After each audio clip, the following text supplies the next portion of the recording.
ニュービジョンシティでの重要任務に関する通達を受け取った。行くわよ。うわ、楽しみ。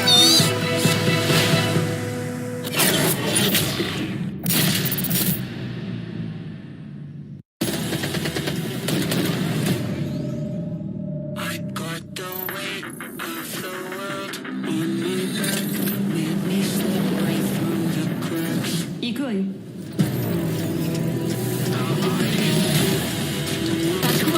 手を貸せ。あれは何なんだ。こいつもポストヒューマンなのか。トグさん。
何やってんだ。スイッチブレード起動しました。これでも食らえ。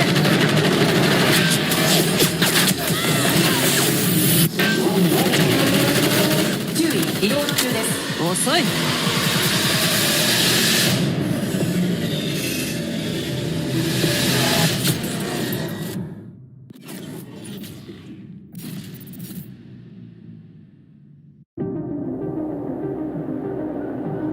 そうささやくのよ、私のゴーストは。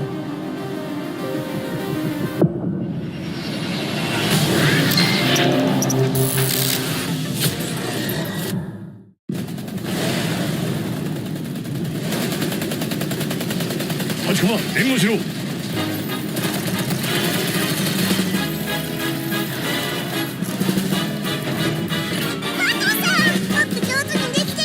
その調子だ、立駒。お前はよくやってるよ。でしょ。バトルさんは分かってるな。本当のことだ。アー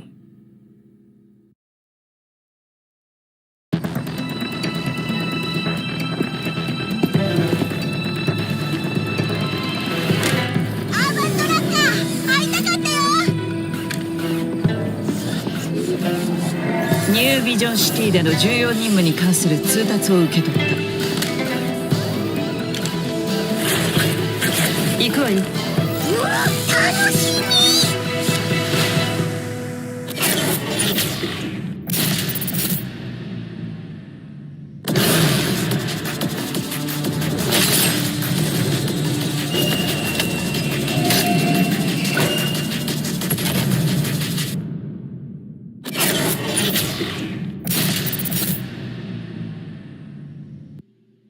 Welcome, ladies and gentlemen, boys and girls, to the Garena Survivors, brought to you by Call of Duty Mobile. Legacy is what all of these teams look to create for themselves. And today, on the final day of the semis for Group A, 6 rounds decide the fate of the bottom 8. And even though you are at the very bottom, if you can have one breakout day, it might still be a viable chance. I am the Mustachio AJ, and beside me, my good friend Neptune, the Gentleman Garcia, and we will be the voices that guide you guys all the way to that final match. Definitely. And this is the last day we're in. As AJ mentioned, teams need to prove themselves and bring themselves to that top 8. And they need to do it right now. For anything that they miss, anything mistake that they've done for the first 2 days, they really need to put in a lot of effort. And this is where everything is on the line, AJ. We've seen a lot of teams who struggled so far for the first 2 days. And this time, this is where they really need to step up, especially those new, big names that we're looking forward to really bring it on in the grand finals. I mean, yes, you are looking at big names. We are looking at a lot of teams, right? And one team that really had the capability but is now tethering on the edge of not making it through to the grand finals is actually GGT Esports. And we saw the disappointing performance from that from their side on Blackout yesterday as they continuously bash their heads in against another team, and that is the one and only Tresei Magnus. And again, man, they just kept repeating that process, and it just didn't bring out the best for either team. So on this final day, where we will see 3 matches played at Blackout as well, hopefully Neptune, a team like that, or I mean, one of them, man, they just have to back away. No more ego challenges, because it's not going to do them any good, especially for GGT. Because if you look at Tresei Magnus, they're already in the top 8. So they don't really have a lot to lose if you look at it from that point of view. And you also have teams like NRX69, DVK Faldress, who have shown so much of promise so far, but still struggling in the bottom 8. Yeah, I mean, a good match from these teams that you mentioned will really catapult them onto that top 8. But no one sent me a message. I asked them if they want to ask as to where they can drop. No one sent me a message. So hopefully they've already planned it. No. This is a serious one, right? Because you see, it's when... If you look at the MP side, a lot of these teams, they have coaches, right? When you look at the Battle Royale side, it's mostly just built of 4 to 5 players on that roster without a coach to back them up, because they don't really have a big investment on the BR scene just yet, as a lot of these teams are still trying to fight for their placement, fight for a little bit of glory in the BR scene. So if you don't have a coach yet, you don't have to worry. All you need to do is just drop this guy a quick message and just ask him, Neptune, what's your analysis, bro?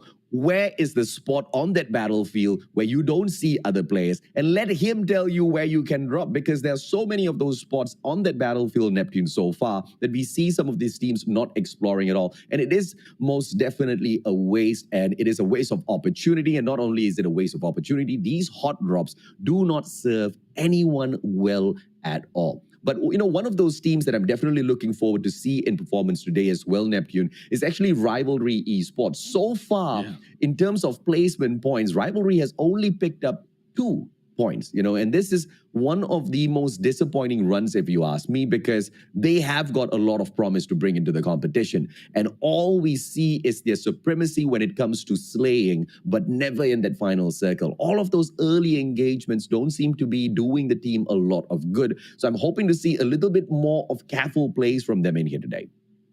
Yeah, definitely. At some point, if you're failing in those placement, you need to start it off focusing on that first, and then later on, once everything is close together, then that's when you can get the kills. But speaking of close, as we get close to the battle, let's go back, AHA, to the tournament format where teams has been pulled out. 32 teams has been pulled out for the semifinals, and we are now on the first half. 16 teams on the first group of semifinals, and top 8 will be heading to the finals. After today, the next 3 days will be for the second group, and 16 teams will battle it on. Each day of the semifinals will be broken down into 6 matches, 3 of which is isolated, 3 in Blackout, and everything will be in first-person perspective. So FPP all the way. And so far, AJ, for the performance of the team, a lot of teams has already made great adjustment and understanding on how they can play on FPP.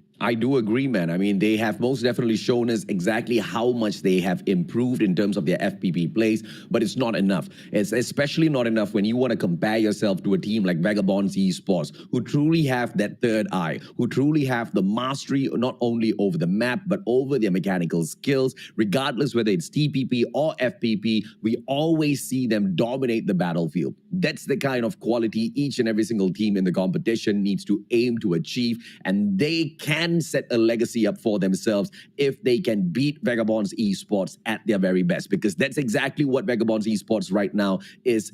They are at their very best. But of course, ladies and gentlemen, boys and girls, we haven't seen the full list of teams just yet. Just as Neptune has broken down so far, we do have the rest of the 32 teams waiting for us, and all of those matches will commence in the next 3 days. Today is the final day for Group A, and then Group B starts tomorrow, where we will be able to see a little bit more of flavor added into the competition. Maybe we won't find a contender for Vagabonds Esports here just yet, but perhaps at Group B, Neptune, we might just find ourselves one.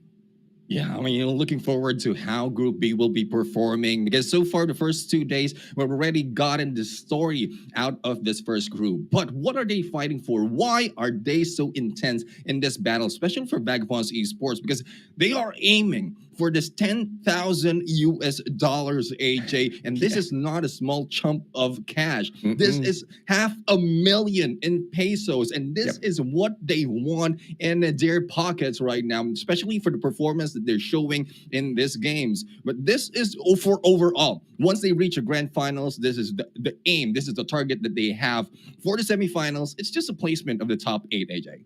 I mean, not only do you get to create legacy for yourself, but you also get to take away $500,000 pesos. How amazing is that, right? And that's a huge opportunity, but at the very same time, it's really good. It's like dangling a piece of meat in front of hungry predators, in front of, hungry lions, bro. Everybody's going to come charging for it, especially because it is that prized meat, and everybody's hungry for it, $10,000 USD. But like what I said yesterday, I say it again today. There's only one team so far that has managed to stamp their dominance in the competition and pretty much put their left hand on that $10,000 US prize already, and that's Vagabonds Esports. And by the time we get into the grand finals, we will see if or not they can place their right hand on it as well, or if another team has got the capability to pull them back, shut them down, and steal away that $10,000 US. And I say steal because it pretty much looks like it belongs to Vagabonds Esports right now.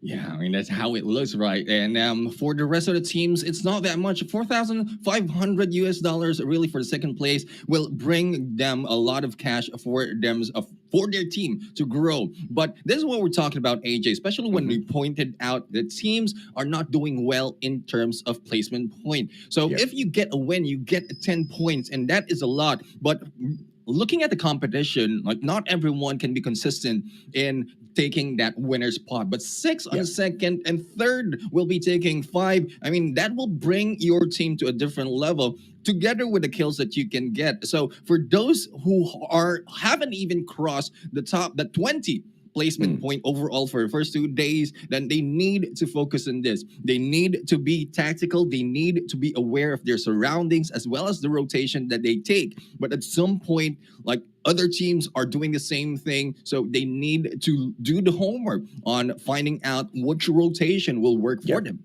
I mean, if you're struggling in the competition right now in terms of finding points on the leaderboard, you most definitely need to focus on the placement points. Yes, there's not a lot to pick up, but look at how the point structure is, man. If you are placing 4th and below, you pretty much not get any placement points at all, because 4 points in the overall grand scheme of things makes no difference whatsoever if you're fighting for, the top 3 spots or the top 5 spots overall in the leaderboard. And you really need to get used to that, because at the group stages, it might not matter as much. At the grand finals, it will be the biggest of difference. But if you look at the group stages, those few points that you can pick off of the placement points might just be the difference maker. Shortly, we will be showing you guys the overall leaderboard as well, and that's exactly where you will see the emphasis as to how important these difference of points are gonna be, right? Because if you look at NRX 420, if you look at Vitality, if you look at Armin and Rodzina Esports, not a lot of points between them, and these placement points could just be the difference maker. Exactly. And we talked about the teams right now. And as we keep mentioning, Vagabonds Esports is in here really dominating this game. But as we mentioned from the previous day as well, AJ, Riley Esports are on their way, especially as they planned out approaches to take down the prime location of Vagabonds Esports. So Yes. disruption that Riley Esports is doing right now is good, not just for their team, but for the other teams as well who trying to catch up and being stopped by Vagabonds Esports on the start of the games. Yeah, Riley Esports has done phenomenally well in terms of unnerving the players of Vagabonds Esports. But what they're not doing great is managing to slay as much as some of the other teams in here. If you look at AXP Eternals a little bit later on, you will see that their firepower is a little bit stronger in comparison to Riley Esports. And that's something that they have to watch out for. If you look at the top 5 teams, they are not just fighting for the qualification into the grand finals because it's pretty much secured already looking at the number of points they've picked up for themselves. But if you are looking at what sort of a performance we can expect out of them at the grand finals, if you're looking at the preparation for the grand finals, you really have to start slaying now, because this is where you get to find out what sort of mistakes you should not be repeating over at the grand finals. Because yes, you can go in. Yes, you can have your ranked matches. Yes, you can scrim a lot with a lot of other teams. But it's not every day that you get to go up against the creme de la creme of CODM BR. And this is that opportunity that you've got already, right? So the top 5 teams, this is something that they really need to focus on. Riley Esports, they really need to focus on their firepower. But let's go through all of the teams here as well, Neptune. We've got NRX 420, Team Dow, Vitas, GGT Esports, Dow ENE Phoenix, SDPH Vicious, Armin and Rodzina Esports, Trece Magnus, NRX Nehemiah 69, the KF Falcons, Vitality CL, Sigra Kronos, DVK Falrus, as well as AXP Eternals. All of these teams, obviously we want to see them in the grand finals, but on this final day of the semis, only 8 will make it through, and we say goodbye to the rest of the 8, Neptune. Yeah, 8 teams will be saying goodbye right now. And this is what we have for the first 2 days of the first group semifinals. And like, I'm looking at these teams from 8 to, I would say, to 11. And Philippines 420 right now, 68 points. And that's not too far from Team Dow Vitas. Like, 2 points in there, 1 good run for them. And if I remember correctly, from the first day, it is Vitas who normally take down NRX 420. And that is what led them to take a different spot in both maps. So hopefully nuclear plant as well as a firing range for NRX 420 will do wonders for them, because so far, great improvement from yesterday's game. Oh, yeah, man. You know, I would include Team 12 as well, DVK Falrus. They're not too far away from Nehemiah 69. And this was the point that I was bringing up earlier on, right? 10 points in addition to whatever kills that you can pick up will make a huge difference if you're trying to squeeze yourself into the top 8. 10 points given to DVK Falrus will push them up into the 10th place, and that's just with 1 game. You know, all they need to do is just maintain that consistency. Miracles can happen as long as you believe, as long as you go in there and put in the effort. NRX 420, although they are at the very bottom of that left-hand side of these brackets, you can see that they have got a lot of quality in terms of the number of wins they have picked up so far in the competition. The only thing that NRX 420 does not have is consistency, but that is something you should be expecting from a team that's not making its debut, but making its comeback, because this is a team that has a lot of quality, but they've been sitting out of the competitive scene for a long, long time now, and it seems to have hurt them a lot, Neptune. Yeah, I mean, as you keep pointing out, every time they take a win, they're not really too happy because it's not the prime performance that they're looking for their team. It's just like, yeah, that will do for now, but we need to get better. That is what I felt every time I see their faces and their wins. And I'm pretty sure the fans out there are really cheering them, but the same thing with the conversation with the fans, they are relaying that there are some instances that they really need to work harder in these fights. And not just for NX 420, for a lot of teams who have made a lot of mistakes right there. So we keep telling you guys, if you are doing the same mistake over and over again, and then that's just insanity, AJ. Yeah, absolutely, man. And you the one last thing you want to do is bring in those insane plays, right? I mean, to put into context what we're talking about, look at Armin and Rodzina esports. What they do amazingly well is slaying out there on the battlefield, slaying even better than Trace Magnus. But what they do not do well at all is picking up all of those placement points. For a team that can dominate so well out there on the battlefield through their mechanical skills, it's absolutely mind-blowing with the fact that they haven't really been able to pick up more than 15 points from placements. That's unacceptable if you're Armin and Rodzina. So hopefully things like that is what we see in terms of a change. But I don't really want to focus on the left-hand side of the leaderboard today, Neptune. I want to focus on the right. And hopefully we can see some crazy action in here with a little bit of drama as well as we open up the day, the final day of the semis at Isolated. Yeah, isolated right now. And so far, we've pointed out a lot of drop points being taken by the team already. And Vitas, the ones on the running for that top 8, continuously takes that countdown. And with Meow, who keeps getting that Jackal into play, hopefully this is a time that they can use that because it is being used into play for this team, but not so much that they can get a lot of placement and a lot of kill points as well. Yes, they have that information, but it's not working for them, AJ. I love what we are seeing out here. No hot drops. Everybody is just playing this respectfully. They are avoiding each other. Everybody's just focusing on their own gameplays in terms of looting up and preparing for the hopefully final battle at that final circle. And NRX 420 starting things off hot, taking the aerial platform. And this is one of those high-tier loot zones that usually sees a lot of teams approaching it. But at a level of competition of this height, you do not see that. And NRX 420 taking the initiative to hop on there. And Blink, the only one who hasn't picked up a advanced armor overcharger just yet, but I'm pretty much thinking that he already has, just hasn't applied it just all too early. And right after hitting this, they do have in access that chopper as well for mobility, which is very, very important as well, Neptune.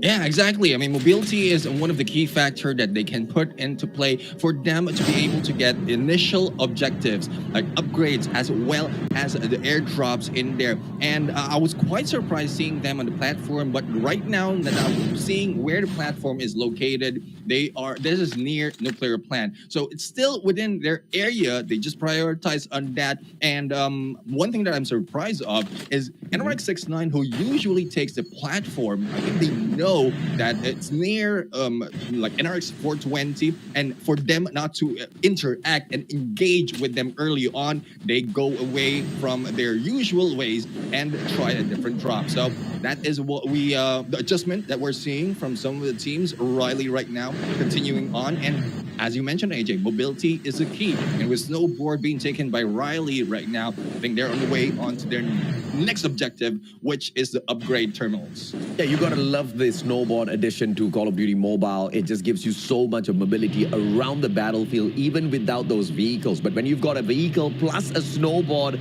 you are an absolute OP team out there in the battlefield.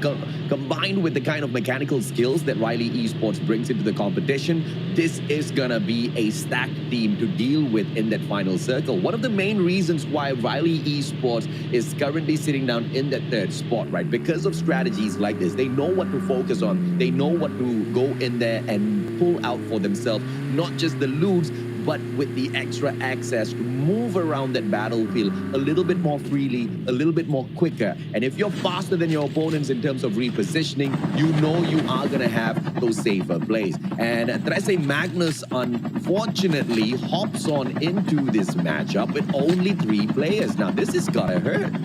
Yeah, I mean, it will hurt for them because they are at some point they're struggling already with a complete squad, but with only 3 members, it might not work for them for this round. Like, information gameplay as well as the firepower that they can put into these games will be hampered with that loss of 1 player. So hopefully they can work out with the rotations that they're doing. And Alien right now, I think, putting the initiative in getting information just to make sure that they won't meet up with any of the teams with the Jackal. I guess I like the Jackal play, but I don't feel like it's fully optimized yet to give the teams the most benefit, right? And one of the biggest benefit at the moment that the Jackal provides is not its slaying ability, but more of reconnaissance. You get to get that information of those team members as you fly over. Once you get a lock on, you will know that, there are a couple of players there. Then your team members can avoid those compounds. Or if you are looking for extra kill points, you can take that fight. You are going to be hopping right in. But with a 3-man setup, this is a trio versus squads that we are looking at here. Tracy Magnus, I hope they take things slow and find their way into that final circle without getting over aggressive at all, because it's only going to hurt you, Neptune. You can't play your chances like that. Exactly, and just need to be careful, tactical at some point. Same as what we keep telling everyone. Even for those team who are a complete squad and still struggling to get those placement points. So a lot of rotations can be done in this point, but based on where the placement of the next phase of the circle will be. And I think we are going to see that in a bit. So I think a lot of movements will be happening, and early engagement will not trigger until we find out that next phase. But right now, we have a Sigra in here who's just Sigra Kronos, who has been struggling in some point of this game, and they have been in the 15th spot. So hopefully this is like the preparation that they have. They're fully upgraded. They have all their weapons. It's more of the approach in the battle that they need to look into. And speaking of looking into, we have AXP in there going for the initial kill. And, well, I'm not surprised. AXP has been doing a good job in terms of killing. Yeah, I agree, man. In terms of those engagements, we do apologize for missing them. We will try to hop on into some of these battles a little bit quicker in the future, ladies and gentlemen, boys and girls. But as you can see, although the pace is really slow, a couple of those engagements obviously breaking out eventually when these teams are fully looted up and ready for a little bit of hotter action. But still, for GGT, it's not a case of running out there callously looking for engagements, right? And we hop on to Team E, Team Dawitas, as Meow continues to fly around the air, getting that information from the players down bottom. You can see that his fighter jet is under a little bit of pressure, so this Jackal might just get taken down out of the skies. Let's see exactly what goes on to happen in here. He's spotting out all of the other airdrops already, and it looks like he has secured the information for the rest of his team members, and they all know that this airdrop is wide open. But AXP jumping on into battle. Beautiful rewind hit by D-Sing, and he saves his life. The rest of his team members hop on in for battle. Cluster by Mizuki Cutie. Can he hit one? Kimi SH is already pushed up in front, and Mizuki Cutie alongside Viper now need to go in and pass off that backup as well, Neptune. Yeah, it's plus for them. They have the airdrop as well, a lot of kills, and the chase is on. And I think they've chased out a lot of members of Rivalry Esports. Rivalry Esports was just surprised in the presence of AXP, knowing that this is an aggressive team. Imagine 3 kills already in this phase of the safe zone. They will not be stopping in there for those kill feed. And we'll have to find out, especially as they are equipped with this airdrop loots that they got from this fight. So they just need to get a prime position, and what other prime position that is the middle of the next safe zone. On the other side, but Vagabonds Esports, I think we have a new name in here. Mondip will be joining us in this battle, and 2 has been taken down already, AJ. Yeah, Blue is the final surviving team member of the team, and Nash, although he's bleeding out on the ground, won't be able to be safe here because Blue is just super busy. Kuzma and Jabi keeping him a little bit distracted with all of those shots. M21 in hand, Jabi slides away. Ooh, that final shot still managed to connect though. That's the prowess of Blue. Snowboard in hand, it manages to disengage, has got the zip line to work with as well. So high ground advantage for Blue, just so that he can continue to snipe the rest out. And it looks like Sigra drops by to check out all of that noise, and Sigra Kronos instead joins the fray. Oi! Riley Caleb, what a rewind! Escapes Blue with those shots! Yeah, and I think Blue will have some trouble taking up those dark tags because a lot of teams are already gathered in this play. And I think Sigra has pushed out this team of Vitas right now. So I think Nash can still be picked up. I'm surprised that Nash is still alive in there, crawling for the longest time, even if a lot of teams has already passed them on this game. And this might be one of the big mistakes that a team can do, especially when Backbones Esports is already down and out with only one member alive. With them recovering, become dog tags of their teammates, there might be a downfall for Vitas right now, because we still have a Blue, the sniper of this team, who can get that from afar. Oh, fantastic. Kuzma manages to knock Blue down onto the ground. How are the players of Vagabonds Esports making their way back in here? Ladies and gentlemen, boys and girls, this was an impossible situation made possible by Vagabonds. And Blue, the savior of the team, finally gets knocked down. That SMRS hit was just absolutely fantastic. Nash slides away, and it looks like they cannot pick up that final player. But even with a duo setup, Vagabonds Esports knows how to dominate. Let's see exactly what they pull out here, Neptune. Yep, and speaking of pulling out, they're still pulling out from Riley Sports right now as they meet up with Trece Magnus. And Alien will be in here left alone. And this is what we're talking about, the three members they have. They lost Alien in the process, as well as Gav. Yingzi is the only one remaining, and they need to pick up the dog tag. But with Riley Esports standing by, they will not be able to do that easily. So a long flank might be seen from Yingzi, and just buying time as well to let Riley Esports get away from that battle. But oh my goodness, AJ, as we look back into Wanted or Vitas in this point, they are still in a fight, and Backbones Esports is in the mix still with them. Yet another team join it with Zigra Kronos. I don't know how is Vagabonds Esports doing this. One moment they're about to get wiped out, the next moment they're all up on their feet, running the town again. Yato, he goes in with a drive-by. The vehicle on their side will allow the players of Vagabonds Esports to get away from all of this chaos, because the chaos that ensued from the very start just seems to be against them. Monde just beyond this boulder. Can Ozzy get the shot? Oh, he teases Nash with those shots and gives away that information, but quickly repositions with his ninja skill. That's the kind of awareness you need in these matches. But now he repositions outside of the circle. That's going to be the kind of pressure you do not need. Nash, beautiful cluster, side taken down. Vagabonds holding on for their dear lives, and Sigra doesn't know what they're doing.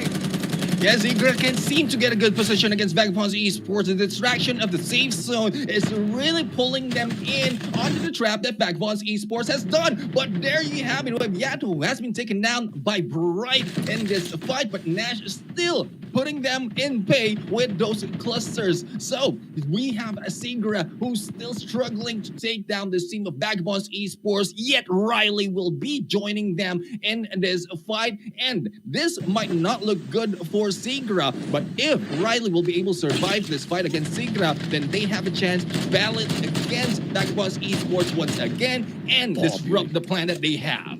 Yeah, fantastic shots by Young, knocking DZ down onto the ground. That smoke's not going to be doing him much of a favor, but he will allow them to cut the distance between themselves as well as the rest of the Sigra players. Caleb trying to spot the rest of the team members on the side of Sigra, but nobody is there to help Dizzy back up on his feet. Bright runs away as quickly as possible. He wants to play his chances of picking up the dog tag a little bit later on, because Sigra had a huge opportunity to shut down Vagabonds Esports, but I don't know what sort of communication they had on their side, but everything went to pretty much nothing, and they allowed the players of Riley Esports instead to pressure them off of their own dog tags. And what happened to Vagabonds Esports? They're long gone, Neptune. Yeah, I mean, with the new safe zone already in play, I think it's positioning that they need to go in. And as you can see in the map, they have put their distance to get against the team that they were up to, and they're just hanging back by the edge of the safe zone. So it's quite different from what we've seen from Backbones Esports, from the usual gameplay, because there's no one that they can gatekeep at this point. So I think it is more of a passive gameplay that they're going forward to. Going forward at this point, and then later on they try to go in the middle of that next safe zone so that they can have the advantage of the sniper information gameplay as well as the kills that they can get.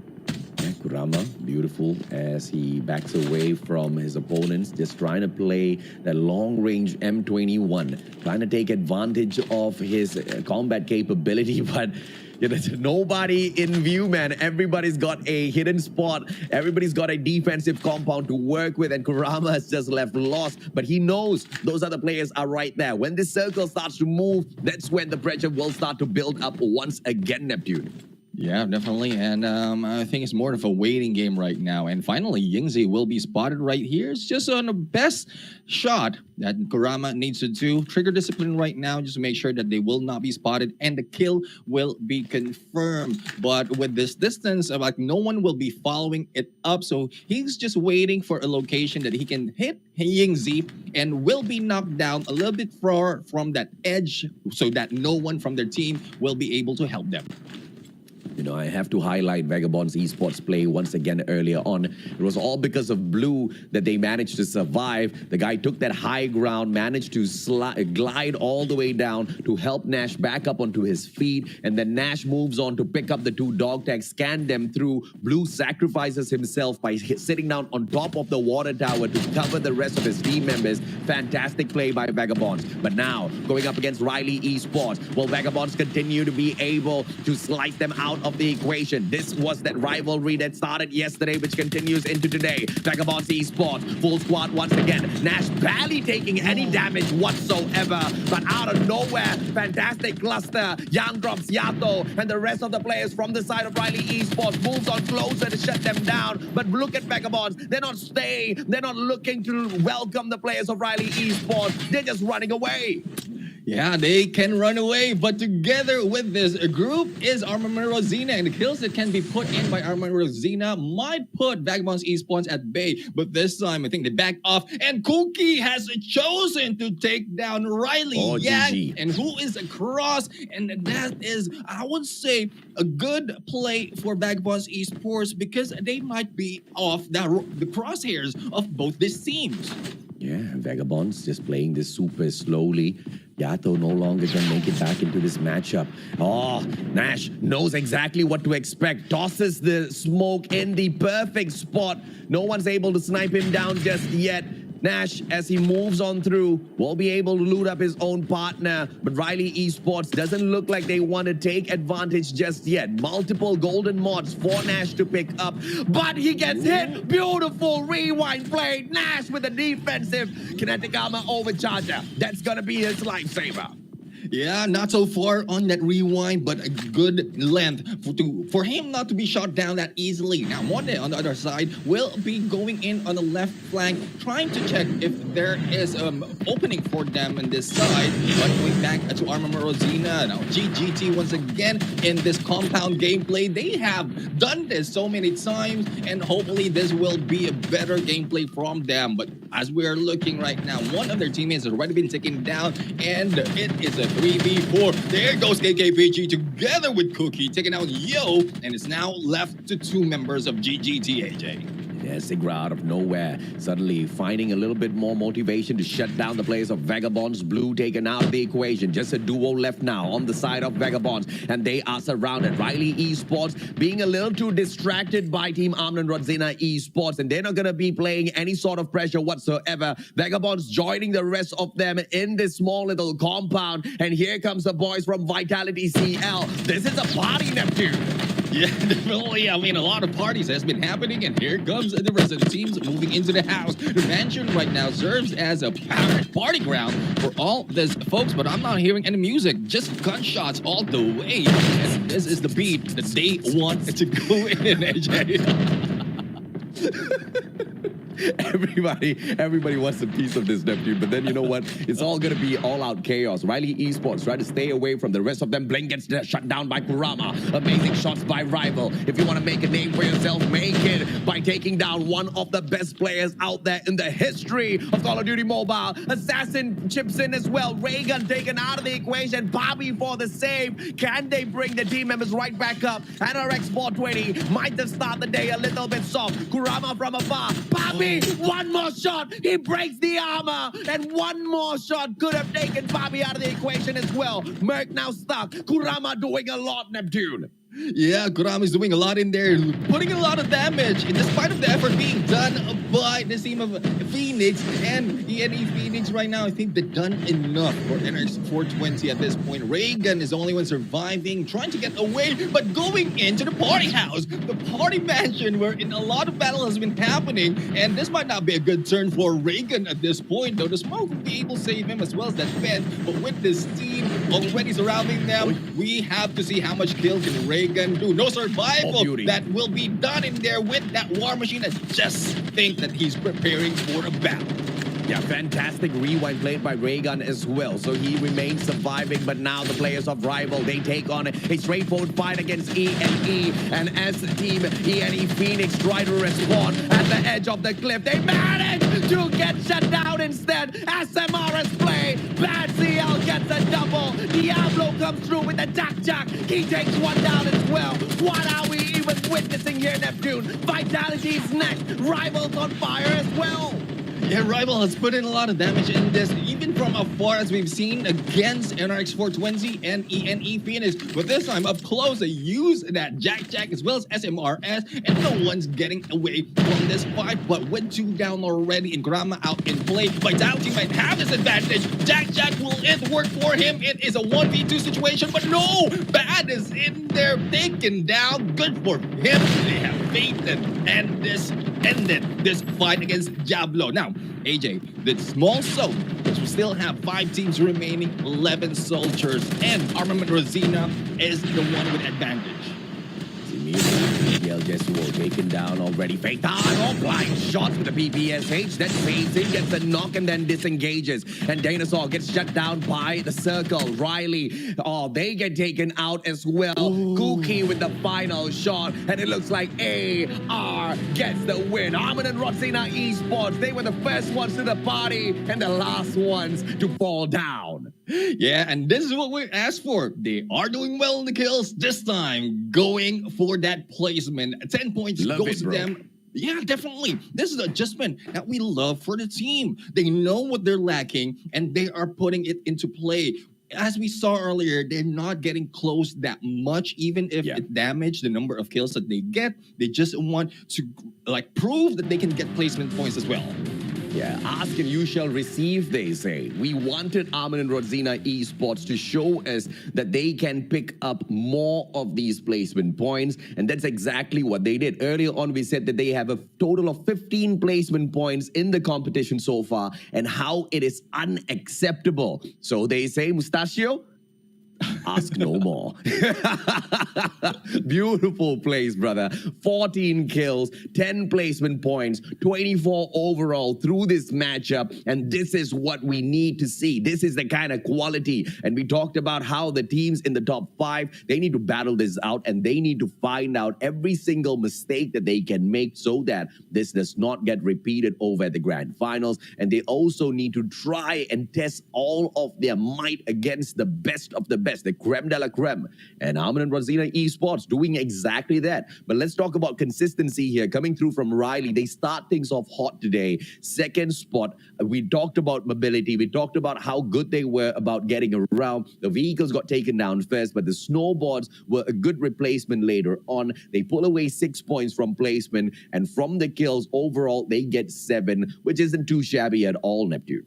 Yeah, definitely. I mean, kills right now is not that much because as we see a lot of adjustment, it's more of prioritizing on where you place yourself into this map. And I think the mission of Riley right now is to try to think and anticipate where Vagabonds Esports will be heading, and that's what they've done so far in this game. For the most instance that we've seen Riley Esports, they are on the heels of Vagabonds Esports, and they are doing well, even surviving on the number 2 spot. But here's one thing that I would say. We asked as well for GGT to survive longer in this fight. Yes, they are being passive, taking that mansion and just not moving, but they have put in the placement gameplay into great strides.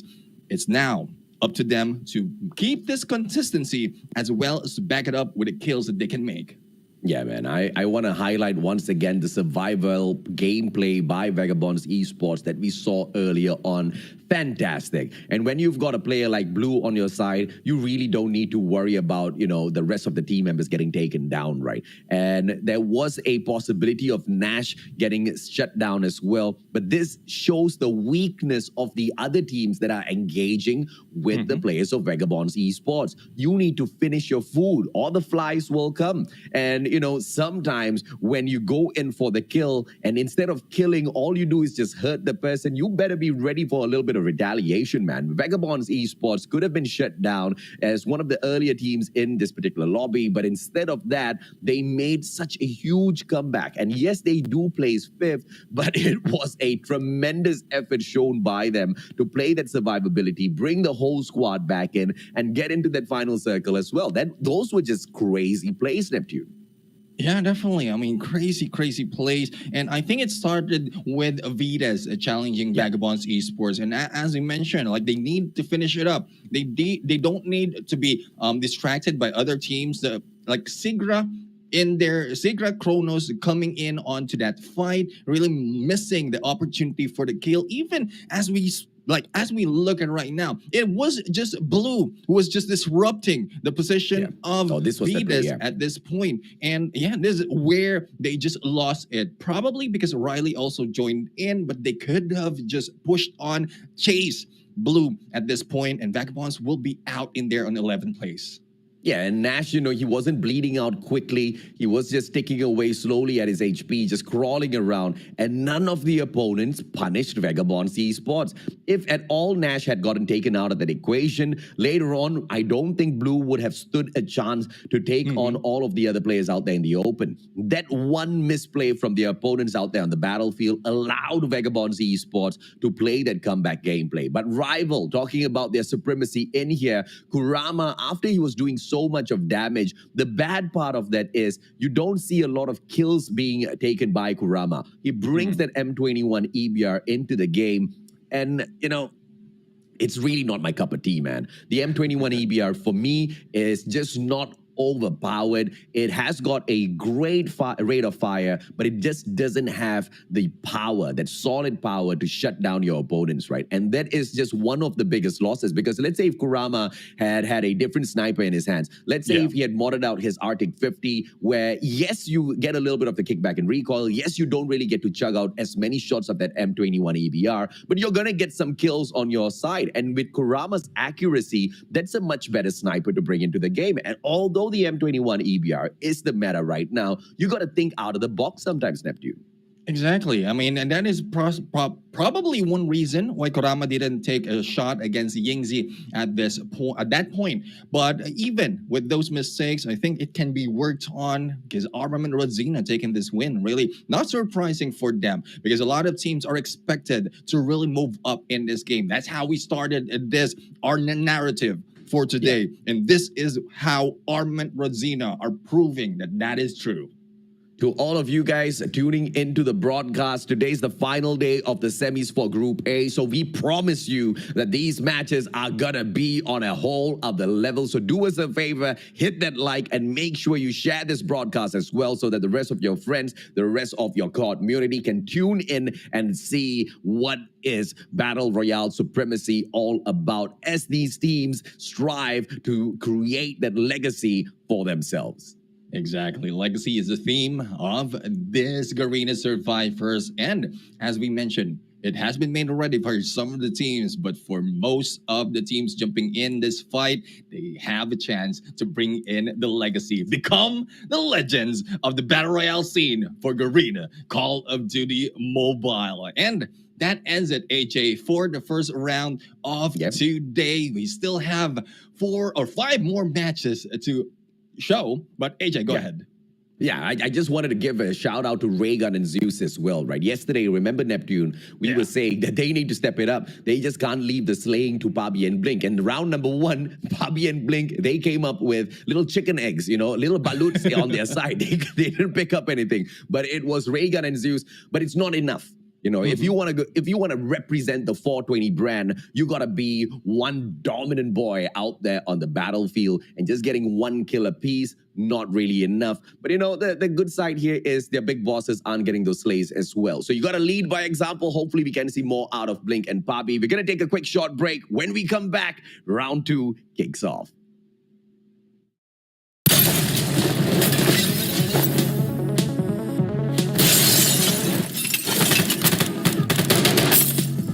行くぞ。気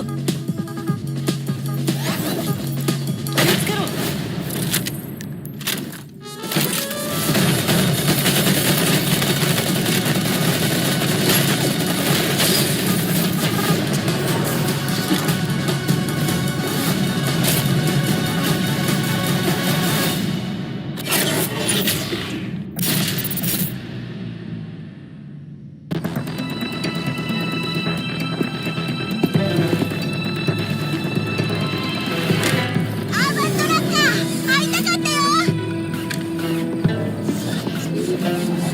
ニュービジョンシティでの重要任務に関する通達を受け取った。行くわよ。うわ、楽しみ。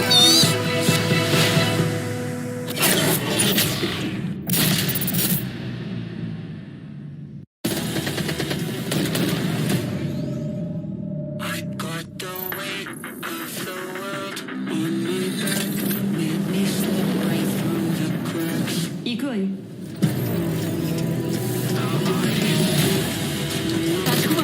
手を貸せ。あれは何なんだ。こいつもポストヒューマンなのか。トゲさん。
何やってんだ。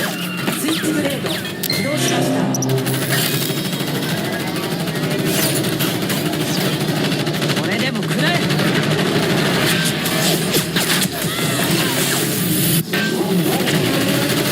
注意、移動中です。遅い。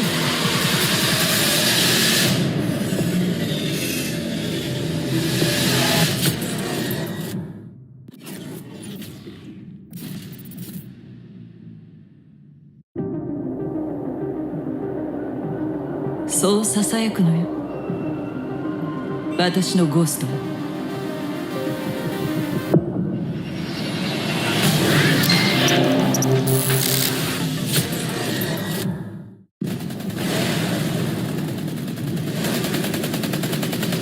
立ちこま、援護しろ。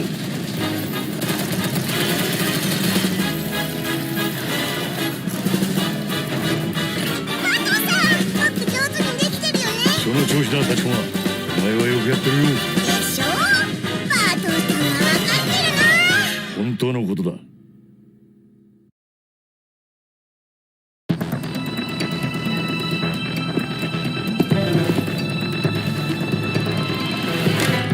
バントラッカー会いたかったよ。ニュービジョンシティでの重要任務に関する通達を受け取った。行くわよ。うわ、楽楽しみ。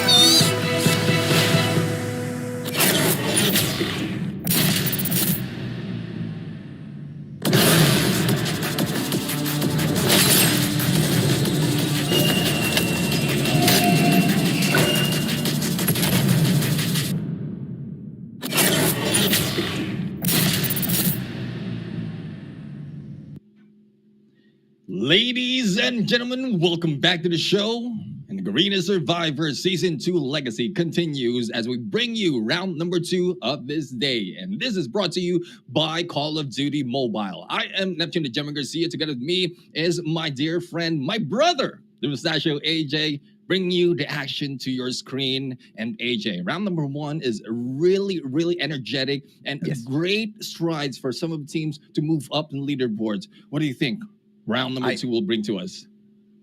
Hopefully a little bit more of that, right? Because we saw all the elements that we've been asking for from semifinals day 2 into semifinals day 3. We asked for teams to challenge Vagabonds Esports because everybody just, are so scared of the brand. They just run away before they even put up a fight. But, how does Vagabonds Esports manage to dominate the scene so long? It's because they believe.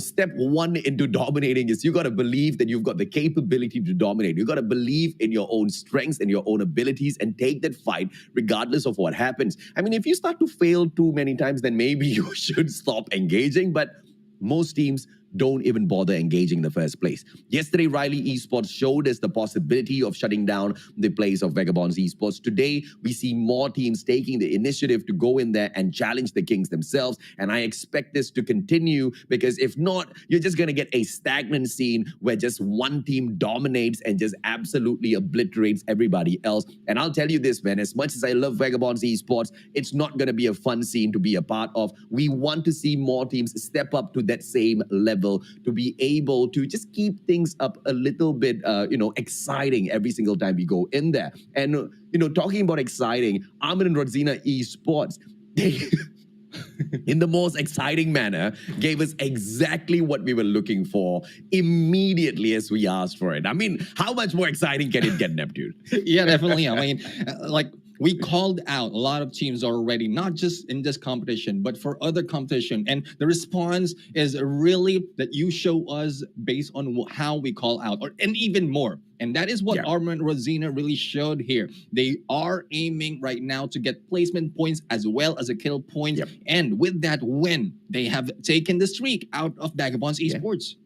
And how fantastic, right? Because if you look at Armin and Rosina, they do so much better on Blackout in comparison to Isolated. And when you compare this to the performance of the other teams, this seems to be one of their weak points, right? So improving instantaneously on Isolated is going to serve them up really well. Of course, it's going to keep them safe from any relegations whatsoever. It's most definitely going to push them into the grand finals. They have now achieved their 100th point. It's a flat-out 100, right? And 20 points away from AXP Eternals. And if they can keep up the kind of hustle that they've shown us so far, get into that final circle, show us exactly how they can dance when they reach that party, because they, once again, were the first ones to the party. And most of the cases, the first ones to the party don't really last the whole night, man. Armin and Rosina, they took it all the way, right? So I really like them. I really like exactly what sort of flavor they threw into the whole mix as well. But I also want to see exactly what we can get out of the rivals.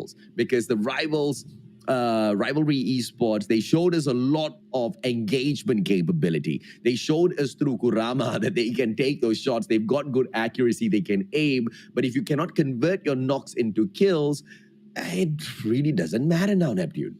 Exactly. I mean, and that is why some of the teams out there are doing really, really great, because it's up to the snipers to get those initial kills. And once you get this, actually a lot more of kills comes from the sniper at this point. And the other member of the teams are just in there to clean up the place, to clean up the mess that you've done. And when I talk about clean up, not just to wipe everything out, but really, really completely obliterate anyone that you've left knocked down. And that is not happening for this team. So once you're the sniper, apart from information, you also need to initiate those engagement.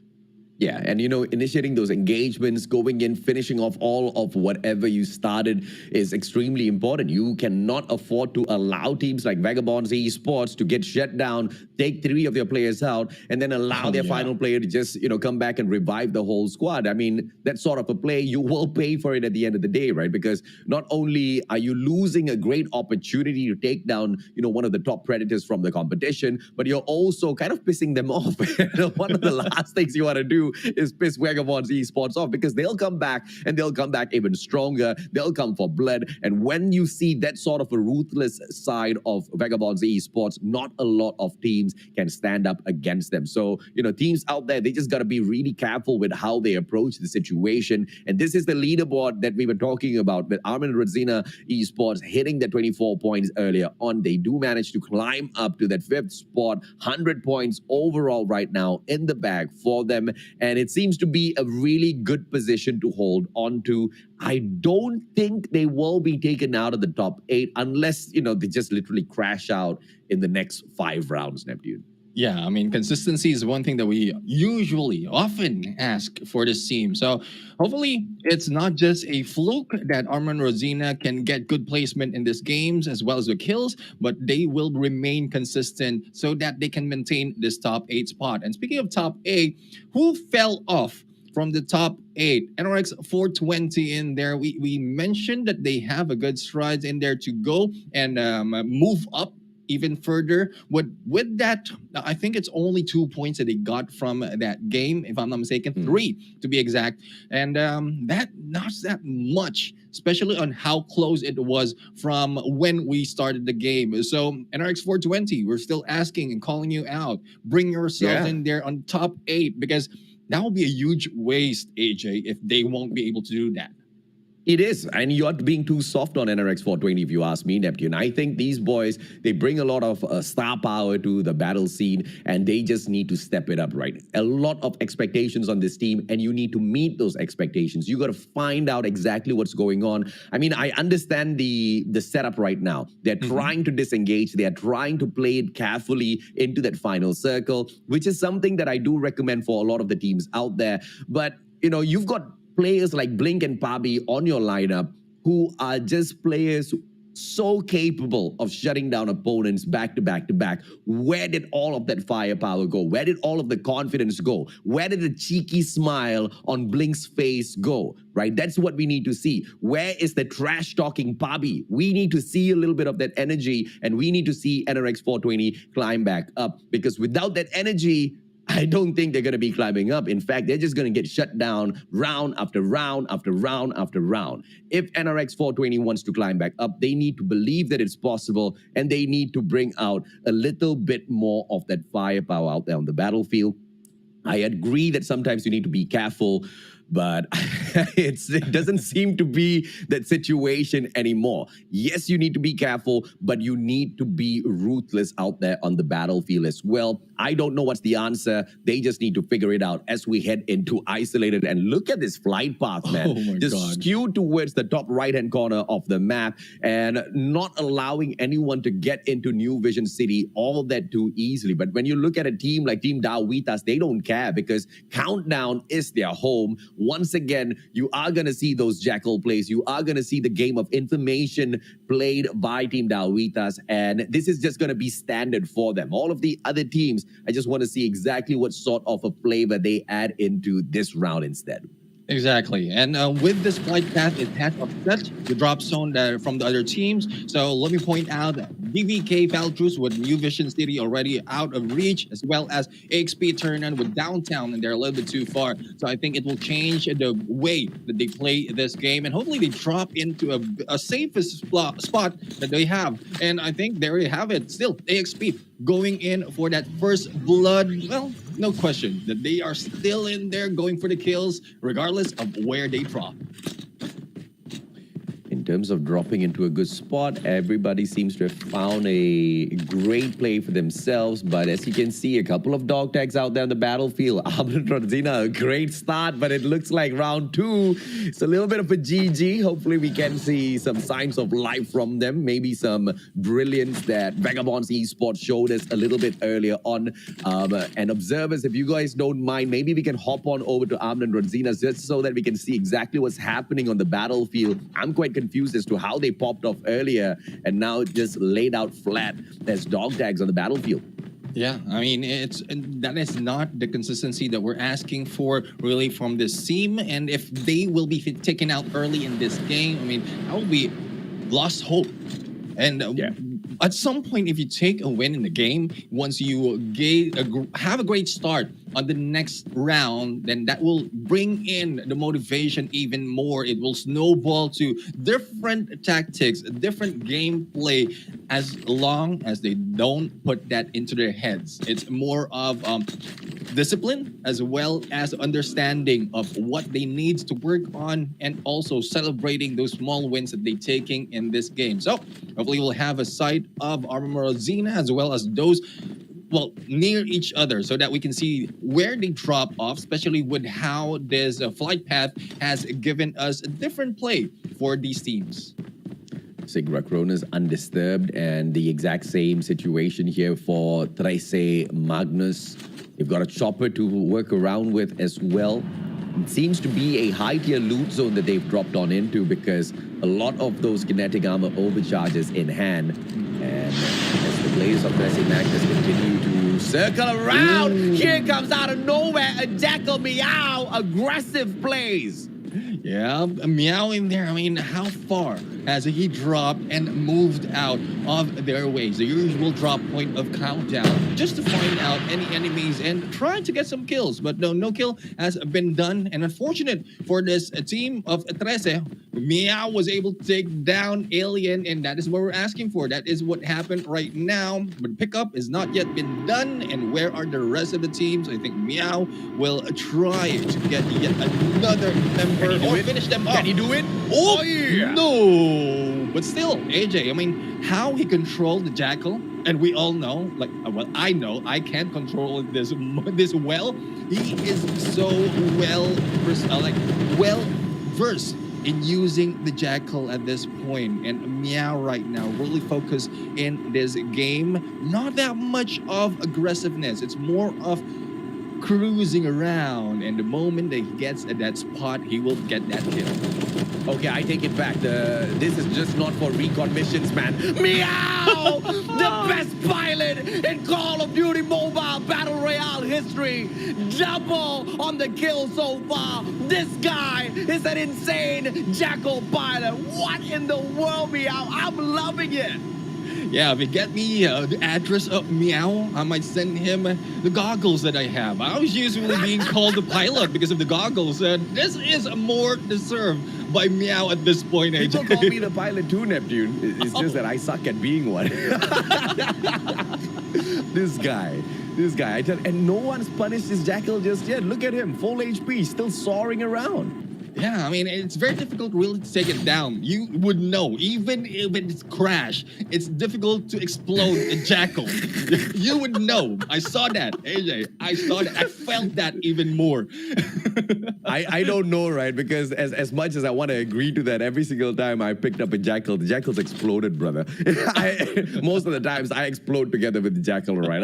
I'm gonna sign up with Meow for some Jackal classes. Okay, this guy's gonna teach me to be the best pilot in the world. But you know, coming back to serious stuff here, Vagabonds Esports, getting that information. He sees the players of Vitality CL right in front of him, and trigger discipline. That's going to be so important. And this is not usual from Vagabonds. Usually you see them super aggressive, but this time round, they play the game of patience. Let's see exactly what they get out of it. Just whoa, run through. Oh, before he could jump off, gets nailed down. And that's the kind of patience that trigger discipline will be able to show you how it pays in dividends. Jesuo, doesn't get taken out of the equation as Nash gets tagged up, and perhaps a save is going to come through here. Nash repositions from the back now. That backstab is going to be extremely painful. Nash gets that information. Jeswo hasn't been picked up just yet. Outside of the house, smart play by Vitality, but three players sprayed down all at the same time. Nash is not slowing down at all.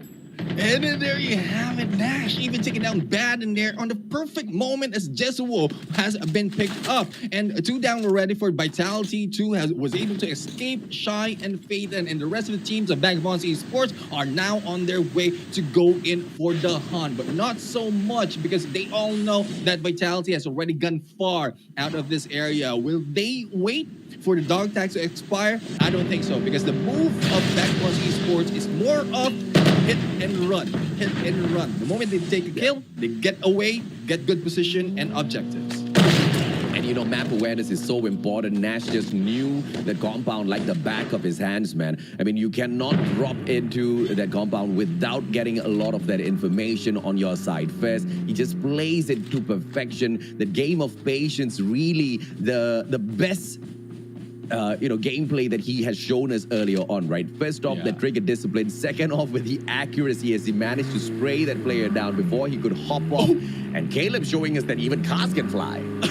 Like a ball bouncing off. The moment it hit that snow, it just bounced back off. Like, I don't know how it can be done. I will try to replicate that just for some content. Hopefully I can do it. But I hope it won't explode first before I do it, AJ. I don't think we are as lucky as these players, man. I mean, they make it look so easy, right? I mean, if it was me, my car would have exploded. Oh, no, actually, Caleb is just like me, man. He sucks at driving as well. Well, we'll have to see. We have a lot of teams right now taking Ray gun as well. Well, everybody. That's a small dip. That we can get from Reagan. But there you go. We have NRX 420 stopped on their heels. We'll have to find out who is the ones who try and shoot them down in FHJ. It's a good thing they have a little bit of backup with a snowboard as well as a few compounds to hide over. Yeah, and good FHJ play by whichever team that managed to take their vehicle out of the equation. But the response by NRX 420 was equally as good. All the players instantaneously picking up their armors, making sure they buff themselves up just so that if at all they get ambushed once again, they can sustain their battles out there on the open grounds, playing around with the snowboard a little bit, picking up that ATV just to cover more ground, finding a good compound to work this defense. I like the play by NRX 420 here, Neptune. Yeah, I mean, and they've gone a long way for the flank, and this is a good play for them. They are sticking together. It's only one who is usually getting for the recon mission, going ahead of the team, or probably one being behind. The 1-3 split, whether it's a 1-3 or a 3-1, it usually works for a team, especially with a careful team, because you don't want to rush in. This is not TPP anymore.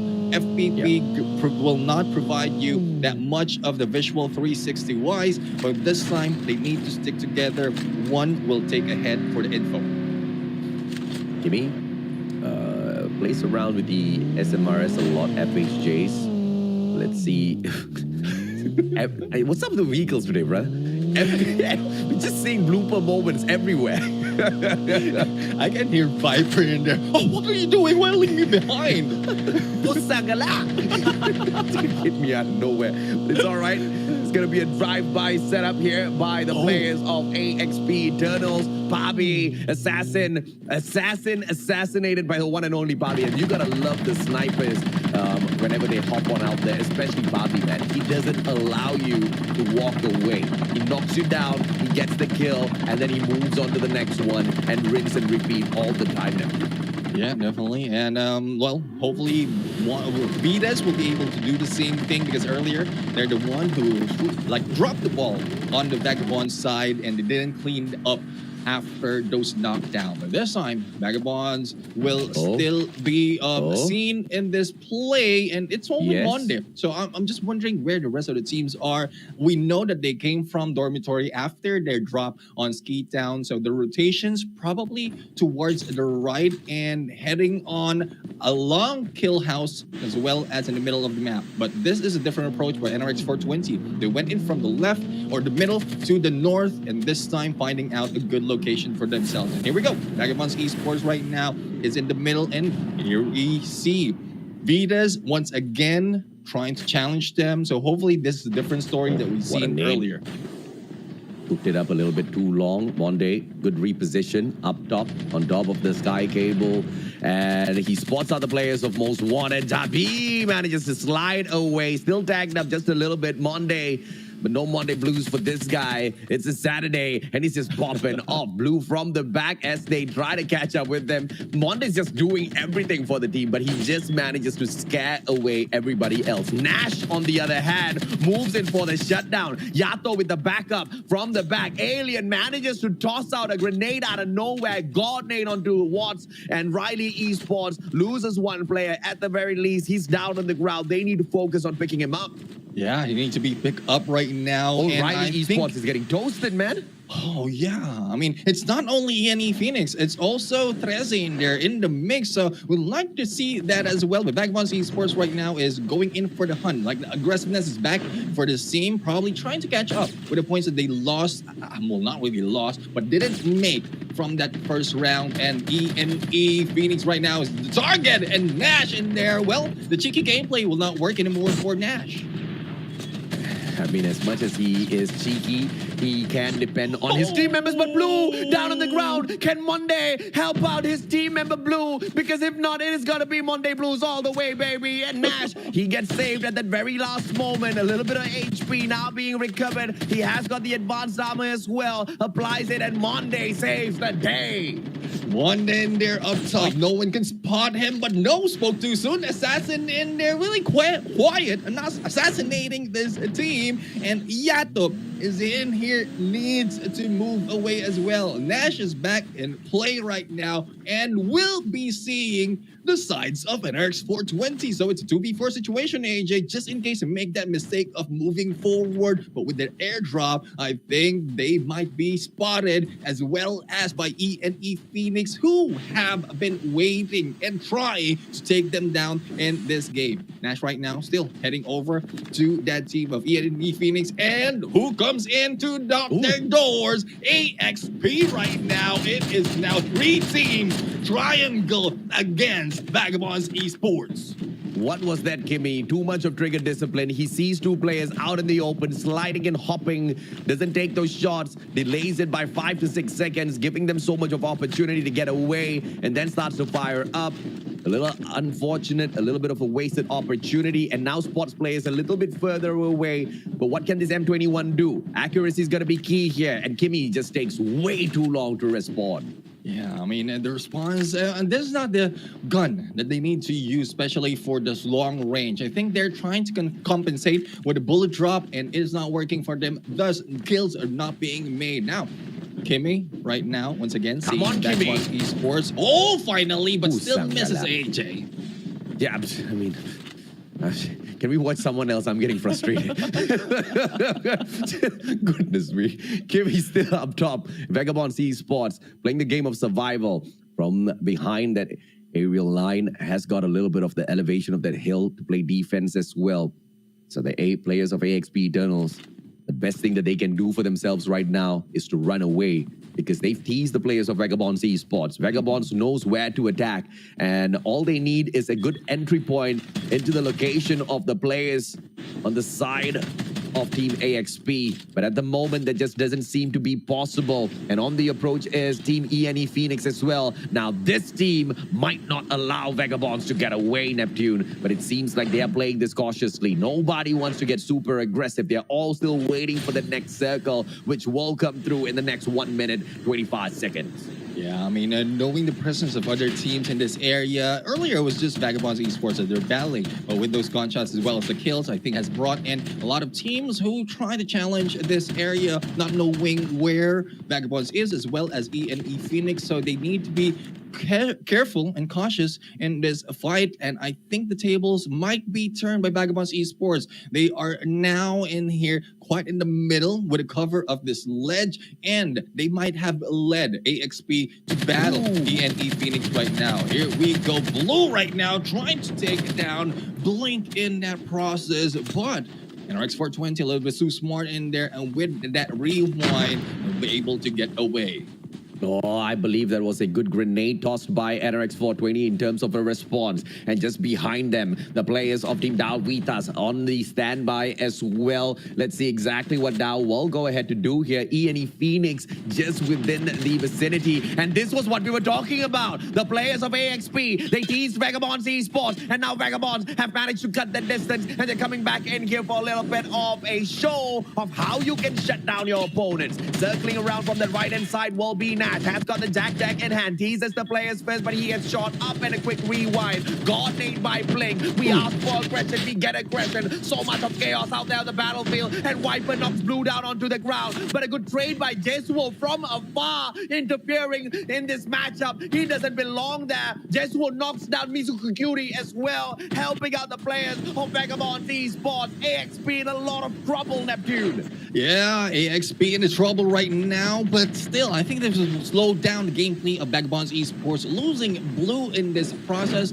well, fourth phase is usually where they go and pop up, but I don't think they will be able to do that. It will be a much safer gameplay coming from Vagabonds Esports at this point, and looking at other teams surrounding them. NRX 420 will also have a chance to put in a lot more of aggression. Oh no, I think with the loss of Happy, that will be the same story, AJ. So this will be more careful for NRX 420 right now. Not too much that we're seeing in this same. Yeah, I mean, they're teasing up those players. They're getting the knocks, but they're just not finishing off everything that they start right. And that's just going to hurt the players of NRX 420 at the very end. Kimmy SH, now Monday down on the ground. Vagabonds Esports, they looked so aggressive yesterday, but super subdued today. Oh, good Nova toss down. Kimmy SH will be able to back away. What a shot! Monday down on the ground, out of the equation, all thanks to the Nova Gas blade. And Kimmy continues his shots. He was a little too slow earlier, but the response time is perfect this time round. Kimmy just needs to keep this up. Yeah, needs to keep up, and probably the distance that Kimmy has against the other team would stop them from firing. But this time, as everyone is close with Kimmy in a prime location from above, can get a lot of kills, and there goes Jesuo out in play. And we have 8 kills already for this team of AXP. A lot more can be expected because of the position that they have, and they have stopped the movement of Vagabonds Esports in there. And Vagabonds Esports will not be careless moving out of this cover because Kimmy have their sights on them, and what I'm questioning is the response of the rest of the team, and hopefully the Zeke will be able to cover what we are missing right now from the early part of this match.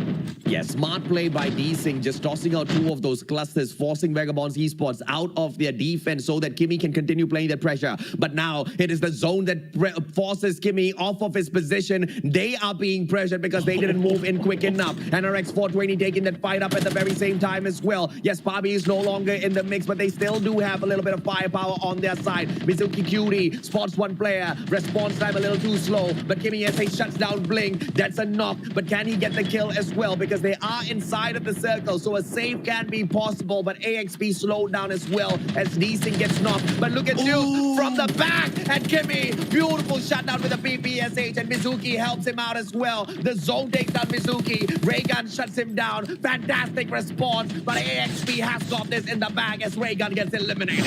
And what surprises me is because of all the battles happening, Vagabonds Esports is still alive and kicking. And this time, the ones on the top who had the advantage, Kimmy, is now at the bottom with Solo. But 1 in here, the only one for the team of AXP. I don't think that much will be happening for this team in terms of win. But we have Mako Cutie right now going on the sides. I think they've heard the footsteps, and here comes the kill against Kimmy. But still, we have Trece right now, who has not seen that much of day earlier. Now with 18 kills, AJ, and the top 2 teams in here, Vitas might be taken down with the 3 members remaining. And Trece Magnus, they were the ones that shut down Vagabonds Esports, and now they take down Wanted as well. Fantastic play as Trece Magnus gets the victory. Fantastic in terms of response, as yesterday just wasn't a great day for them in terms of dominance, where they kept getting into that entanglement with the players of GGT Esports. But they proved themselves on the final day of the semis. We just need consistency from here on end, Neptune. Yeah, definitely. I mean, they have been great in the gameplays, and hopefully this will like go through to the last match of Isolated, and especially when they jump into Blackout, because so Yeah. far for this team, I mean, Blackout is really not their map. But if we look at the scores they got in this match, Yingzi 10 kills from the battle. And we haven't seen that much from Yingzi from the engagement earlier on. So that means to say the 20 points probably happened within the mid to late game of this fight. Yeah, and it was once again the team that shut down Vagabonds Esports, and back to back now, Vagabonds Esports picking up that 5th spot. We looked for the dominant plays from some of these teams. We looked for teams to shut down Vagabonds Esports. We're getting everything. The one thing that I guess the community hasn't gotten is seeing the aggression out of NRX 420. But I'm already seeing something that I asked for. I asked Reagan, I asked Zeus to step it up, to show us that they can take all of those engagements and close them down, and they're doing exactly that. And now they're putting Pabi and Blink to shame. The boys got to step it up, right? You are the OGs of that 420 squad. You got to lead by example. You got to show them exactly how ruthless you are out there on the battlefield. That's something we just have not seen just yet. But Trece Magnus, we've seen fantastic stuff from them. 30 points in this match is phenomenal, Neptune. Definitely. I mean, it will bring them up in here, not just one, probably three spots if they can overtake the points that they have. No, not just one, because if Just one, that just one, one. I'm looking at it. It was just that much of a lead by Armament Rosina. But speaking of Armament Rosina, with the points that they have right now, AJ, I mean, they're not moving up that much. They might be pushed down in there. How low? That would depend on how the other teams have moved up, as well as Riley. Yeah. Riley, they've lost that fire of challenging Vagabonds Esports and making those kills at this point. So hopefully they can turn it around this time. And on that 12th place, especially with 0 kills, I mean, not that much will be seen from Riley. And as they tried or almost tried to take ENE Phoenix, this is not the time once again. Yeah, but if you ask me personally, my MVP of this game was Meow. He showed us, something that was just so impossible, man. Great, fantastic, excellent control of that Jekyll, managing to get a knock, managing to find a kill. It's so difficult, brother, to control the Jekyll in the first place, to use it as a reconnaissance machine, but to also use it to slay out there on the battlefield. Meow, I bow down. I need to learn from you, bro. Please teach me the ways of the Jekyll. I'm so curious to find out exactly how you pull off all of those plays. But as we continue to scroll down the overall leaderboard in match number 3 here, it just seems like not a lot of teams managed to steal away kills. And what's surprising is Riley Esports, they bombed out a little bit too early. Exactly. I mean, it's not the Riley Esports that we usually see, but I think it also contributes with how the safe cell, or how the flight started, because a lot of teams has lost their initial drop points, and with that flight earlier, who was a little bit, it's not just north, like a little bit north, it's way up in there in the northern part. So the rotations will be broken, as well as the understanding of the other team's rotation that have been broken in there. So they just need to focus and probably wait if in case the flight path, it doesn't go to where they usually is and gives them that advantage of dropping in the same spot. They just need to be silent from the back, utilizing the sniper, understanding where the other teams are, and with their rotation, then they can get back on track, take out that derailment that happened.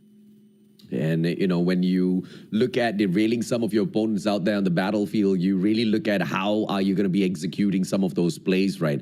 And I really like what we actually saw out of AXP. Although Kimmy was a little slow with the response time, they didn't let go of that position. But that can be a good thing, that can be a bad thing, And it almost turned against them because they allowed the zone to pressure them towards the very final moments where they scrambled to find this edge of the circle. And NRX 420 was at the bottom.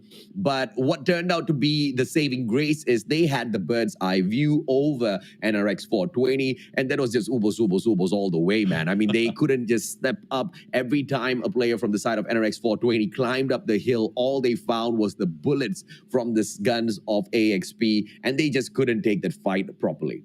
Yeah, definitely. I mean, that was a chance. This moment that we just saw, that was a chance for NRX 420 to get information, and I guess they got information against one team. But with AXP, the response that they've done so far, they pushed everyone else towards them. Thus, they lost a lot of their members, and it's only Kimi who has been the only one alive. And with the pressure that has been done by NRX 420 at this point, yes, they were able to get that kill, but they lost a lot more of their teammates. So that should have been avoided. If they started to take out Vagabonds Esports early in the game, probably take out a few of ENE Phoenix, and then they have a clear view, a clear path towards the middle of that safe zone.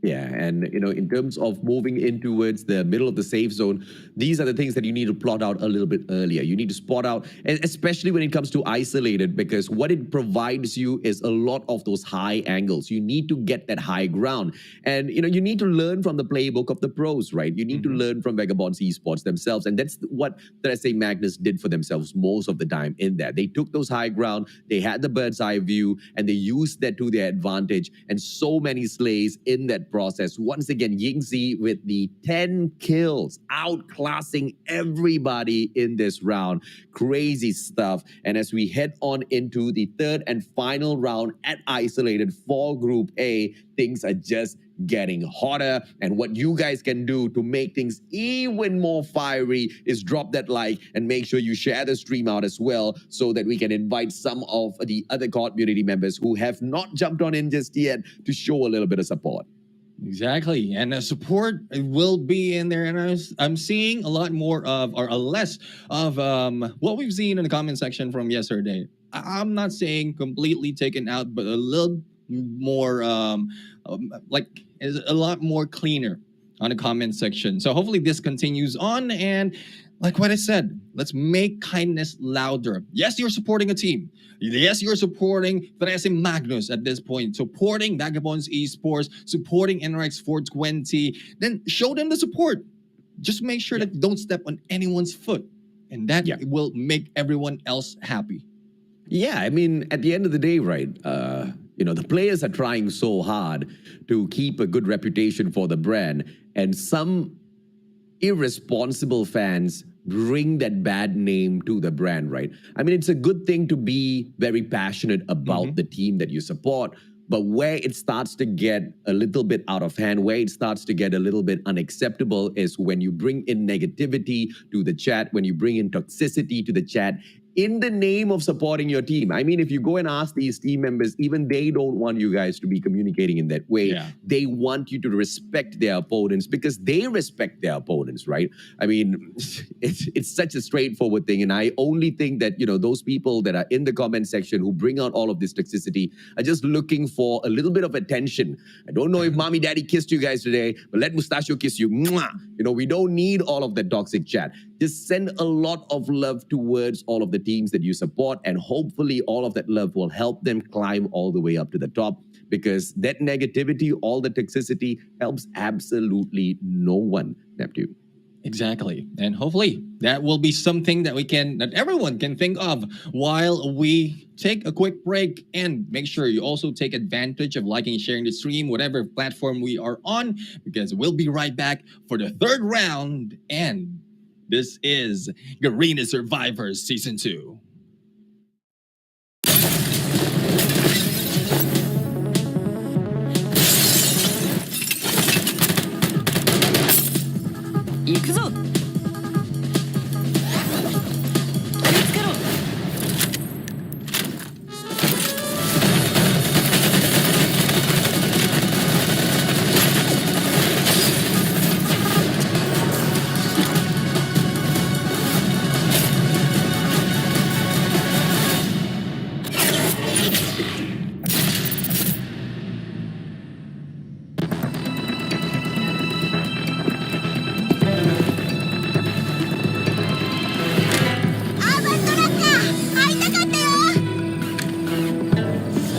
ニュービジョンシティでの重要任務に関する通達を受け取った。行くわよ。うわ楽しみ。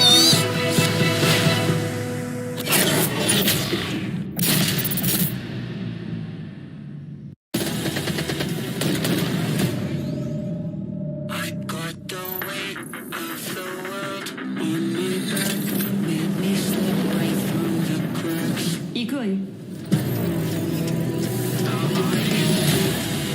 立ちこま、手を貸せ。あれは何なんだ。こいつもポストヒューマンなのか。トグさん。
何やってんだ。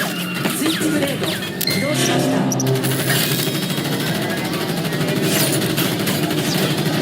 これでも食らえ。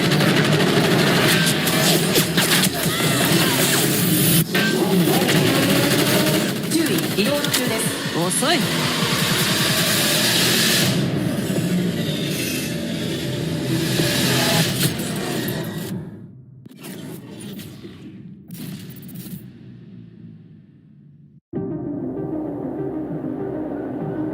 そうささやくのよ、私のゴーストは。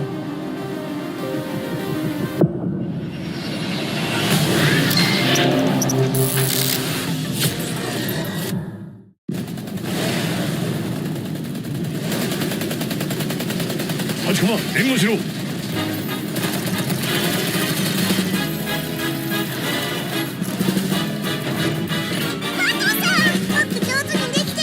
その調子だ、立ちこま。お前はよくやってるよ。でしょ。バトルさんは分かってるな。本当のことだ。アー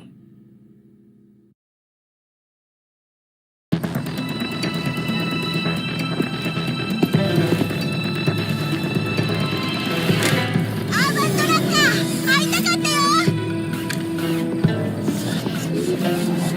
ニュービジョンシティでの重要任務に関する通達を受け取った。行くわよ。うわ楽しみ。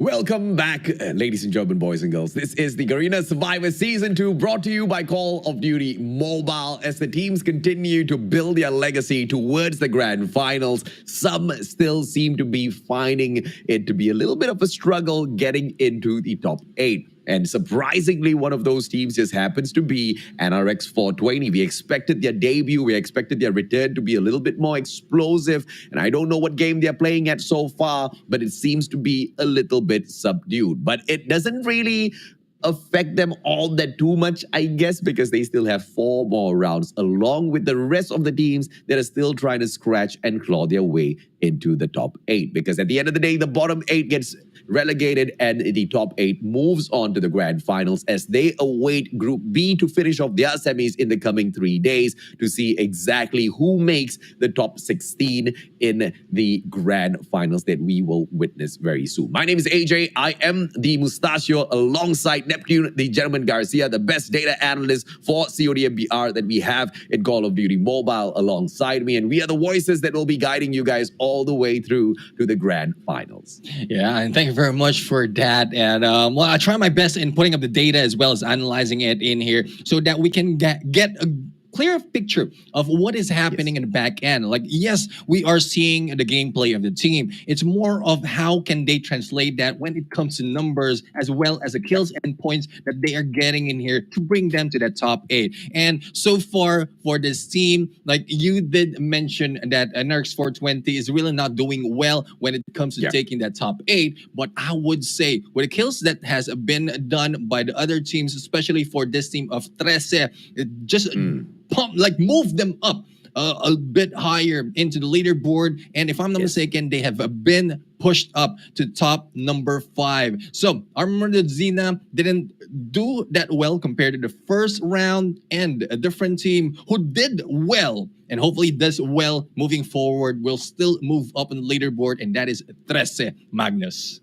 Yeah, and both of them are doing fantastically well for themselves at the moment. I feel like 13 as well as Armin and Radzena, they've done a lot in the competition so far. Armin currently sits down in the 5th or 6th spot overall. We will be looking at the overall leaderboard shortly. But if you look at teams like GGT Esports, who bring on so much of promise, who bring on so much of confidence into the competition as well, we have noticed and we have already discussed that Isolated is their weakness. Isolated is the place where they are not able to pick up as many points as in comparison to Blackout, right? And this is their adjustment that they need to find for themselves. If you cannot go in for those engagements, you try to find that final circle no matter what. But that just doesn't seem to be as easy as it is said by us, because doing it out on the battlefield clearly seems to be a challenge for some of them, especially for GGT. Exactly. I mean, it's more of apart from changing or making not making the mistakes that they've done, it's more of making a lot of adjustments, and a lot of teams are trying to do adjustments on their own. So it's more of countering each other that is happening at this point. And it's more, I would say, the more options that you have will really bring you to a different level, because yes, you know the mistake and you put it one at a time. But with the time that is ticking right now, this is the last day for the semifinals of Group 1. There's not enough for them to really make that move to bring them to the top 8 or probably maintain their level on the top 8. Yeah, and you know, we've talked a little bit about 13 Magnus already, but I just wanted to highlight a little bit more on their performance at Isolated, because it has been phenomenal, right? I mean, we're talking about 40 points out of placements. We're talking about 68 kills. But when you compare that statistic to what they have done at Blackout so far, it's mind-blowing, Neptune. Yeah. Because at Blackout, they've only picked up 3 points, and 3 points came from kills, 0 placement points.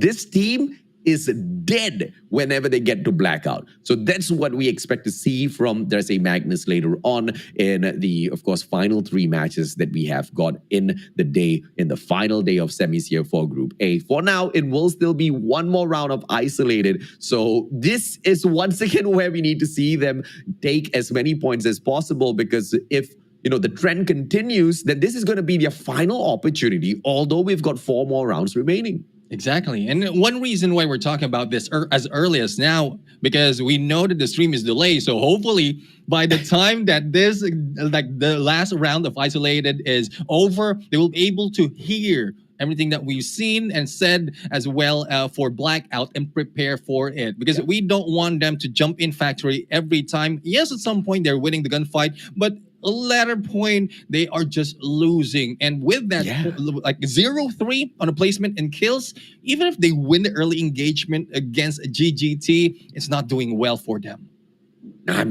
They've got 3 points overall after playing six matches at Blackout.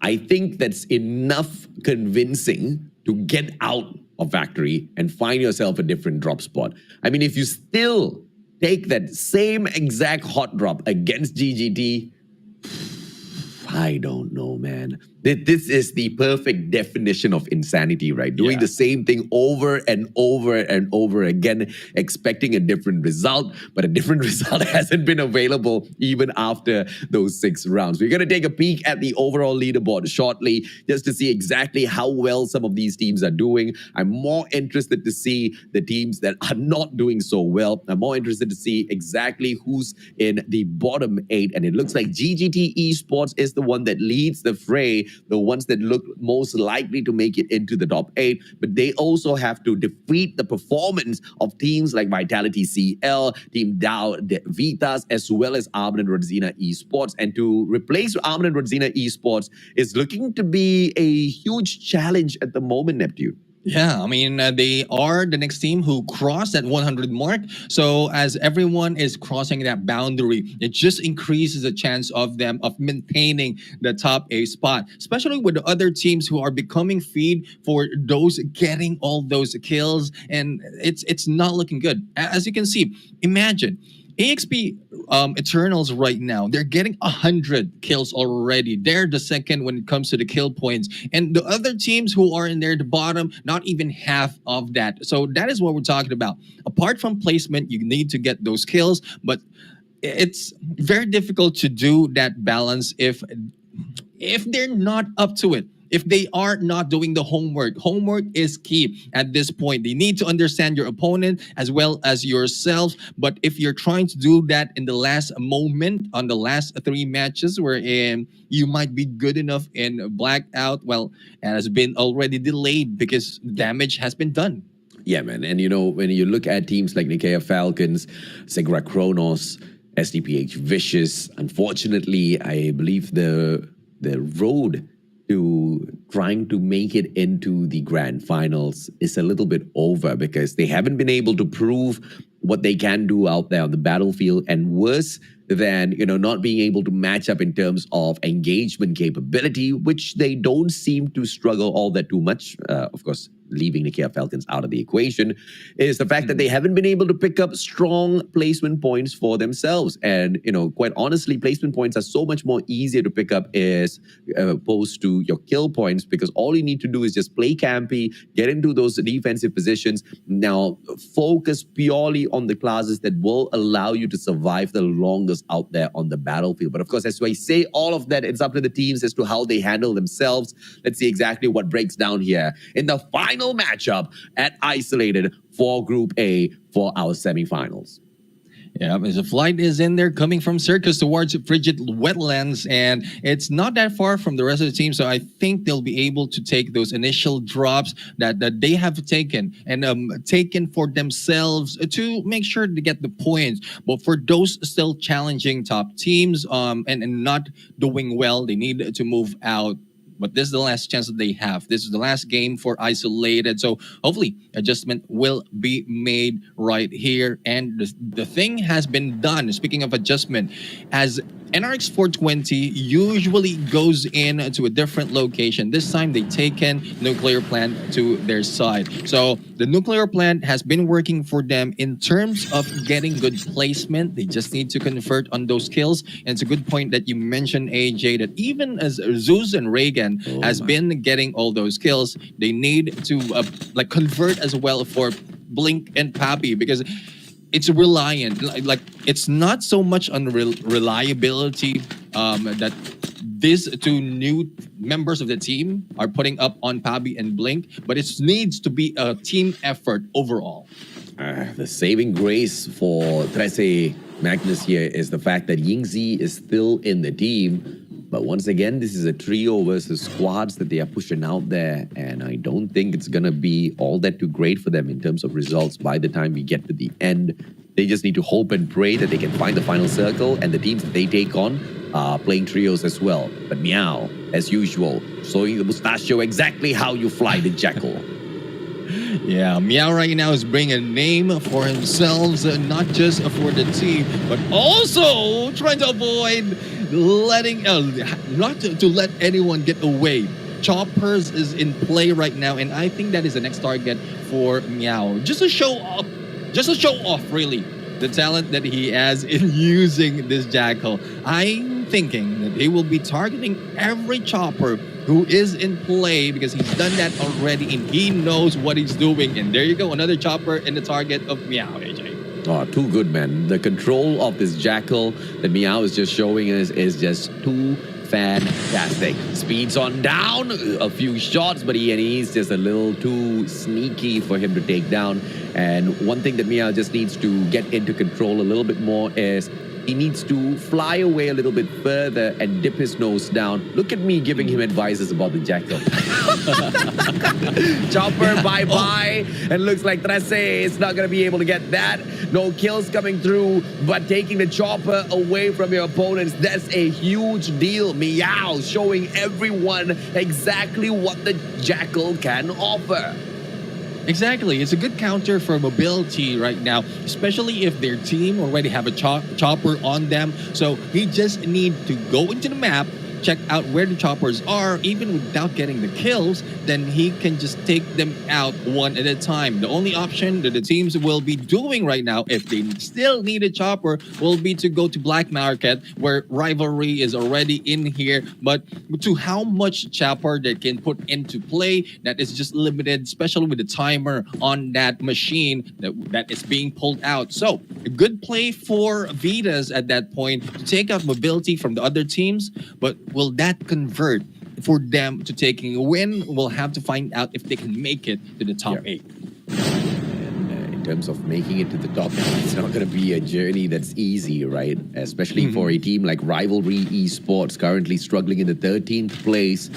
And overall, the placement points that they've managed to steal away from Isolated so far has only been 8. But it surprisingly is the better map that they play, man. So I think the journey is most definitely over for Rival. We see a lot of promise from players like Kurama, but no capability to finish what they started. And once again, I can only attribute that to hyper-focusing on only playing the M21 EDR. And this is a habit, I believe, that a lot of us in Garena have. Whenever we see someone making something work, everybody wants to follow, you know. And sometimes you don't realize that you might just be following a follower. You need to be the leader. You need to create some plays of your own so that you can show the way to the rest. And the M21 EBR just doesn't seem to be as effective in everybody's accounts. Exactly. I mean, like even content creators, I'm not saying all, but most content creators are finding out better ways to utilize other weapons that is not in the current meta. And that is when it is converted to a meta. When it is, say, when a weapon has been nerfed, and you made it work with how you use it as well as an attachment that you're using at this point when from the arsenal as well as from the mods, and then it will become a meta for the community. So that is you are becoming a mover of the community and not just a follower, as you mentioned, AJ. Yeah, I mean, you really need to focus on your loadout, right? That's the main reason why we have it in there. Although guns will be similar to a certain degree in terms of their firepower, but what you do with your gun in your loadout just makes the biggest of difference. So try to find a little bit of a balance and not just focus on what seems to work for others. Because obviously, if you find it not working for yourself, why would you continuously force it? It might work in a couple of ranked matches, but when you find that it doesn't seem to be hitting the sweet spot in some pro games like this, you need to then go back to the drawing board, go back literally to your loadout, figure out exactly how that arsenal can help you get that edge on some of these other players. Loves the cam work here by our observers. Riley, as usual, getting the mobility sorted out on Isolated. But my question is, can they also do the same later on at Blackout? Because this is one of the things that I usually do focus on when I'm speaking in terms of, you know, my breakdown as to the analysis of Blackout. Not a lot of players, not a lot of teams focus on the mobility, which is so very important. Yeah, I mean, knowing they know that it's a bigger map. They know that they need the mobility, but they're not really translating on. They're focusing more of, initially objective-wise, but later on just walking and slowly moving towards each area of that map. And we all know as well that the snowboard right now is not too effective on non-snowy area. And for Blackout, there's not much of snowy area that's going on. So hopefully mobility will be one of the factors the teams will be considering as they go in onto the Blackout map, similar from what we're seeing right now. And I think it's just strolling for every team at that final moment before the next phase has been shown. And I think it is more of the movement of the teams near those area on near downtown, as well as radar base that they need to focus on. So we'll have to find out if anyone can stop them. Not that much on the chopper gameplay because Meow has already taken them out, and the battle continues in here. Yeah, great driving by Sucre. Just parks his car behind the boulder. Has got a little bit of an extra defense. The rest of his team members already finished up everything else as he shows us his driving skills, unfortunately. And as you know, all of the battles continue out there on the field. Rivalry Esports now has an opportunity to come in here and just ease the players of ENE Phoenix, but they will be the biggest losers. Vagabonds Esports, on the other hand, if they do step into this battle, the players of ENE Phoenix will be in a lot of trouble. Yeah, a lot of trouble indeed. And one reason why ENE Phoenix has diverted in their way because they heard Nash in there using that antelope, and they have to divert. They need to move onto the other side. But the position of Yato right now is prime because the difficulty of the slope that ENE Phoenix is using right now, plus the mobility that Vagabonds Esports is taking. And there goes Mark being taken down by Nash in that fight, initiating this battle, AJ. Yeah, Monday just recovering a little bit of his armor. Blue just needs to do the same. Does exactly that. Good cluster. Sucre doesn't even need to wait for that. We're taken out of the equation. Nash, the damage has been done, but Riley Esports on the approach. Nash just peeks on up from the top. Caleb jumps away. A lot of defenses played by Riley Esports, but just what the players of ENE needed. A little bit of backup, a little bit of a distraction, and now Vagabonds Esports focusing on them instead. But Zeus out of nowhere, and RX 420 jumps into the battle as well. Blue gets knocked down onto the ground. Monday repositions. Hits this all-out chaos, Neptune.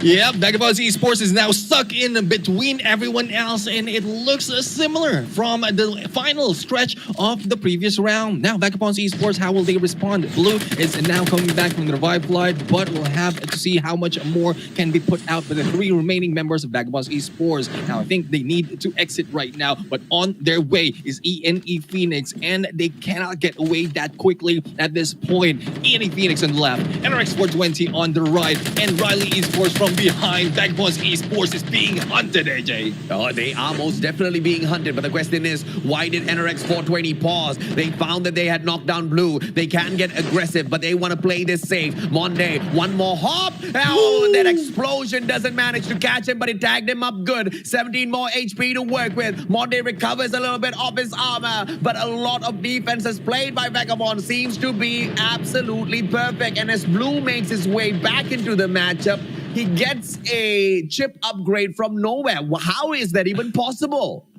Probably a death crate in there lying around with a chip upgrade, but here we go. We have Raygun right now taking that lead, but the rewind class will work for them. Getting information as well as good position from Pabi right now, but still no damage has been done that much by NX 420. And finally, Pabi in there putting in a little bit of effort in that fight, but the quickness of Vagabonds Esports making the move to get away from this fight, AJ. Oh, I mean, as quickly as they took down the players of Vagabonds just bounced right back up.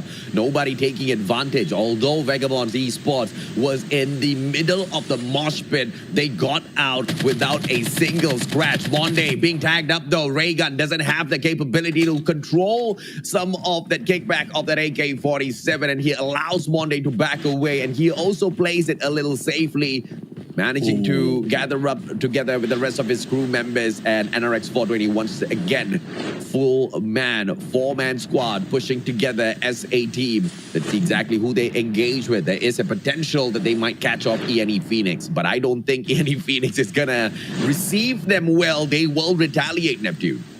Yeah, they need to retaliate because this is the chance for them to take down anyone from this other side. But I think how the next phase has been shown, a lot of teams will be moving towards that area. And a part of that area is onto the water. So I'm looking forward to everyone struggling, swimming, as well as crossing rivers just to survive at this point. As we can see, everyone is heading towards downtown on to this area as Riley has taken the lead in here. It might be trouble for ENE Phoenix as well as the other teams who will be late on the rotations at this point, AJ. Caleb, good plays by Riley Esports as usual, but no slays coming through just yet. They're playing this super carefully. 30 players left in this matchup. Supposed to be 46 that initially jumped on in, but as we saw earlier on, Trece Magnus lost a player on that initial flight, so it is just a little unfortunate. But Riley Esports, on the other hand, open waters for the play. Picking up that ad drop is going to be super risky, but NRX 420 on the other side of the battlefield. They meet the players of Armin and Rodzina Esports, the winners of round number 1. But they went kind of missing after round number 1. Yeah, I mean, if I'm mistaken, there was only 2 points or 1 point from Armin and Rodzina in round number 2. So, like I said earlier, after that match, hopefully it's not a fluke, but it's looking like it. And one thing that other teams, or specifically people who are doing great, if they did great, they doubt themselves that can they do it again? And the moment that they doubt themselves and not put up the effort, good enough effort, as you usually say to me, AJ, it will really not work for them. So hopefully there will be no doubt for the gameplays because they have practice. They put in a lot of effort in studying the gameplay and putting it to work. So there's a time for them to do that. Yeah, and ladies and gentlemen, boys and girls, if you guys want to help us out, help the broadcast out as well, make sure you hit that like, make sure you hit that share as well so that everybody can jump on in here and see exactly what Call of Duty Mobile Battle Royale domination truly is. And I know, the CODM BR domination might have looked a little bit better with the Four Kings together with us. I am sad as well, but they just have to wait for the next competition, and I'm sure they will make a strong comeback. All of you just need to believe in that, and all of you just need to show a little bit of patience because it is not over just yet. The journey for the Four Kings is still alive and kicking, and they do have a team waiting to play in the semis in Group B as well, Neptune. Yeah, exactly. The Four King Aces has got a lot to offer and a chance for the teams as well to show that regardless of whether it's a main team or the Aces who are playing, they can still put in a great fight. And the support of the fans out there is in need to be well. To start off the Four Kings Aces in a good start, on a good step, on getting more fans and showing up in this game in Garena Survivors to be one of the team to be sought after by all of the fans out there. And Yingzi, as usual, being Yingzi, managing to get a knock onto the player from the side of ENE. And as ENE Phoenix backs away, Yingzi's going to be in a lot of trouble. One shot coming through, tags him up, and breaks one armor. That's not going to be too much of a problem. But Yingzi now turns that 180, spots those players. Dinosaur right in front. Riley Esports hopping on into this battle as well. This just turned out to be so much more troublesome for Yingzi as well as Gab. Yeah, with 3 members starting this game and now left to 2, Yingzi has no choice to back off. But Gab, on the other hand, well, the bait was not taken by ENE Phoenix, and Gab was left in there still alone, and I think that was a plan of Yingzi. Take the shot, pull them out so that Gab will be able to get away from that situation. But underwater, like, he has no choice but to wait. And there you go. Oh, Gab was able to make that kill. And where that came from, that might give out the information to the rest of the teams. And Merc finishing off Gab, leaving Yingzi all alone in this fight between ENE Phoenix as well as Riley Esports. Yeah, Gab's my boy, pulling out that Arctic 50. I'm a personal lover of the Arctic 50, right? Not a huge fan of the M21 at all. I mean, high fire rate, you can take that and go back home. I want the strong shots out of a sniper. That's what a sniper is supposed to be able to deliver out there on that CODM BR scene. And yes, the M21 is effective in some of those situations, but not in every single one. You gotta be a ruthless sniper who can follow up really well, or you need to have some backup players who can do exactly that as well. But now Rivals as well as NRX 420 both shutting down Vagabonds Esports together. Yeah, it's all snipers who is putting down Vagabonds Esports, and we'd like to see the position of Vagabonds Esports right now. So far, we only have them on the corner of our minimap, and there's not much. But here comes Riley Caleb going in, putting a pressure against AXP, but that is a team that you don't want to pressure with the gunshots, because the kill that AXP can do might take down Riley Esports, and with their position in this map, it's not looking good for them, because not only is AXP trying to push them out of this hill, it's also ENE from the back end. And here comes the safe zone right now, putting a lot more of pressure against these three teams. Yeah, great positioning by Caleb, managing to get a knock and then quickly repositions. Is playing the Trap Master, has got this whole hill tagged up already. So if AXP pushes into their compound, this is where Caleb can once again shine, but needs to recover a little bit more of his armor. Calls for that backup from the rest of his players, and AXP not pushing up quick enough to take advantage of all of those armor breaks. And this is once again where the follow-up is so very important. It's not important to just break plates, but it's important to follow up and shut down those players. A little bit too slow of a response from AXP, and they allow Riley Esports to back away so easily. Yeah, and Riley Esports backing away, but they might be meeting ENE Phoenix, who has taken high ground already on the other side. So Riley is in a pinch right now, and one thing that they can do is just wait. So don't be too aggressive. They can just wait for the best moment to go in the middle as the safe zone closes in later on, and they can take kills onto the side as ENE Phoenix also meeting up Vitality on this right-hand side of our screen. And that is what AXP is doing right now. They are not waiting for Riley Esports. They're just heading in the middle, and with the 7 teams remaining in there, a lot more of chances for them to get those kills. But Assassin right now putting pressure on Riley Esports, and Caleb just jacking him out of this game. Fantastic plays with the Jack. AXP just going to town with everyone. Flappy, Wiper, Riley Esports eating up those bullets. Close range combat. Jack's the king. Monday is found as well. Merc does not attack and pulls out the one and only Holger. Doesn't tag him up just yet. NRX 420 hops into the battle, and Merc says, bye everybody. I'm out of here. Yeah, well, Merc right now is in there trying to get a distance, but Monday just stopped them with no time. There goes Merc. I mean, what a time to pull out the armor. And this time, AJ, we are seeing out of nowhere NRX 420 taking a win, and hopefully smiles will be coming from the players.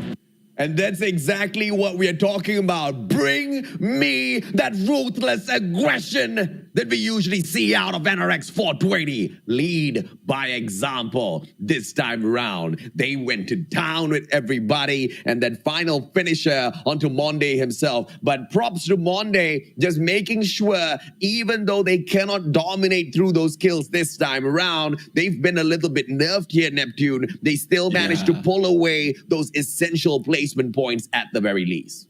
Exactly. I mean, it's a switch up of the gameplay of Vagabonds Esports right now, being aggressive at the start, and then later on, survivability will be the next thing that you need to focus on. And as you can see, we have well, NRX 420, yes, they took the 10 points for the win, plus an additional 6 points for the kills. Zeus doing a great job in here with 3 kills on his name, but to no surprise, AXP still getting a lot of kills. And like what I mentioned earlier, AJ, Vagabonds Esports, yes, there's only Monday and they're surviving on the final moment, but they already invested on those kills, just up to getting higher on that placement that will back up everything that they've done so far for that match. Yeah, we're talking about 15 points, and we also talked about how those placement points makes a huge difference for the teams that are trying to claw their way into the top 8. And this is exactly what was needed, and it is delivered by NRX 420. Are they going to dominate the grand finals? I don't think so. But for their very first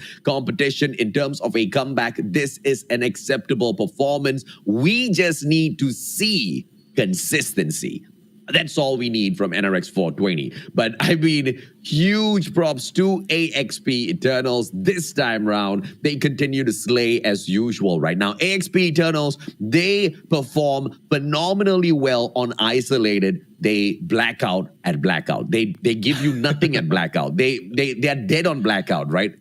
So this might have just been the final performing round of AXP Eternals. 91 kills so far in the competition at Isolated, and they have just added on, how many is this? 15 more to the 15. count at Isolated. Fantastic in terms of play. They have just matched up to the number of points on the side of NRX 420 overall just through their kills, which means the official number one spot goes to AXP Eternals, which is quite impressive. Yeah, I mean, it's quite impressive how AXP has been taking all those kills, and it's more of how NRX 420 has been doing before, way back when they were the kings. And I think I'm thinking about it, what has toned down the performance of NRX 420, even with the re-roster, as well as they're doing well in some games. I'm thinking that the gameplay that they got used to was TPP. They were the best before on a TPP mode. Switching it up on an FPP, a lot of teams has lost their momentum as well as their teeth in terms of putting in the aggression. Not so much aggression has been seen from NRX 420. So hopefully they can convert that into Blackout. But looking at their statistics on Blackout, it's not so much as well. Not even reaching 10 in terms of kills after 2 days. And with the placement, not so much like to see from this point. And a lot of teams has hampered their performance in when they jump into Blackout. Unlike GGT Esports, placement point has been well for them, and it's even higher compared to Vagabonds Esports when it comes to placement. So hopefully a lot of teams will focus on placement later on in the remaining 3 rounds and then get the kills that they need as they move along the way. Yeah, man. And props once again to Monday for surviving so long, because if it wasn't for him, you couldn't see this many placement points on the side of Vagabonds Esports. And like what we talked about, the top 4 placements is exactly what you need to look for in each and every single matchup. 5th place onwards, it really doesn't add up to a lot at all. But speaking to not adding up to a lot, once again, Riley Esports, they seem to have bombed out. Yes, they do pull away a couple of placement points here, but like I said, after the 4th place, it's almost nothing. And with just a single kill on their side through Watts, this team really needs to figure out exactly how they can maintain consistency out there on the battlefield. Consistency just seems to be a problem for a majority of the teams in here. And when we take a peek here at team number 5 in the name of Team Dao Vitas, this one, fantastic as usual. Meow, my MVP player once again, just showing off with the Jackal. I know he hears us speaking, man. I know he just wants to show us more of his Jackal plays. And you know what? I want to see more. Yeah, definitely a lot more from Meow, and they're using the Jackal play, and it's really smart. I mean, it's only until that previous round that we got an idea on what Meow was doing. Initially, from the first day, we're just thinking, yes, information gameplay, trying to get some kills, but we pointed out that it's not easy to get kills using the Jackal. But from that previous match, when we have seen Meow really targeting the chopper, it is very smart move for them, taking out the mobility of the other teams and as well as bringing in more to their team to get all those drops easily as they have a chopper. They drop into the platform, or they got the chopper from the platform, and then Meow was just taking out that advantage from the rest of the team. Pristine work, high-level work from Meow and Vitas at that point. Yeah, and when you take a peek down to his GGT, it's a GGWP for them, because 8th spot overall for kills. I'll take that better than nothing, man, because they just jumped into this matchup with only 3 players on their side. So at the very get-go, they were already kind of nerfed.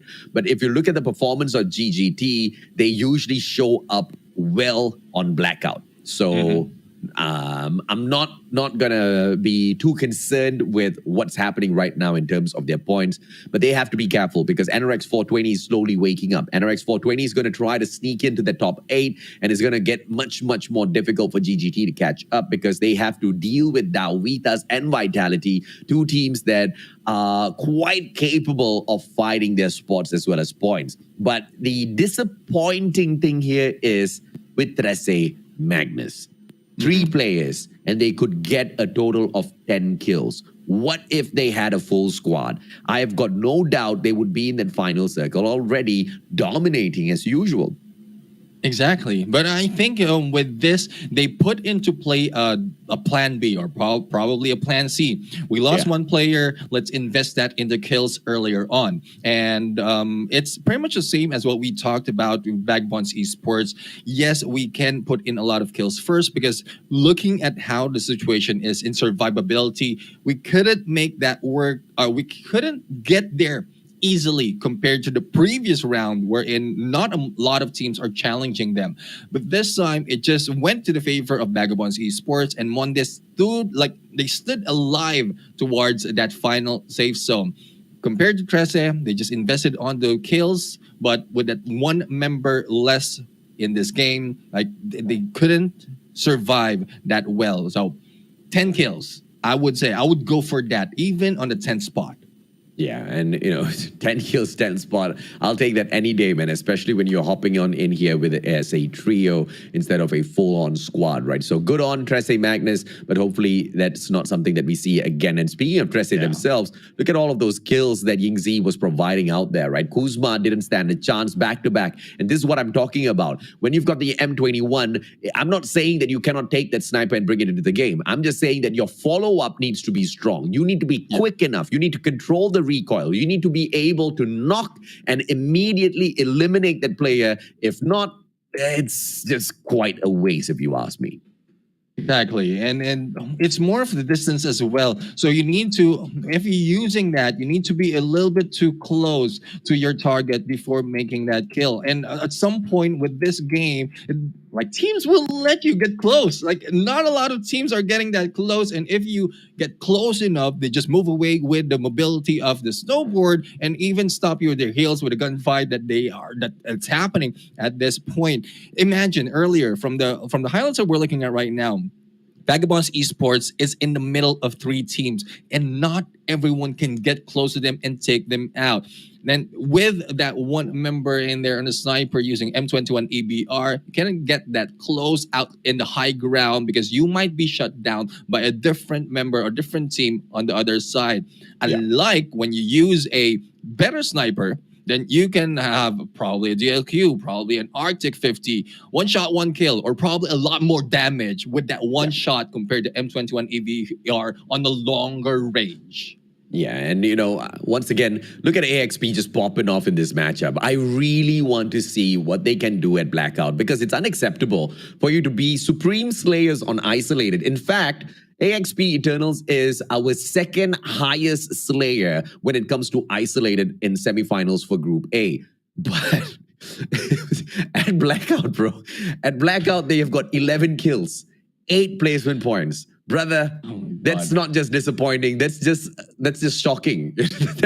that's like ridiculous if you ask me in terms of how proficient they are at Isolated and how subdued they are whenever they show up at Blackout. And if AXP can bring that sort of performance over at Blackout later on, it's very easy to see them dominating the whole of the grand finals later on as well. But we need to bring that spotlight back to the team that is in question. NRX 420, can they now keep this up? We're not looking for 20, 30 kills. We're just looking for consistency here, Neb.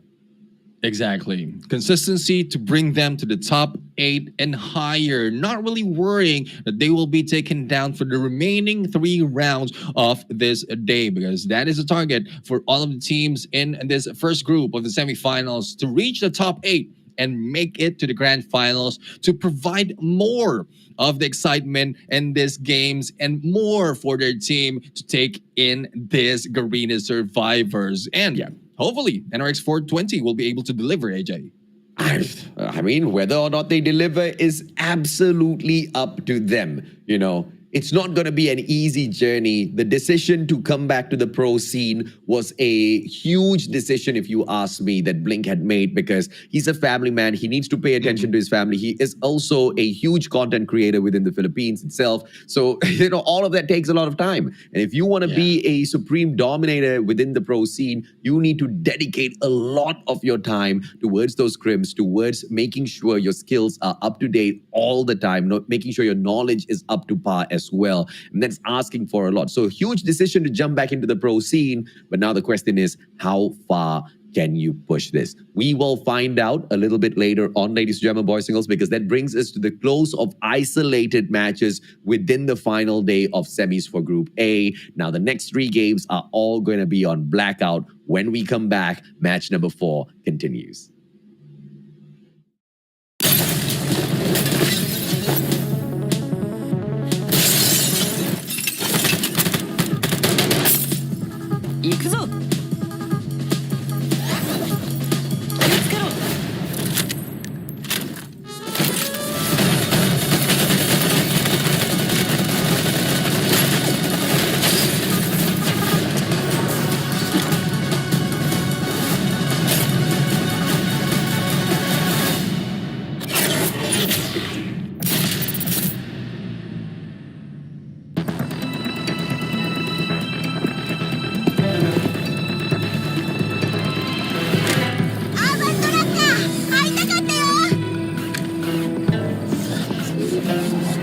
ニュービジョンシティでの重要任務に関する通達を受け取った。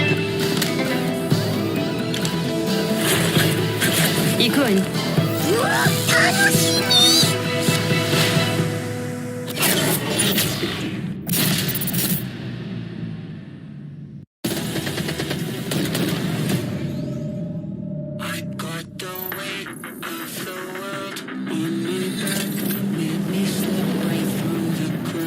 行くわよ。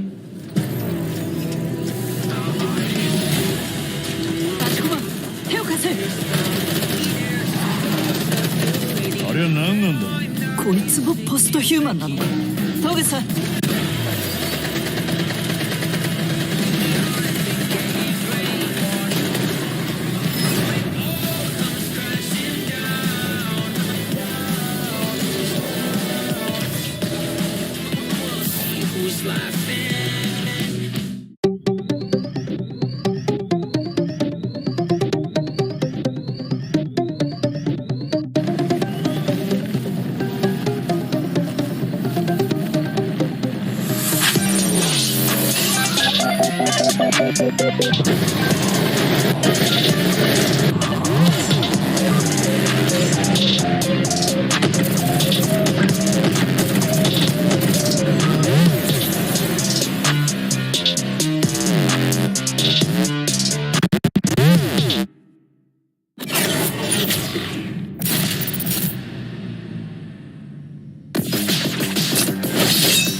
何やってんだ。スイッチブレード起動しました。これでも食らえ。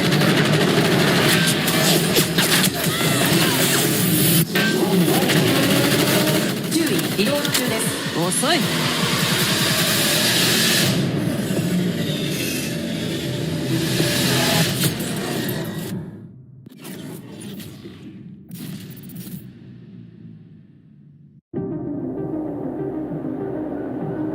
そうささやくのよ、私のゴーストは。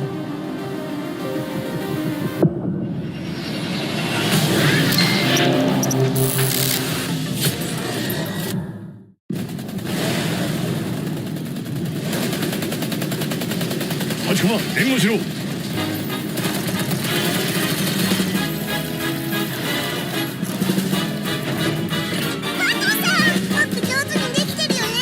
調子だ立駒。お前はよくやってるよ。でしょ。バトルさんは分かってるな。本当のことだ。アー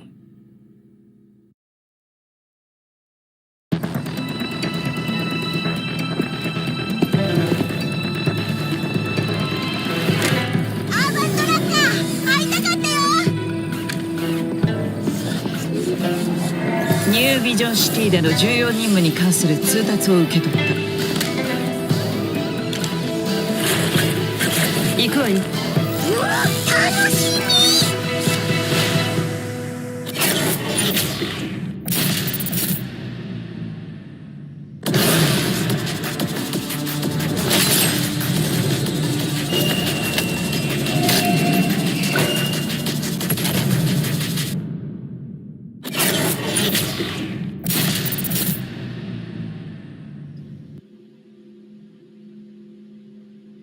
Ladies and gentlemen, welcome back to the show, and this is Garena Survivors Season 2 Legacy, brought to you by Call of Duty Mobile.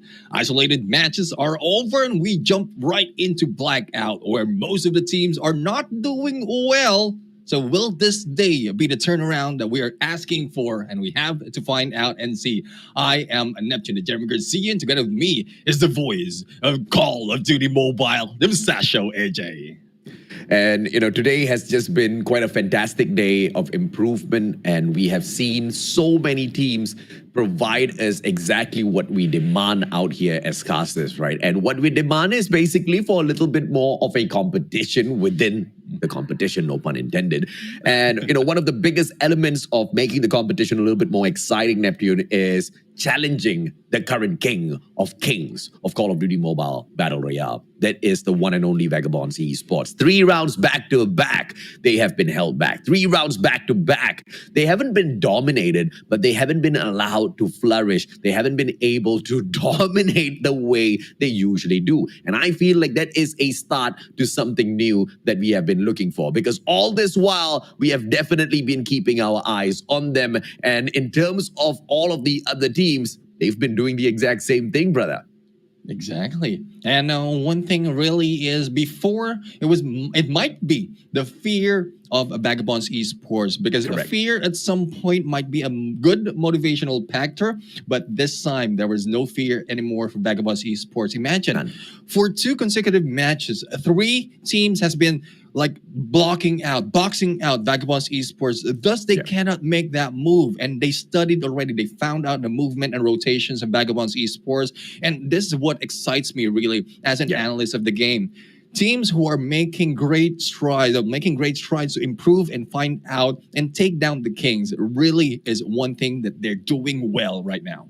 Yeah, and it shows us that they are putting in the initiative, right? It shows us that they are studying. It shows us that they're doing their homework, which is so important.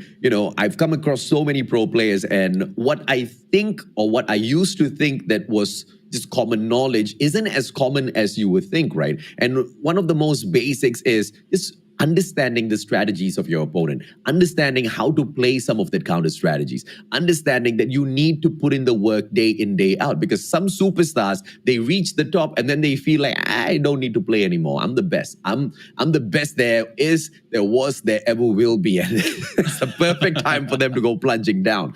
But at the very same time, there are some players who continuously tell themselves that, that team is a certain level and there's no way we'll ever be able to get to that level. And as the more you say it, the more you will allow them to continue to flourish and not get anywhere close to them. You need to really believe that you have the capabilities to match up against even the very best. Because if you yourself don't believe, how will your fans believe? How will your team members believe? And how are you going to be able to pull it off at the end of the day, right? And I really love the fact that so many more teams are believing that they can pull this off. Because, what we saw in the previous matchup where Vagabonds Esports got surrounded by so many teams and they were really taking the fight to them, it truly shows that other teams are now starting to open up their eyes a little bit more. But at the same time, it also shows the survivability that Vagabonds Esports brings into the competition. These guys are like cockroaches that just don't die, bro. You can stomp on them, you can shut them down, you can turn them into dog tags, and boom, they still appear in that final circle. Yeah, at least they're closer to that puzzle, to really like unraveling what Bagboss Esports has been doing. That's only that survivability that is the only thing that they need to break for Bagboss Esports to fall down around. And so far for the other factors, they've already dealt with that. We've already seen how well they can do against Bagboss Esports. It's just to break the survivability of Bagboss Esports while doing that same thing for your team would be a great start for this match. But how will they do it? Because so far, based on the number, it's not looking good for most of the teams in Blackout. A lot of teams are not doing well in placement and even in the kills. It's more of, if I'm looking at it correctly, only 5 teams who have crossed top or 20 in terms of kills for all the days that they played out Blackout.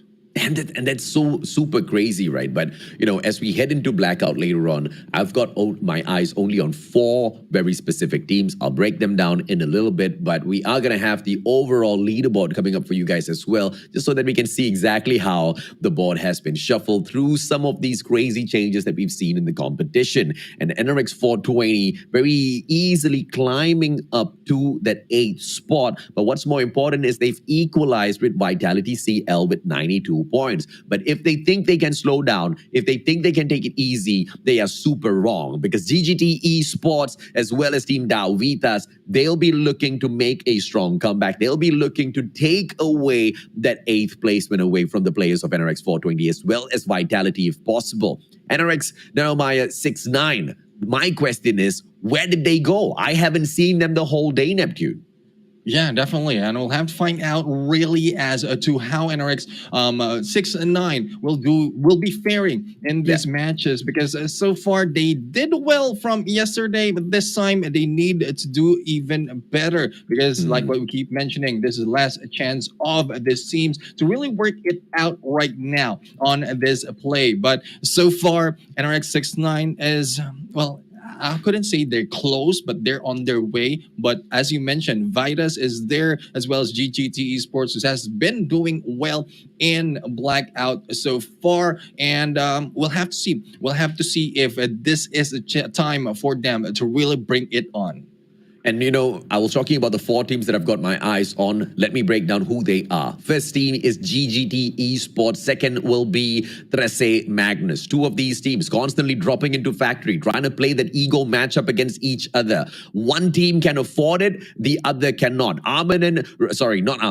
Trece Magnus, they can afford to be cheeky and drop into factory again, because even if they lose their engagements, they are not at a risk of being relegated from the competition. GGT Esports, on the other hand, they are on the 9th spot, so they cannot afford any risk whatsoever. So I hope they hear me loud and clear. I don't want to see them at factory, and if I do see them at factory, they better hope and pray they win out every single matchup, because if not, I'm just going to be a lot more harder on them with how we analyze that situation later on. NRX 6-9 as well as Vitality CL, usually as they hop on into Houseboat, this is something that I do not want to see again as well, Neptune, because NRX 6-9, they cannot afford it.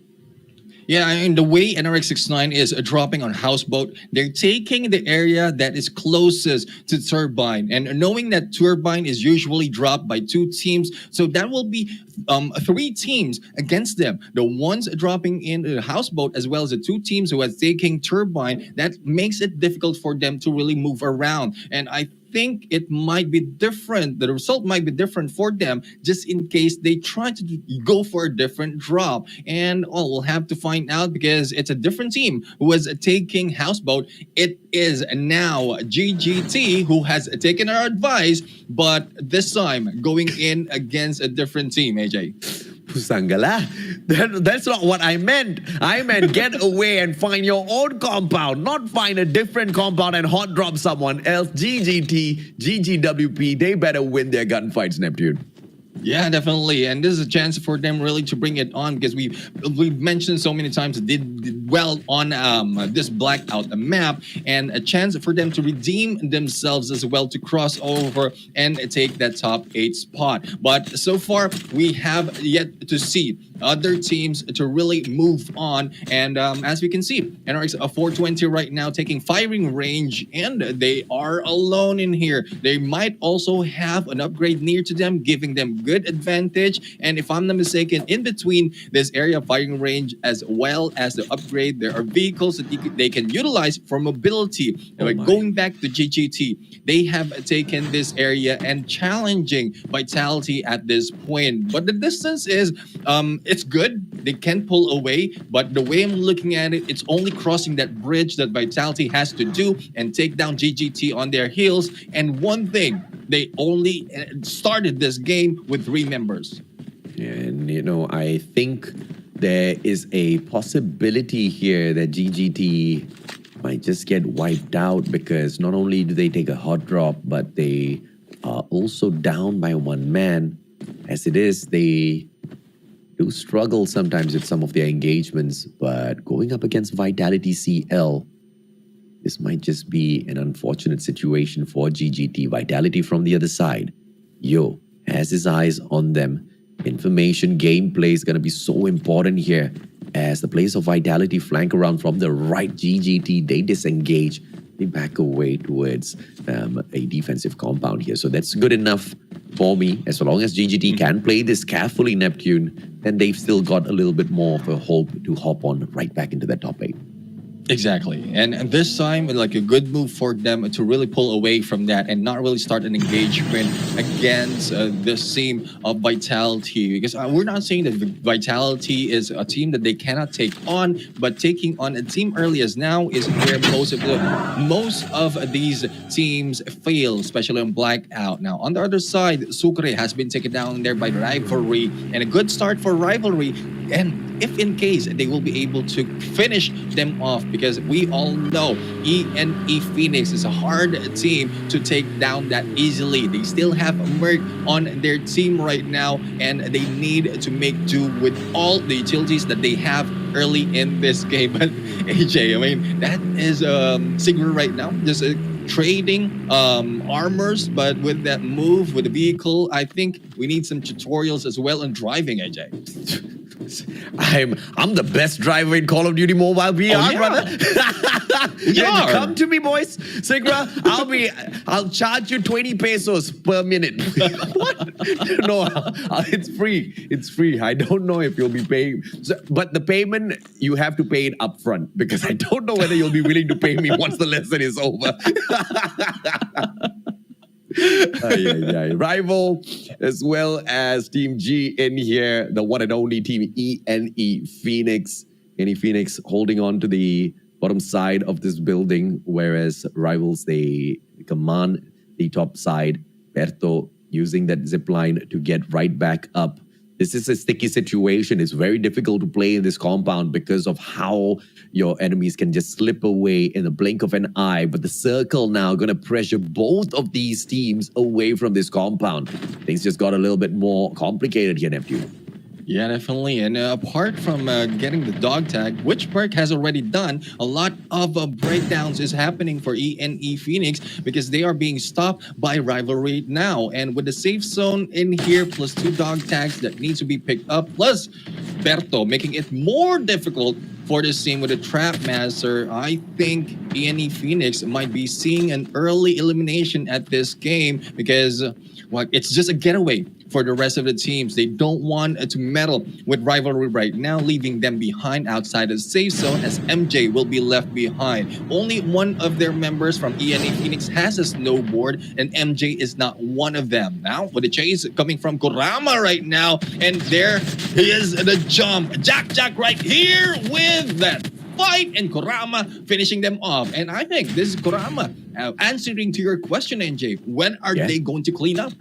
Absolutely, man. And in terms of Kurama and his engagements out there, the battlefield, Raygun out of nowhere with the SMRS. Kurama, he's in a little bit of trouble, but thankfully Raygun, he's backing away from that engagement. So I believe This team will have a little bit more of a viability out there. Rivalry Esports, they need to get away as quickly as possible. But I believe Kurama is now in a unfortunate situation. Zeus closing down the gap a little bit more. Raygun with the backstab, and through the smoke, Zeus manages to catch Berto. That's game sense right there. Blink shuts down Diablo, and it looks like the team rival is gonna get assassinated by all of the players of NRX 420. Assassin, can he get away? This is from Team ENE Phoenix, and Assassin gets assassinated as well, long range by Bobby. NRX 420 looks like they want to pop off this time round in Blackout, but this is outside of the circle, and although the circle's not gonna hurt too much, NRX 420, they are on the hunt. Assassin down on the ground. Sucre tries to get away, but Blink bounces up and down. His car can't sustain, but on the bike, Raygun alongside Bobby, they want to take Sucre's life. Look at that SMRS hit, and Sucre hops on out of Big Bertha, and Sucre's eaten up by Bobby and RX 420. It looks like we see some signs of life of a comeback in here.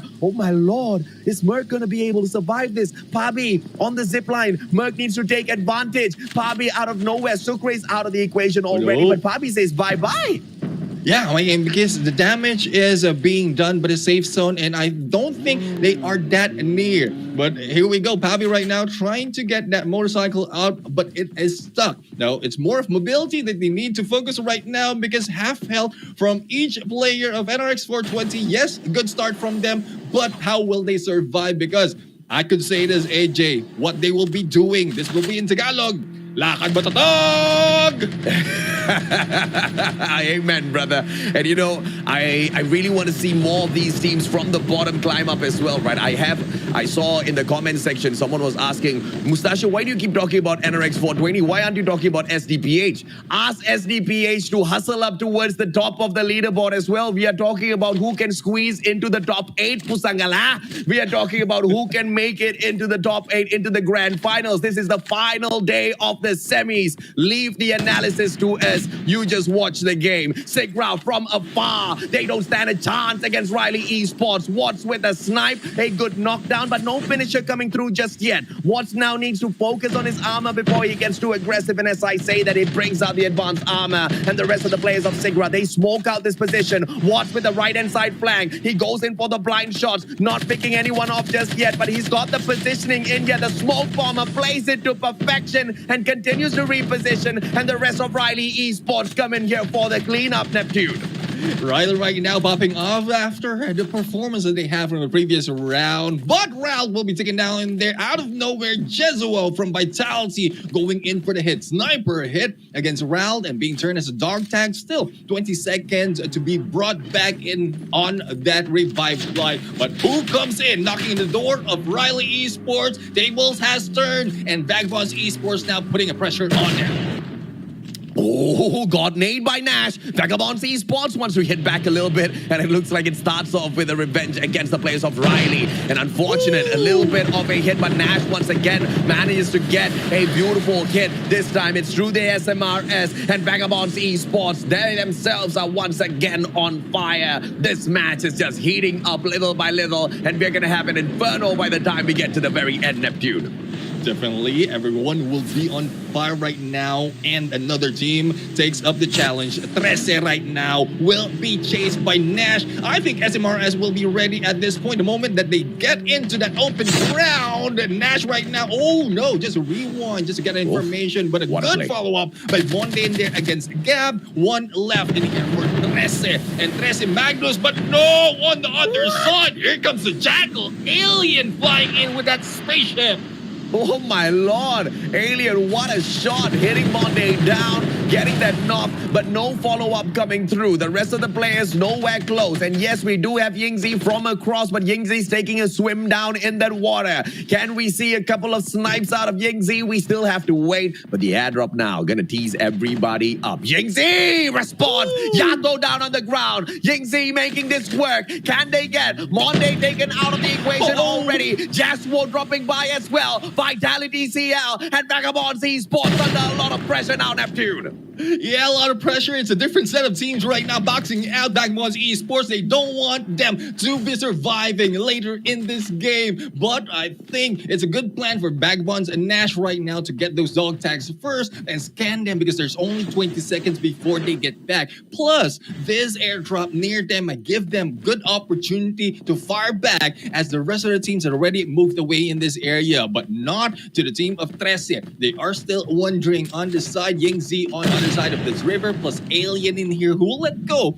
of that Jackal after the damage that has been done. But to what can they offer in this game right now? Because so far, 3 members from 13 is not that superior compared to those who are already a full squad. Yeah, Alien, what a play earlier on, manages to get those quick grabs from that pink airdrop and then quickly hits that rewind as well. Plays the game of defense so extremely well. And Paul, on the other hand, just a little bit of a lag, but now there his eyes on NRX 420. Vagabonds Esports, Monday as well, close by to punish NRX 420. Nash finds Zeus, that's what we're talking about. And NRX now has a big fight on hand. Vagabonds Esports knows exactly who's in front of them and they want to finish them off here, Neptune. Yeah, it's a good distance coming from Pabi right now, taking down Yato in the process, but Zeus will be eliminated. Dog tags will be in the water. Blink's being chased, but it's a good thing that Reagan will be there for the backup. Pabi right now just needs to get this distance and put a pressure on Vagabonds Esports to give a chance for the rest of the teams to take that dog tag as well as to pull away because Pabi is just safe and sound. The only thing that will break this position will be teams from the other side or probably behind Pabi who might backstab him at this point, but still prime movement from Papi right now, not letting anyone get near to the rest of the team of 420. Yeah, without Pabi, that would have just been Ubos all the way. And once again, NRX 420 would have just been shut down prematurely. But Pabi made sure he scared the heck out of the boys of VB. And with the takedown of Yato, that was just perfect. Riley Esports now chipping on in, but Blue on his snowboard will be able to back away. Yeah, taken down by KKPG from the left-hand side. And that was a little bit unexpected. And that's the weak point of holding on to the high ground advantage and not checking your 6. And everybody else, they scrambled to survive. They scrambled to pick Young up from his feet, and Nyx flies on in to his death. What a rewind hit. Nyx is gone.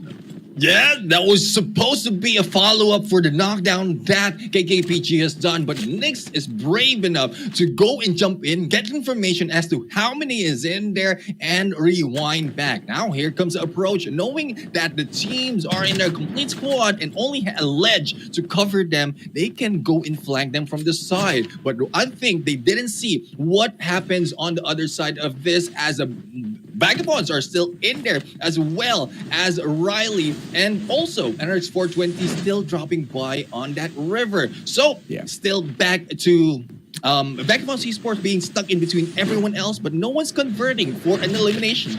Yeah, but it doesn't matter, man. Vagabonds Esports, it doesn't matter if they don't pick up those kills. Oh, yeah, puppy, out of nowhere. Once again, Nash shut down, and it looks like Alien takes Yato out of the equation. Vagabonds Esports, not as dominant as they used to be, as everybody wants to get a piece of this. And this is what believing in yourselves can do for you. Everybody now believes that they can match up against Vagabonds Esports themselves. But the question is, who can snuff out these cockroaches? Because many have tried, but Vagabonds have still found that final circle, and they're still surviving out there on the battlefield. But I have to say, I'm most impressed with the team of Dresse Magnus. No matter how many times they hop on in here without a full squad, they still seem to be ultimate survivors as well as slayers, Neptune. Exactly. I mean, imagine 4 kills already, 3 team remaining. Gab has been taken down earlier into the game, but with the gameplay that Alien as well as Yingsu has done in that area, even on with that Jackal, they still manage to take kills after kills, and hopefully they can continue on. Survivability is on them, pretty much the same as Vagabonds Esports, but with 2 members inside of Riley, I think they need to back out. Rivalry right now is in here, but Yingzi taking on Caleb in there. Yeah, we talked about how Yingzi's great at engaging as well as finishing off his opponent. We talked about how M21 should not always be the focus, but in Yingzi's hands, the M21 is on fire as always. Rolled, SMR is shut down, Bertho taken out of the equation, Kurama makes quick of Alien, and then Jack still manages to provide close quarters combat. Jack is unparalleled too in terms of competition, but with Diablo and Bertho out of the equation, Kurama and Nezuko, they've got a lot to pull off in here. Just beyond this boulder, as they circle around, they might just be able to find two more players of Tresse, Magnus, but that's not the move that Kurama pulls on just yet. Vagabonds Esports holding on to that high ground advantage, and we talked about how that can be a weakness as well, but they know how to survive Neptune. Yeah, definitely. I mean, back to four members of this squad right now, and they're still not stopping Vagabonds Esports, despite of how many teams trying to box them out and still pull out in there with a complete squad. It's really difficult. Survivability is one of the things that needs to be broken for Vagabonds Esports, but I think that will be put to rest in a bit because the safe zone will be moving in, and the rest of the teams need to get those vehicles to get out quickly, and we still have not yet seen where they will be heading for that next phase of the safe zone. But from the looks of it, we still have a lot of teams, 8 teams that will be battling it on crossing those bridges. Yeah, the players of Armin and Rodzina now, this is going to be one of their biggest challenge. Let's see exactly what they can pull out here. Vagabond Esports, Monday, he's all alone. He's moving straight towards VTL. Yasuo taken down, Roll shut down by VTL's Shy. But can we see Monday survive this? Vagabond Esports appeared out of nowhere. Jesu, whoa! Good slide by Monday, but he can't get away just yet. AK-47 for the win. Jesu with a high ground advantage, Neptune playing to perfection. And now Vagabonds, they need to depend on 2, but they've got a deadly duo to depend on. Yep, apart from that, Bye-bye, my Watts. goodness, Jesuo taking out Watts in there unexpectedly. Bye-bye, Gas. This is what I'm talking about, AJ. The distance that Jesuo has, that is a prime for the M21 EPR compared to the longer range, and this is what Jesuo is putting into play. Yes, I absolutely agree with that assessment, right? The range really matters. The bullet drop, when the range is just elongated just a little bit more, doesn't really serve you up really well. You need to be a player like Jesuo to understand that, and he understands that perfectly. The perfect combo, AK-47, M21, EBR, both from the gunsmith, and he seems to be playing it to perfection. Kurama with the Jack shuts down Phaeton, and it looks like the players of VTL now to recover. Jesuo, this one wrong move here could be the end of him as he circles around. He manages to catch out the players of Vagabonds Esports. Now that grappling hook from the ninja fails, and Jesuo repositions, but he needs to be careful on his left-hand side. The players of Vagabonds Esports might just be the death of him. Yep, and as we see Shy being picked up by Jesuo right now, grenades are flying in, and Vagabonds Esports is just in front of them. Nash right now just below, and Armin Rosina haven't gotten a lot of engagement in this fight already, but they need to run in on to the safe zone. But who might stop them on their heels? It's NRX 420 who has taken the higher ground, so a little bit of cautiousness needs to be done by Armin Rosina. Simiru, we've seen this so very time, but in a different compound, I don't think he will be found that easily. Yeah, Blink. Good positioning. One God nade might just be the difference maker. Zimiru is not in the room. Nade finds no one, but Blue takes himself out. My God, what are we even watching? Vagabonds Esports, they're falling apart. NRX 420, 8 kills in hand so far. They're looking to qualify for the grand finals. Can they make it through? Blind shots through the wall, finds absolutely no one. Bobby, on the other hand, playing that high ground advantage right now, but needs to duck his head down low just in case he finds those other players. Kuki and Zimiru going up against a full squad of NRX 420. The players of Armin and Rodzina. We talked about how they can find a comeback in here on Blackout, and they're doing exactly that, but totally outnumbered in comparison to the players of NRX 420. Zeus and the Jack manages to find Kuki. Kuki taken down. Zeus gets that kill beautifully back-to-back, and Zimiru shut down as NRX 420 will be the winners of this one unless Zimiru finds a way. But the circle finishes things off, and the kings of old are still alive. And this is what we're talking about, consistency. And they were able to carry it over onto Blackout. And I think there's an understanding here, AJ, of how other teams are performing. And when you know that other teams are not performing that well on a specific map, that is what you can take advantage. So I think a meeting has been done, a lot more of meeting has been done between all these members of NRX 420 that yes, we can do well in isolated, but not so much. But once we jump into Blackout, we can take him out. We just need to plan it a little bit better and plan it better. That is what they've done. You see the power of believing, Neptune? Yeah. And the power of believing 2 points, right? And the first thing is the power of everybody believing that they can take the fight up against a team like Vagabonds Esports, regardless of the domination in the competitions.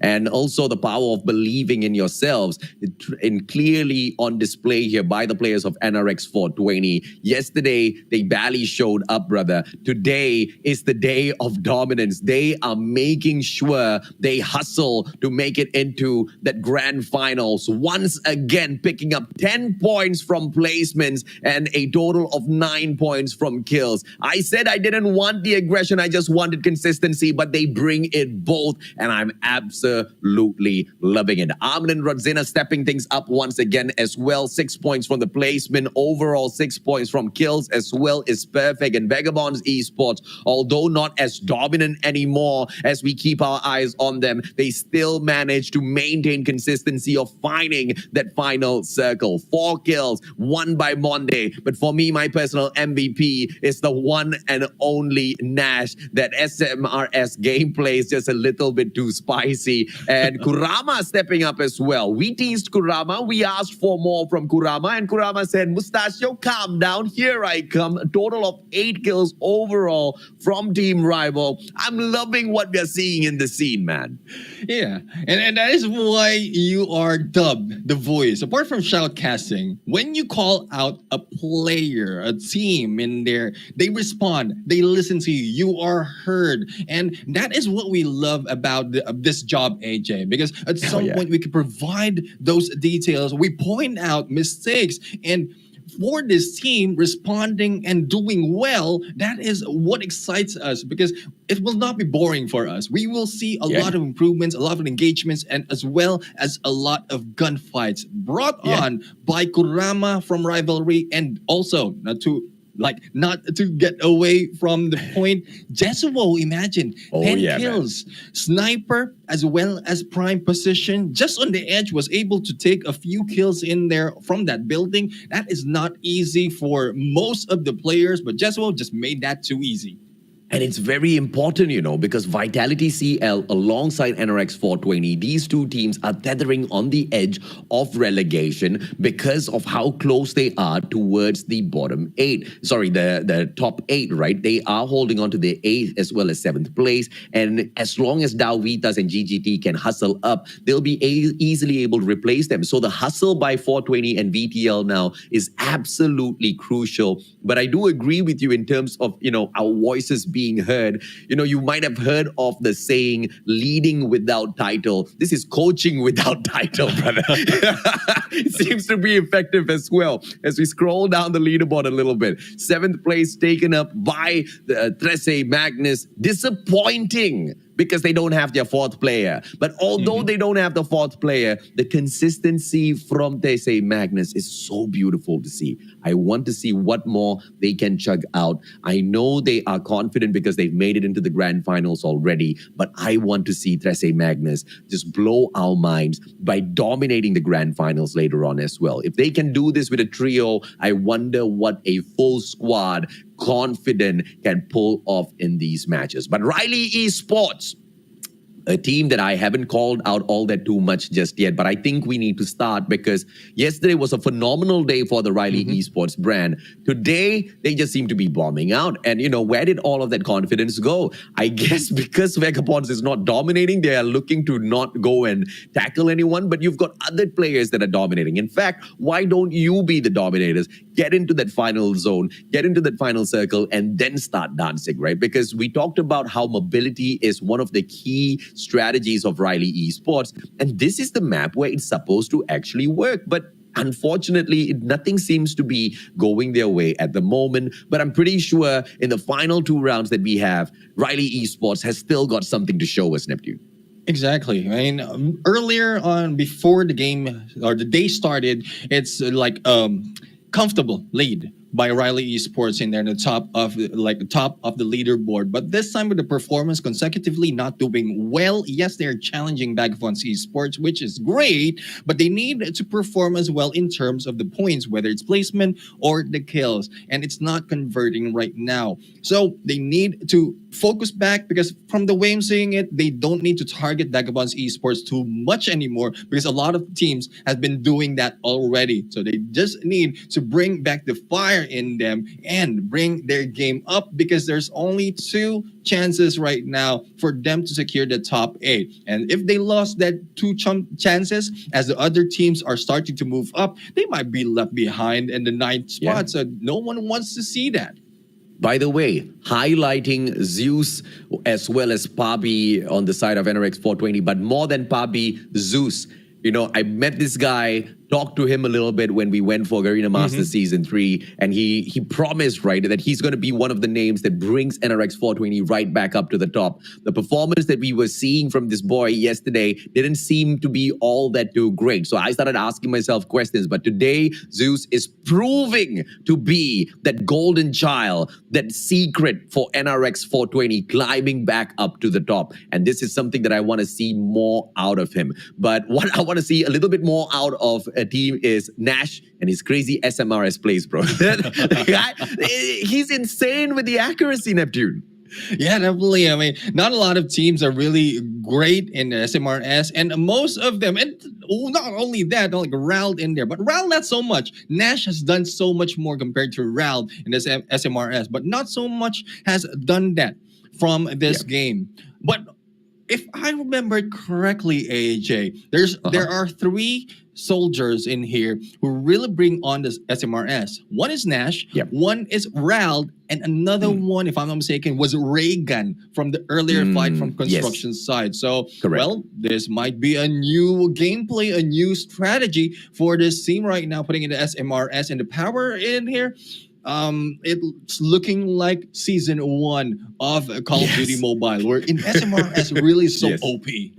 I agree, man. I mean, I don't miss those days. I tell you, brother, I really hate the SMRS because I'm not a huge SMRS user. And that little, pump gun, that little hand cannon just used to bust my brains out all the time, sending me back to the lobby before I can even scream like a little girl. But unfortunately, that's not going to be the case for a lot of these other teams out there, right? Because the moment these pro players see the viability of the SMRS, they're going to start taking advantage of it. But the question is always going to be, do you want to sacrifice your second slot for an SMRS gameplay or an FHJ when you can have a setup like what Pabi has, that AK-47 alongside the M21 or any other snipers for yourself, or maybe the AK-47 and the Jack, AK-47, kind of modded out for the mid to long range engagements, and then you pull out the Jack close range combat. You're still going to be super supreme. So it really depends on the balance that your team brings into some of these plays,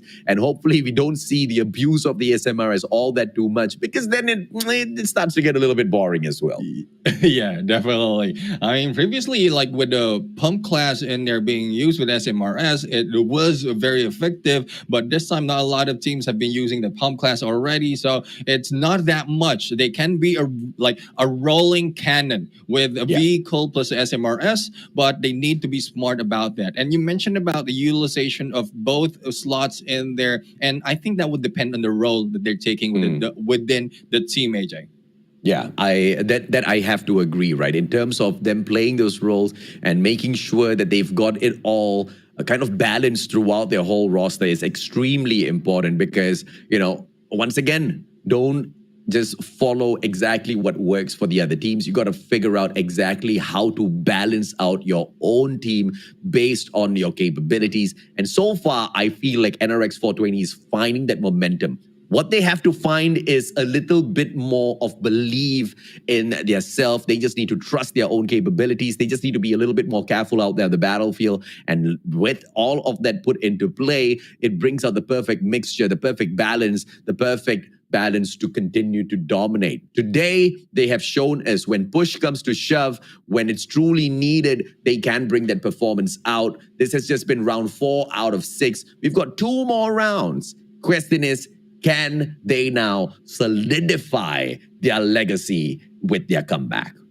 Exactly. I mean, solidification of your legacy, become the legends back again. That is the question right here. And that is what will be proved by the teams if they can prove it. Because a lot of changes has been done already. Like expectation from the day one, even from the start of the day, have been turned already. And I think with the pressure for all the teams, especially for the remaining 2 matches right now, a lot of pressure as well as a lot of adrenaline will be taken in by this team. And I think it gets more exciting, AJ.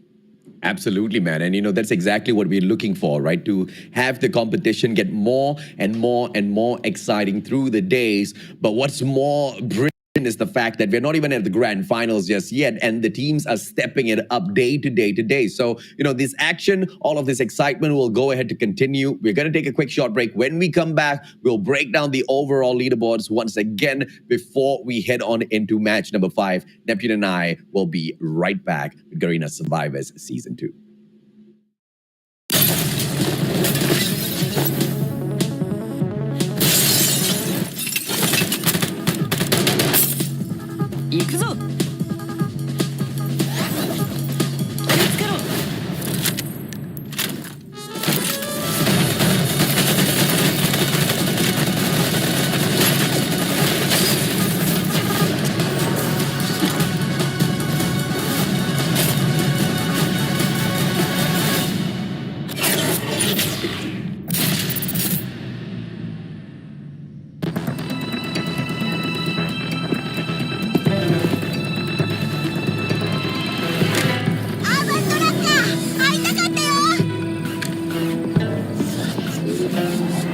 ニュービジョンシティでの重要任務に関する通達を受け取った。行くわよ。うわ、楽しみ。行くわよ。立ちこま、手を貸せ。あれは何なんだ。こいつもポストヒューマンなのか。トグさん。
そうささやくのよ、私のゴーストも。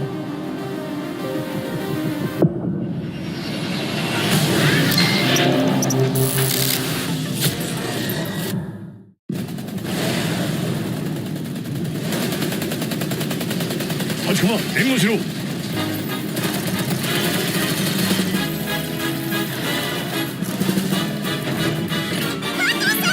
と上手にできてるよね。その調子だ立駒、お前はよくやってるよ。でしょ。バトルさんは分かってるな。本当のことだ。アー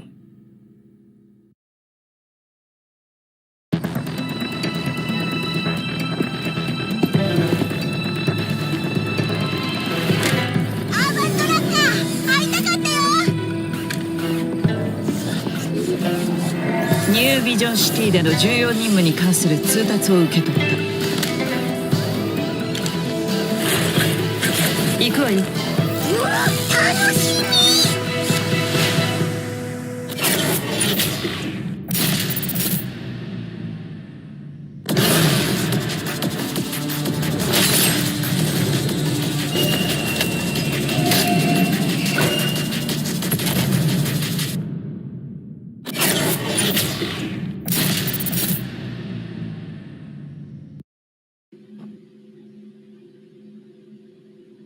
Welcome back, ladies and gentlemen, boys and girls. This is the Garena Survivors Season 2, Day 3 of the semifinals for Group A. I am the Mustachio AJ alongside my brother Neptune, the Gentleman Garcia, bringing you guys the broadcast, the voices that will be accompanying you all the way to the grand finals. This is the final day for Group A to prove themselves. And two teams are doing exactly that. Vitality as well as NRX 420. NRX 420 in a more flashy way, 2 wins so far, and they look like they are just growing in terms of dominance, growing in terms of self-confidence as well here, Neptune. Exactly. I mean, it's not really putting in so much a show that you get a lot of kills, as long as you're consistent with the wins, and kills can back it off so that you can move up onto the leaderboard, secure your place on the top 8 spot. And NRX 420, that's what we asked for. That's what we're looking for them. So fans out there, there's no need to worry because they are on their way, moving up slowly. But I would say to point out, surely is the key. And, we hear you guys loud and clear. We read you clearly as well. Some of you are concerned about some missing points from certain teams. If you guys are not part of the Garena esports Discord channel just yet, please go ahead to hop on in there because you can actually get up, information up to date. Although we don't seem to be getting the information passed on to us directly. But, you guys can get that information yourselves because there has been a list of violations from multiple teams from the quarterfinals, from round 1, round 2, etc., which has resulted in a couple of player bans from the semifinals, as well as points being deducted from the team, which basically means those kill points being minused off. And that's exactly why you see some of the leaderboards not as similar as to what you expect them to be if you're counting or calculating back at home. So I hope that clarifies. If you still want more information, very easy. Move on over to Discord, look for the CODM Garena Esports Discord channel and hop on in there and get all of that information for yourselves. But as we bring the conversation back to broadcast, my question is, can we see consistency out of Vitality? Can we also see a little bit more aggression from these teams that are in the bottom 8 here, Nep? Because there's just 2 more rounds before we decide their fates. Exactly. 2 more rounds for them to really make up for the points that they lost in the earlier part. If they didn't perform well for day number 1 or day number 2, there's a chance for them to really catch up on the points. But it might be a little bit too late for some, but for those, like what AJ mentioned, NRX 420, as well as Vitality, CL, there's still plenty of time and also plenty of chances for them because so far, for the last round that we've seen, a lot of improvement, a lot of great gameplays coming from them. So this will bring them up in there and secure those spots from the top 8. I believe Team Dow Vita still has a great opportunity in squeezing themselves into the top 8, but they have to go up against Vitality and NRX 420 to be able to achieve this, right? And in terms of exactly what GGT Esports brings into the competition, I kind of like the fact that they moved away from Factory, but, straight into Boathouse didn't really serve them up a lot of benefits at all, because they just took a hot drop against another team, and those early engagements kind of nerfed their capability to continue looting, because even though they did not engage and lose all of their players, they could not loot up that whole compound. They could not, freely move around in the compound. In fact, they had to watch their backs, back away, and just pick up anything along the way that they could find. And that's not the best of ways to start your matches in a BR game. Exactly. I mean, you need to be prepared when you jump into Battle Royale. And preparation is more of the drop points that you will take. Now, if it's clear and you're not distracted about enemy jumping with you, then it's more to your advantage. You can think about the next rotation that you will go without any pressure. But like GGT, I need you to, or we need you to wake up and find a different drop zone. I can't respond to you right now. It's a little bit too late if you send me a message right now, because I called that out already yesterday. But this time, this is a chance for you to really think about it. Probably take it slow and fall back on any drop points that you've taken so far, and then choose a different one. So a little bit more of elaboration. So someone asked oh, Mustachio, why aren't you highlighting SDPH? Why you keep highlighting NRX 420? If I highlighted SDPH Vicious, I would tell you that they are currently disqualified. And they are not playing. And in the final day of the semifinals, SDPH alongside Nikea Falcons, NRX 69, as well as Team Dow Vitas are no longer in the running, which is why on the overall leaderboard, when we run through the points, you are only seeing 12 teams out of 16 being highlighted. So I apologize if you are a fan of the squad. I apologize if you're a fan of the team, but please do help me get the message across that violations, unfortunately, will no longer be tolerated. And to be fair to everyone, they obviously have to stick by the rules. And this is exactly what the community asked for, and it's exactly what it's being served up. That everybody is equal. If you violate the rules, you will have to face the repercussions. And unfortunately, the 4 teams that I've just mentioned are not going to be playing semifinals day number 3. But let's hop on over to the leaderboard in a little bit so that we can see exactly who stands a chance to squeeze on in here. Because like we talked about earlier on Neptune, the highlight was on, of course, NRX 420 and Vitality still surviving. But GGT Esports as well as Dow Vitas had an opportunity. But Dow Vitas, with that disqualification, no longer gets to challenge for the top 8. They're not going to be playing the final 2 matches. GGT Esports, on the other hand, they still have a chance. Yeah, definitely. GGT Esports, though it's quite a long shot. Imagine the points of Vitality CL 107 against the 86 that GGT Esports has right now after that round number 4. It just needs one good run for one match, or probably average run for 2 matches. That is what we are asking from GGT. Now, camping has been working for them from the earlier days of the semifinals. So if they can put that in, but not too much to camp and die out of the compound that they're camping out, then, well, hopefully they can put in a different game plan. Because so far, in terms of survivability, they are one of the top 5 teams with a good placement point when it comes to Blackout, AJ. Yeah, and in terms of Blackout being a place where you can find a lot for yourself, you just need to also focus on the mistakes that you've made on semifinals 1 and semifinals 2 in terms of the days that you've played, and bring all of those adjustments into day 3. It doesn't matter if you have faltered a little bit, just like what NRX 420 is showing you. You can rise back up. You can fight against all odds, and you can make it in there. They are doing exactly that. But the question is, can they maintain consistency right now? Can they continue to do what they're currently doing to continue climbing up this leaderboard? Vitality will be looking to replace them. There's just 4 points between them and NRX 420. GGT, on the other hand, They are quite a stone's throw away from the players of Vitality CL. So they need to hustle. They need to work their way up into that final circle. They need to win a match, Neptune. They have not won a single game at all. For a team with so much of quality, not being able to take away. I mean, look at the kills, man. They've got more kills than NRX 420 themselves. That says a lot, doesn't it? But where NRX 420 just manages to grab the cake, and of course, the 7th spot is through the placement points, which GGT should be focusing on. And you can't focus on placement points, brother, when you take the hot drops. Exactly. I mean, you need to think about the drops. And we all know, well, you know already that the second choice that you have is already a failure. So hopefully you have someone check those other drops that are available for you, because this is the last 2 chance for you to make it work. The last 2 matches for teams of GGT to make it work. And make it work, we are hoping that you do.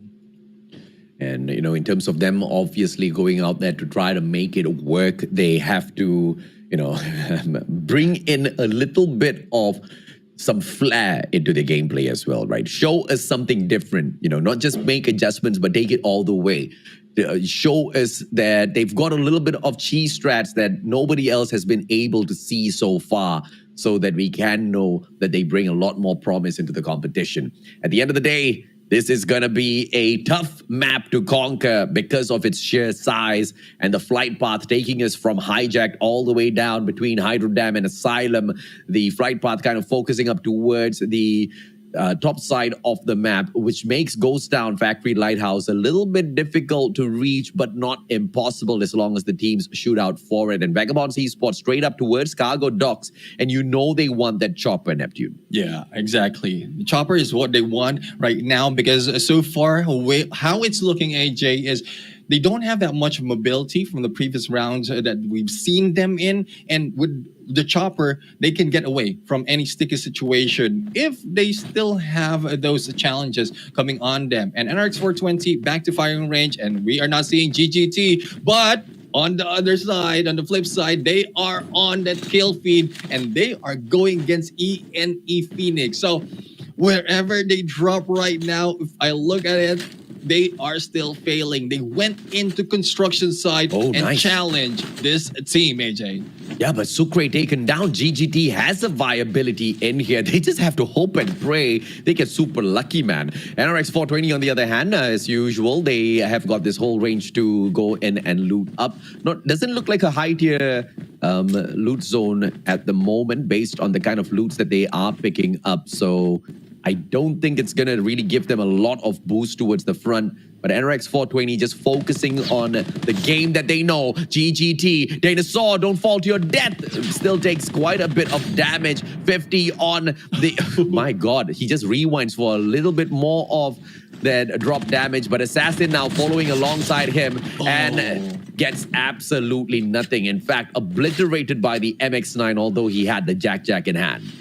Yeah, I think it's more of the distance from that high area that he was aiming for, because the dog tags is quite near. The dog tags of their teammates are quite near in there, and he was planning to get that with that rewind. But unfortunate for them, 2 members of ENE Phoenix is just waiting, and 1 member of GGT, well, has survived. Shy Cutie right now is in there, the only one remaining, as Merc is on his heels, but a good hiding spot right now, AJ. He has not been seen just yet, and with the entry of rivalry at this point, be a destruction or distraction for the team of ENE Phoenix, giving a chance for GGT to get those dog tags if they plan to get it right here. Yeah, GGT, just call Neptune, man, for heaven's sake. If you guys make it through the finals, just call Neptune, ask Neptune, where do we go? Because every time we try to not take a hot drop, we just end up unluckily hot dropping someone. Chai Kyoti taken out by Kurama. This is just a GG. And the players of GGT just have got nowhere else to go, nothing else to do except return to the lobby. Yeah, and well, I don't know. I don't know what else can be done by GGT right now. That's a 1 match already, lost opportunity for them, but last one for later on. First team to be eliminated in this game, and I'm still looking forward to them to really perform well. Which drop I don't know. They need to review and they have plenty of time because with the minutes that they are spending waiting on that lobby, they can review all the 3 days and find out where they can drop on Blackout. Wherein I do that like after every after every day of this competition. So just need to hustle a little bit more. But hustling, they need to do.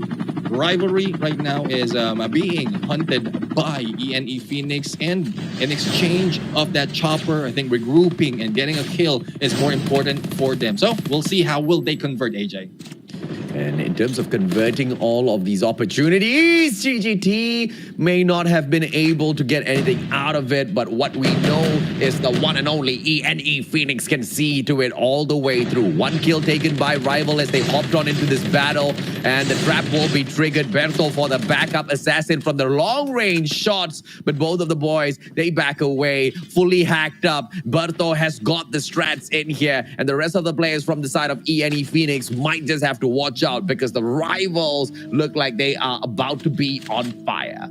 Yeah, so right now providing a little bit of distraction with that vehicle, while the rest of the teams right here are just hiding out. So they won't be moving that far away from this construction site because they will not be sighted, or they don't want to be sighted that easily. But here comes the Zuko going for the rush against Sucre, and Sucre was able to get away, but the rest of the teams just in time, and they're still regrouped and not letting go of position. They take and chase one down, taking ENE Phoenix one at a time. That is the best plan of approach, isolating every time, and Merc goes down once again. And ENE Phoenix not looking good for them, despite of the aggressiveness that we've seen from them so far. Diablo with the right-hand side flank. My God, he doesn't get it, but the backup from Kurama is just perfect. And the players of ENE just being assassinated. The tool that's left is MJ and Assassin himself. MJ gets caught out. Diablo opportunity, MSMC in hand, turns that 180, but finds absolutely no one. And look at all of those traps laid on out. Diablo wants to catch them, but it's just a little bit too slippery for the play so far. MJ gets away quick and easy. Very smart play. Yeah, and right now, even we don't see where MJ is, and that's how quick MJ is right now. But the gunshots has pulled in NRX 420 into play, and Kurama just spraying them with that MX-9. But on the other side, we'll need to see how well can they defend themselves. So far, they are 4-man strong, so a good chance for them to go against NRX 420, but the damage is being taken by Rivalry right now, with the distraction of one member coming from ENE Phoenix. That might be a little bit too much, especially if NRX 420 rushes them right now. Yeah, and let's see exactly what NRX 420 will have in store for us, because I don't think it's going to be a situation like that, because the circle has left all of us high and dry, and obviously NRX 420 is not going to get that greedy. If they do get that greedy, though, I think they might just get punished at the end of the day. So we'll just have to sit back and watch how this breaks down. Riley Esports engaging with AXP. Now, this might not be as easy because AXP Eternals, they are quite dominant on Blackout. Riley Esports, they need to watch their backs here, Neptune. Yeah, I mean, especially with the kills that has been taken by AXP, and it's not that easy for Riley Esports right now. One has been taken out, Rald is in there, and what's going in for that spray inside a trap, not looking good for them. Mizuki Cutie going in for that slide, surviving, but Viper right now blinded, and there we have it. A turnaround has been done, and Riley surviving this match, eliminating AXP in the process. AXP's out for the count. Riley Esports, quick entry. AXP responded, but the response just wasn't as stellar as we expected it to be. And Riley Esports, they survived, but now Sigra, opportunity. They spot out the players of VTL. Jesuo knocked down onto the ground already, but the rest of them still up and dancing. Sigra hasn't been able to take advantage of that knock earlier on. And I believe this is just going to be a wasted opportunity because of that bullet drop in terms of the M21. The engagement capability from that long range just isn't one that is going to be on their side, Neptune.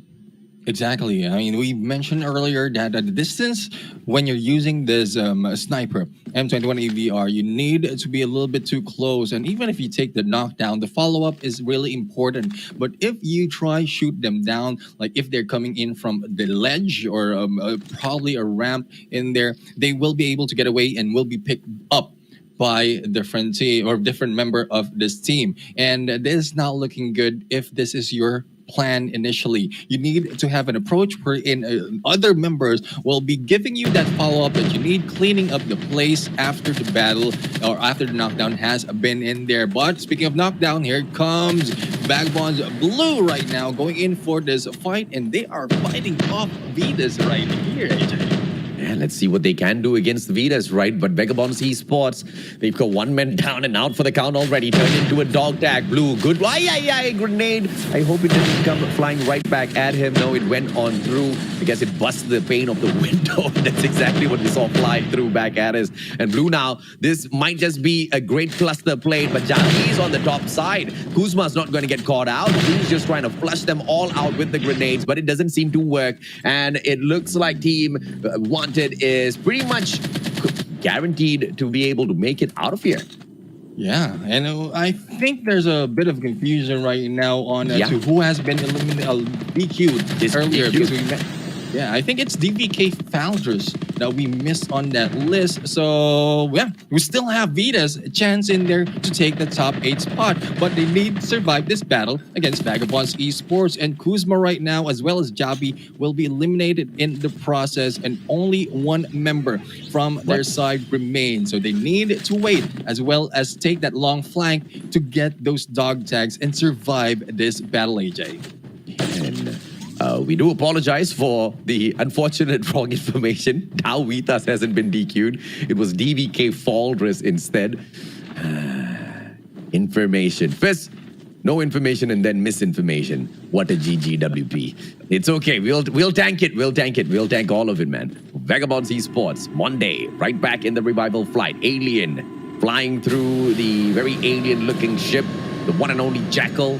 And although we have seen a little bit of crazy plays by Meow, Alien hasn't shown as truly what he's capable of. Earlier on, it was just a knock, but now NRX 420, Raygun getting shut down. ENE out of nowhere. They're going to town with the players of NRX 420. Fabi from that high ground advantage. Merc down on the ground, but can he also knock out yet another Sucre, playing a little bit of that wall to perfection? That cover is just going to keep him safe away from Fabi, but Zeus with the backup, backstab perfection. NRX 420, they survive the onslaught. And imagine, Zeus is the guy making a lot of killings. 3 already out of 4 kills that hasn't been done by NRX 420. But survivability might not be on his plate, because this is what we're talking about. Staying that long outside of the safe zone. It's up to Bobby right now to cross that zone for them to be able to come back. And Blink and Raygun will be coming back from the revive flight, so there's still chance. Even if Bobby gets knocked down, there's still chance. And that rock is something that Bobby really doesn't need.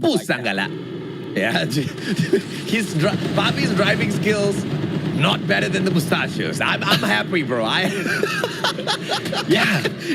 understand, right? You drive around, the last thing you expect is a goddamn bench to stop you, bro. A boulder, a stone, I understand. But a bench? I disagree with the mechanics.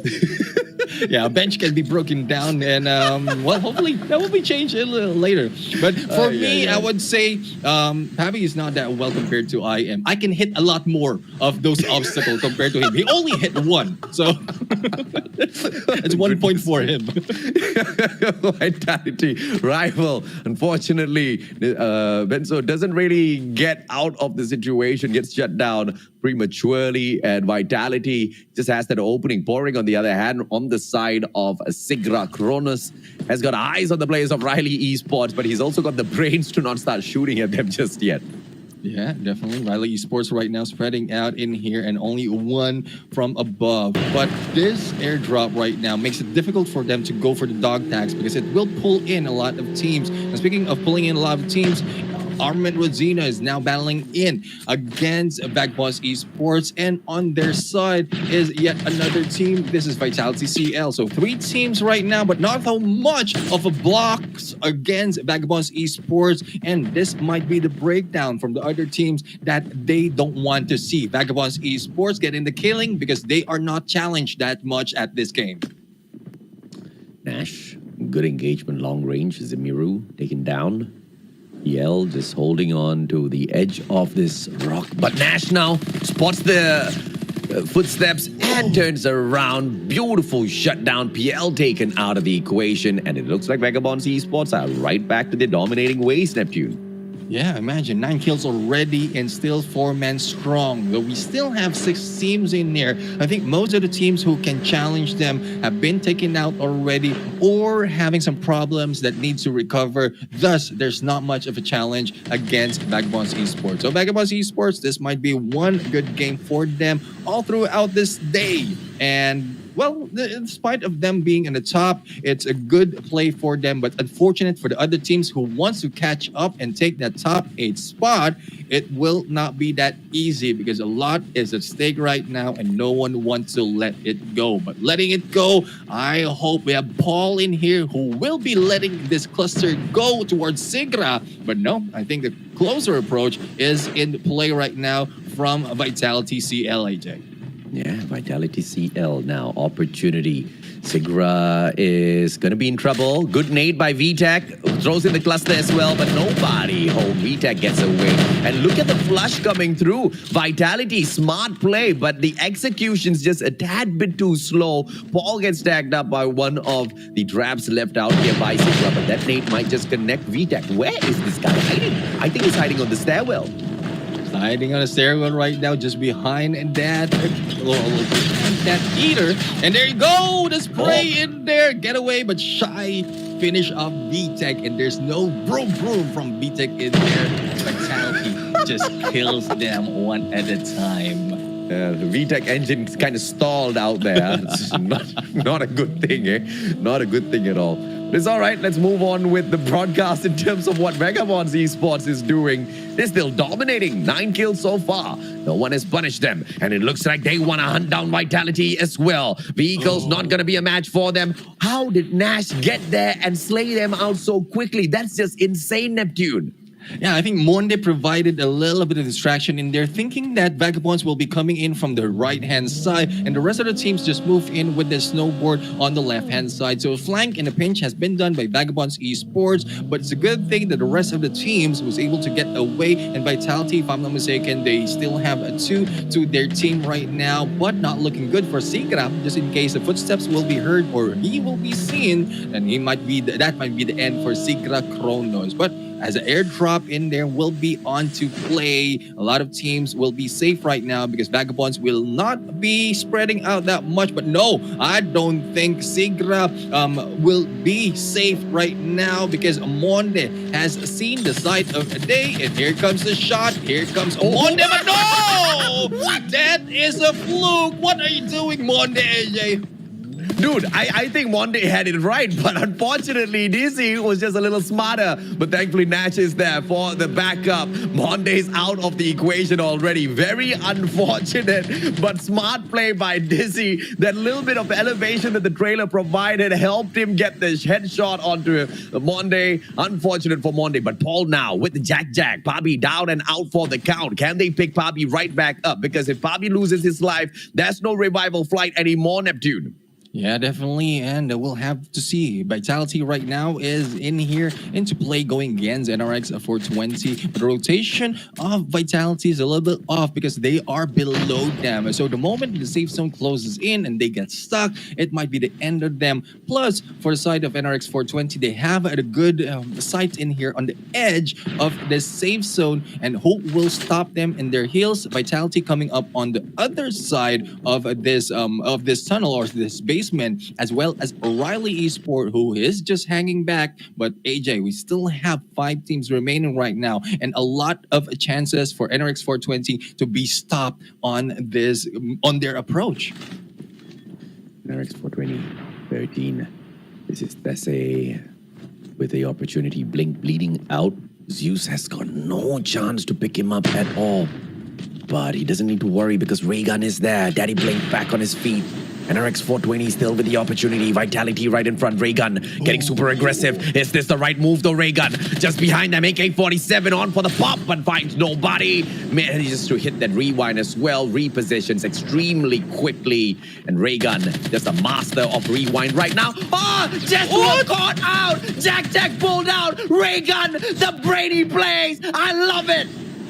Yeah, I mean, using that rewind, well, initially using that snowboard to distract the enemy, rewind back and then rewind in, that confuses Vitality at that point, and that is what Raygun is offering right now. More of a high IQ and not so much an aggressiveness, but with a balance of both from the rest of the teams, like NRX 420 is a chance to go in here and take a lot more of points in this game, AJ. From the pack. Vagabonds esports. Right through the smoke. Yato manages to get away. Good play with the snowboard, but now Yato stops in the middle of the smoke. Caleb has got no way to shut him down. No information whatsoever. Riley esports. The backup is there, but Vagabonds now retaliate, and Yato and Blue together shut down Riley. What a play. Shy from the back. Vitality takes advantage. Yato turns around. Can't really connect just yet, but Daddy Blink, is he going to be able to shut them down? Vagabonds esports holding on to the edge of this circle, and as they try to move around, Vitality as well as NRX 420 proving to be the beast that they cannot touch just yet. Yeah, here comes Blue just spraying in here, and where he points is a kill, and as a smoke bomber has an advantage to see them in that smoke. Now we have a Blue right now going for Raygun, but Raygun still with that rewind, getting away, and Blue will be taken out by Alien from afar. And AJ, we're still left with 4, but Vagabonds is only left with 1. We're left with 1, and Yato, good shots. Yato, can he save Blue as well? Alien backs away. Oh, but he gets caught in a trap, unfortunately. But Yato not moving to save his brother. And the nade takes Blue out of the equation. Vitality, he's got the Jack. Yato's got the Jack. Vitality doesn't respond. And Vagabonds esports, 20 kills, gets the victory. And they get that 30 points from this game. This is a good chance for them to redeem themselves after so many matches that they have been taken out early. But well, they already have the great lead. They don't have to prove anything just yet, but this time taking down a lot of enemies just put in a lot of pressure on those gameplays. So we'll have to see. We'll have to see if Vagabonds esports will pull it off once again in this last match that will follow, AJ. Yeah, and you know, it looks like not everybody from the side of Vagabonds are following the instructions given initially, but it's all right. We will catch up with that a little bit later on. 14 kills just by Yato and Nash alone, and 6 provided by Blue and Monde, all equaling up 20 overall. Add that up with the placements. They've just bagged a massive 30 from this round. What a play by Vagabonds esports. And a little unfortunate from Monde because he took that peek. And, you know, I don't know how he figured out that player was there, but, you know, you always have to be careful. He checked the trailer, but he checked it a little too prematurely. He got shot in the head and got taken down a little bit too easy. Vitality with the game of survival. And this is one of the teams that we've been highlighting for a good reason, right? Vitality, they've been competing with the players of NRX 420. They don't want to lose their spot, but at the same time, they don't want to be under the players of NRX 420. They want to dominate them as well. They want to climb above NRX 420. And I feel like this difference in points, this difference in domination has helped them do exactly that. Yeah, and as we look at Trece Magnus, they don't have any of the kills, but when survivability comes into play, they can make it. And this is what they need really right now, because losing one of the members from this team is very difficult. It changes your gameplay, it changes the aggressiveness if you have that from the early parts of the game. What they need to focus right now is to get those points, and even without the kills, points can be earned by the team not being pushed down out of that top 8. So, speaking of top 8, AJ, I mean, on the roll in here, maintaining the top 5 spot or top 8 spot in each game is NRX 420. Not so much on the kills, but this will convert very well on their movement for the chance to get to the finals. But it's not enough. If you are looking for dominance in the grand finals, this sort of a performance is not enough for NRX 420. 5 kills, 4th place, and we did mention that the minimum in terms of placement points is that 4th spot. So that taken into consideration is all right. But if you want to go back to the glory of the old NRX 420, this is not enough. Riley Esports, on the other hand, they have responded well to the call out earlier on. Young and Watt stepping it up. And the 5th place, I will accept that. They just need to improve their plays a little bit more. I feel like Riley Esports is capable of so much more of what we are just not seeing out there on the battlefield just yet, Neptune. And looking at Team 14, Sigra Cronus, I didn't expect them to be able to pull away the 6th spot. They sneaked on in there. And I feel like that is something that they have to continuously focus on, right? Focus on, playing it to your best ability. The hope of making it into the grand finals might not be there anymore for Sigra Cronus, but what is the best way to exit the competition? Exit it in style. And hopefully Sigra Cronus can show us a little bit more of that aggression a little bit later on. And the players of Armin and Rodzina Esports, a great start to the day. But you called out one very specific thing. You hope that it wasn't a fluke. I hope that it wasn't a fluke too. Unfortunately, it just seems to be that way unless Armin and Rodzina Esports can prove to us they can step it right back up. But, to speak on their side, it might be possible because if you compare their performance of Blackout versus Isolated, they do prefer to play on Blackout and their performance is slightly better. So I think they might still have a chance of a comeback in here in terms of stepping up with their performance.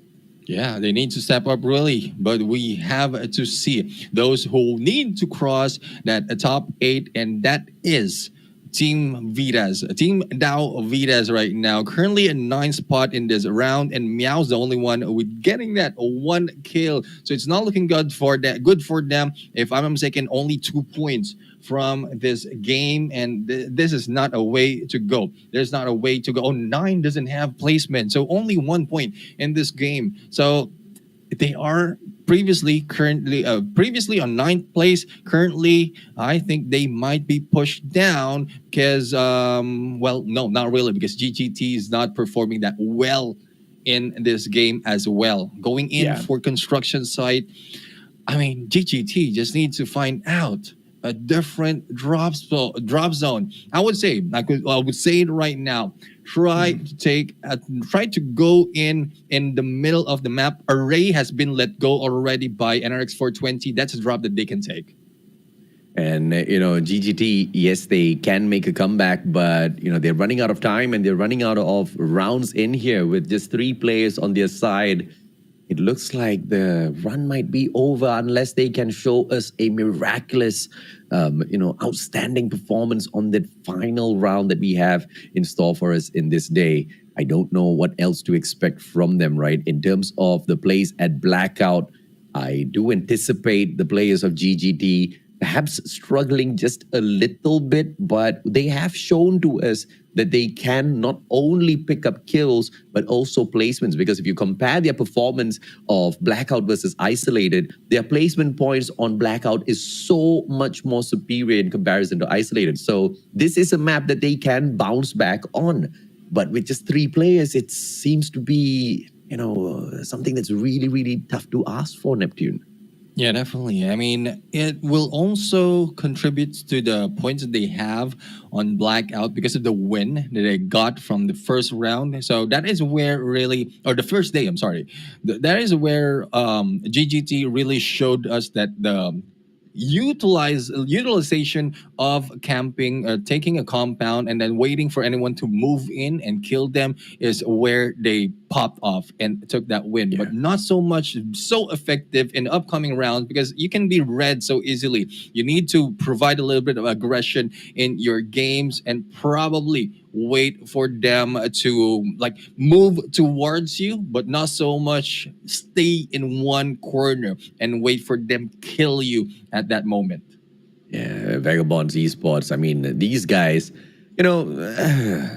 sometimes a little subdued, sometimes super overpowered. This was the version of the super overpowered version of Vagabonds Esports. 20 kills overall in this matchup. No joke at all. The other teams just truly stood no chance against them. And Monday, from an opportunity, turning it into kills, except for that very final moment where he spotted the guy inside of the trailer, things didn't turn out to be in his favor. But Blue alongside Yato, these two guys were fantastic, in fact, insane with some of their plays out there. But towards the very end, still managing to take out NRX 420 from the equation. Yato himself shut down Blink and Raygun back to back to ensure the players of NRX 420 are prevented from picking up the top 3 spots here, Neptune. Yeah, definitely, and that is one thing that we really can give to Vagabonds Esports when they, like, even if so many instances that they have been put down already, not getting the top spot and not getting a lot of kills, they tried to climb up with the placement point, and this time they got both. Kills and placement point altogether really makes up for those other rounds. I would say from this day. All rounds before this one, they were just down and out in terms of kills, but this is a chance for them to recover. Oh, yeah. And, when they recover, in fact, Vagabonds Esports has got nothing to recover from overall. They are on the verge of breaking through 300 points on the leaderboard, right? They have been truly dominant no matter what. But we did see a little bit of dip in performance, and then we see them rising right back up to dominate in such spectacular fashion. They need to figure out exactly why is that so. I need to figure out exactly why is that so as well. But don't worry, we'll bring you guys all of that breakdown very, very soon, because this is something that the other teams need to learn from. If you want to use anyone as an example, like the statement that I made earlier on, Neptune, you shouldn't be following a follower. You should follow the leaders. In fact, you should lead on your own, right? And Vagabonds Esports, one of those leaders that all of the other teams should be looking into to figure out exactly how do they manage to dominate so well. Take a page out of their book, and perhaps you will be able to dominate the exact same way as well. We're going to take a quick short break. When we come back, the final match for semifinals for Group A.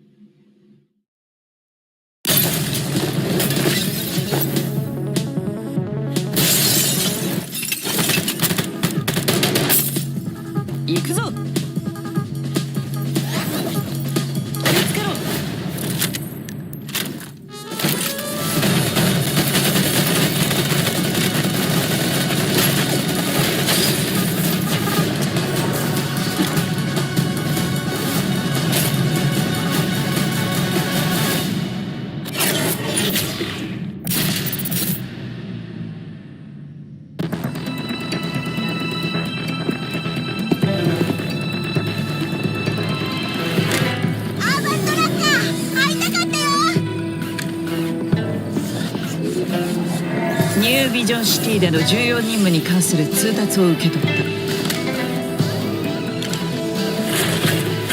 行くわよ。うわ、楽しみ。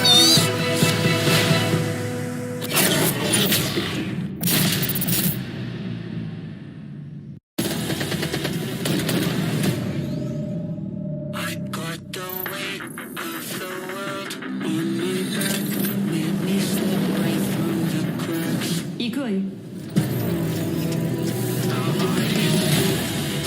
立ちこま、手を貸せ。あれは何なんだ。こいつもポストヒューマンなのか。トゲさん。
遅い。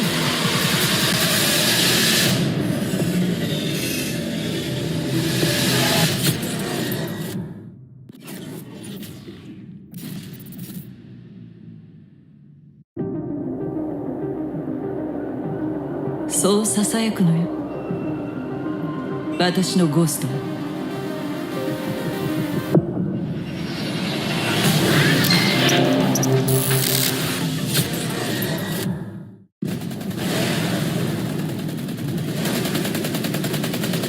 立駒援護しろ。もっ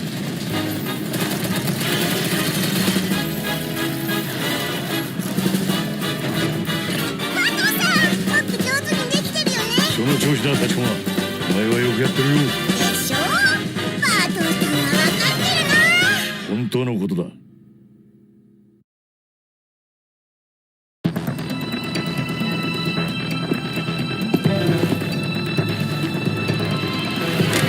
ーバントラッカー会いたかったよ。ニュービジョンシティでの重要任務に関する通達を受け取った。行くわよ。楽しみ。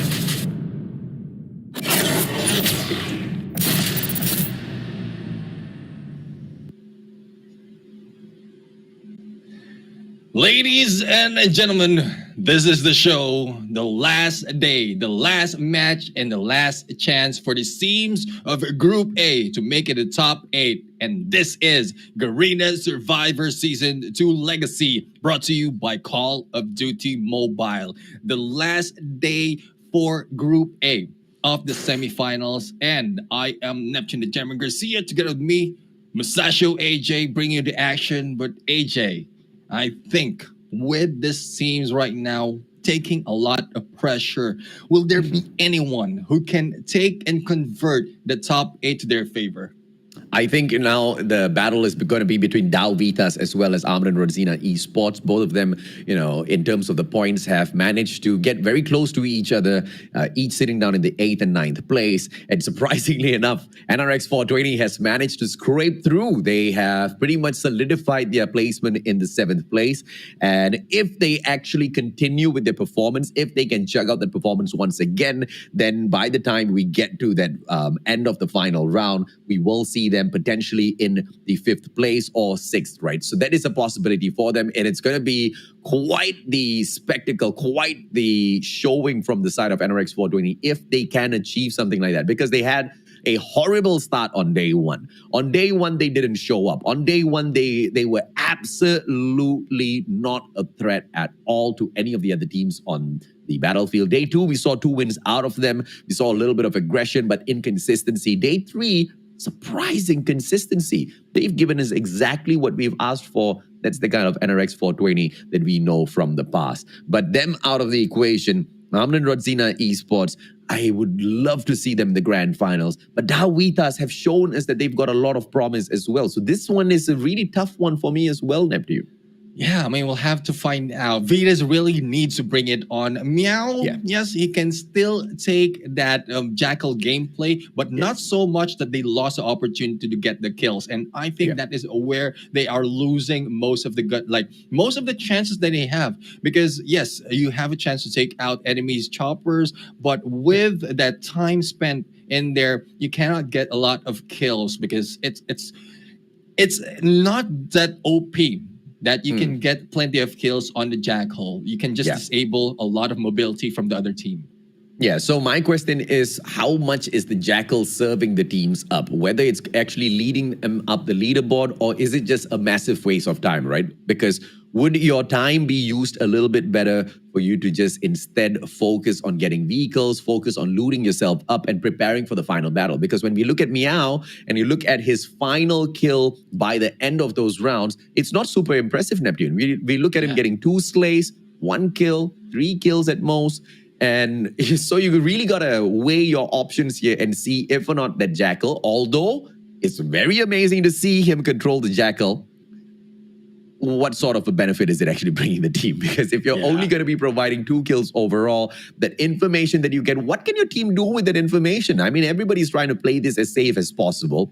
You know, maybe you can avoid that engagement from that particular compound, but overall, I don't really see the Jackal making a lot of strides for the team. But Meow can most definitely prove me wrong. Looking at the overall leaderboard here, ladies and gentlemen, boys and girls, 8th and 9th spot. That's the highlight this time around. 115 points on the side of Armin and Rodzina Esports and 87 points from GGT.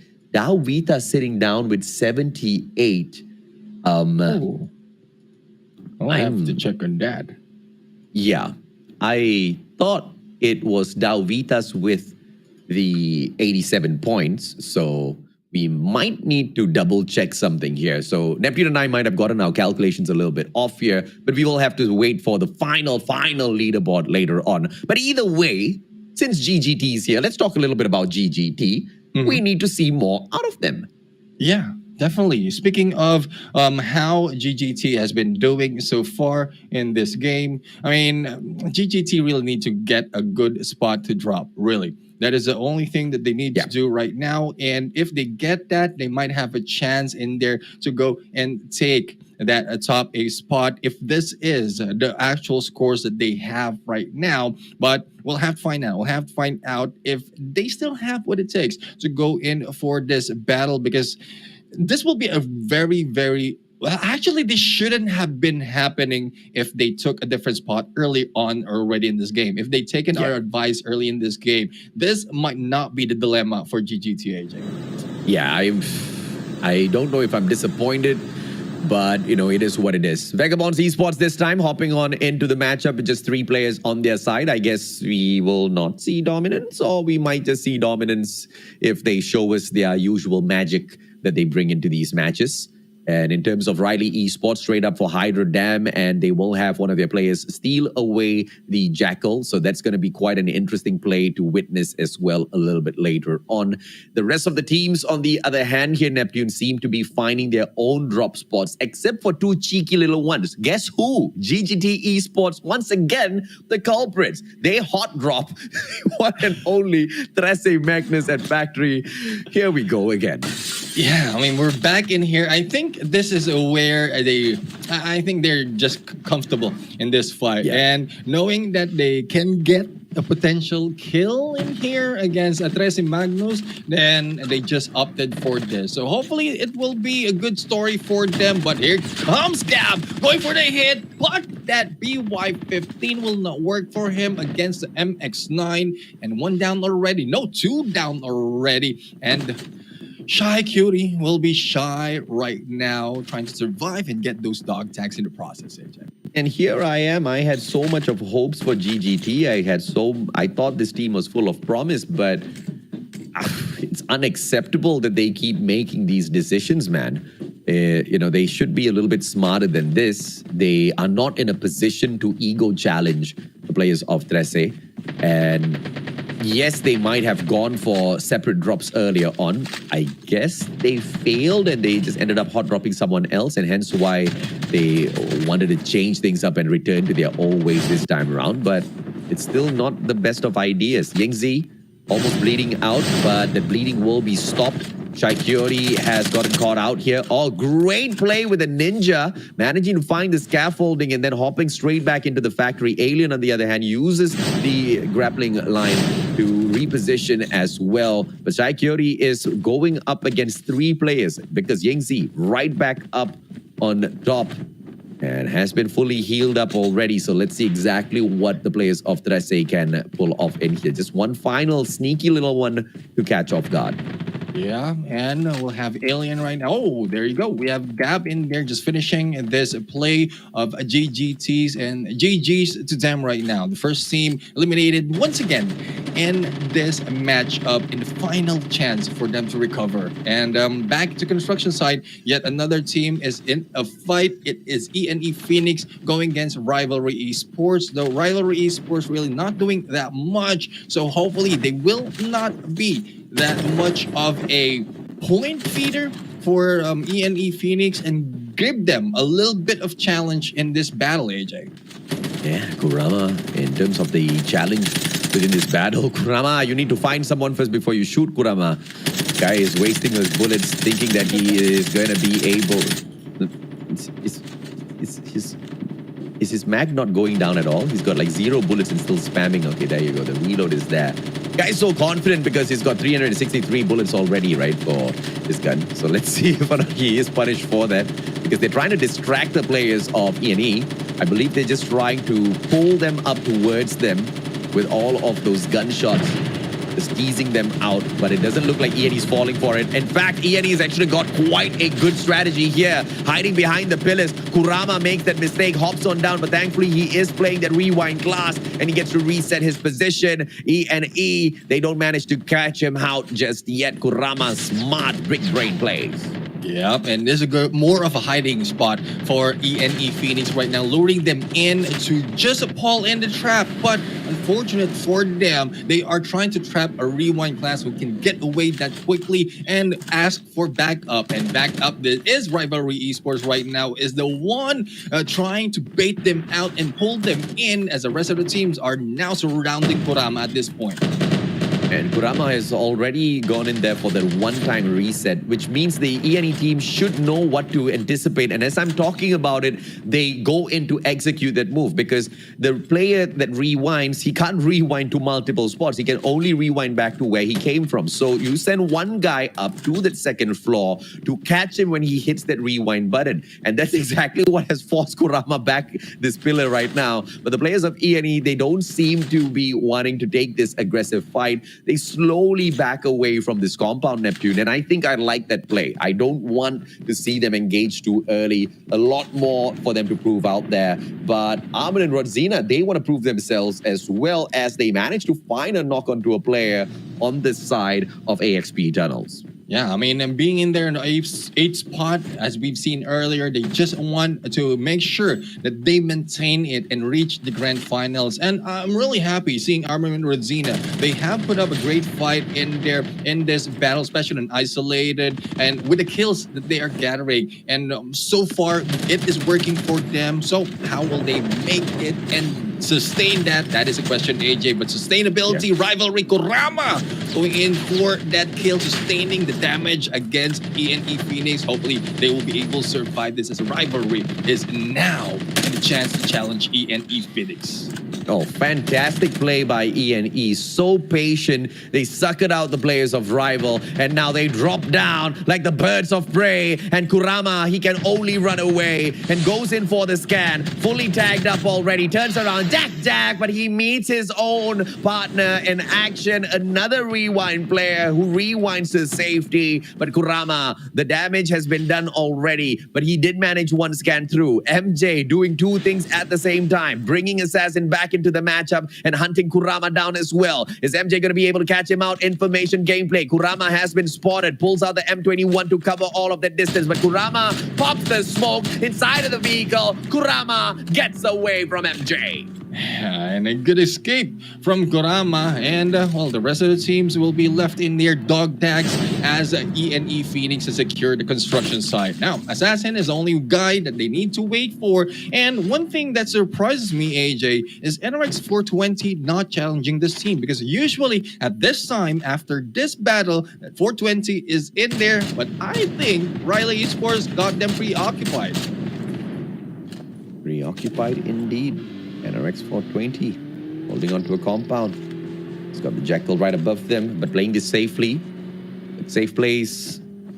I don't know, man. NRX 420 don't really strike me as a safe play team.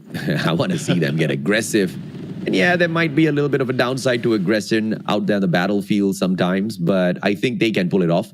Vagabonds Esports Blue taking down Viper from EXP Eternals. Unfortunate. I wanted to see EXP Eternals pop off a little bit more in this matchup, but it looks like Vagabonds does not want to see them in that final circle, Neptune. Yeah, but the way I'm looking at it, Vagabonds Esports a little bit too far on that and next circle, so they need to hustle. They need to move fast, and this is what they're doing right now. Water, well, I don't think this car will be crossing that water that quickly, and they need to make do with a different vehicle and a different approach. Now, a split has been done in here, 1-3 split.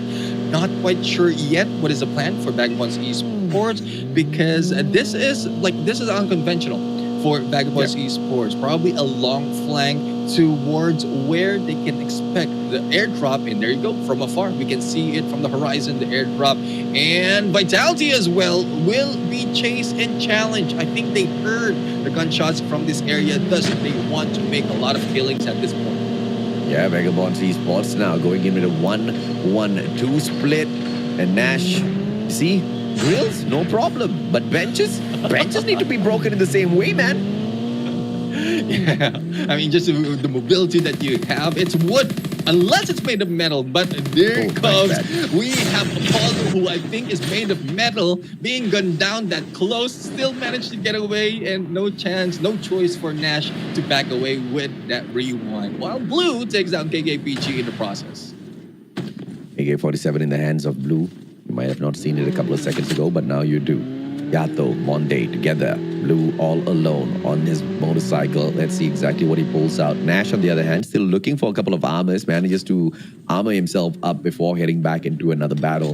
And more seconds for that zone to force everybody in. This chaos, Vagabonds! The motorcycle gets away in the nick of time. Shy just needs to aim a little bit better, at least for that vehicle, at least for that rally car, because the motorcycle is just a little bit too slippery, Neptune. Yeah, I mean, a little bit too fast, as well as the way it can the way that it can, or you can miss a missile in there against a motorcycle is just not useful for Shy. But here, oh my God! That is what we call walang no choice. You have double no choice in there. I love it, bro.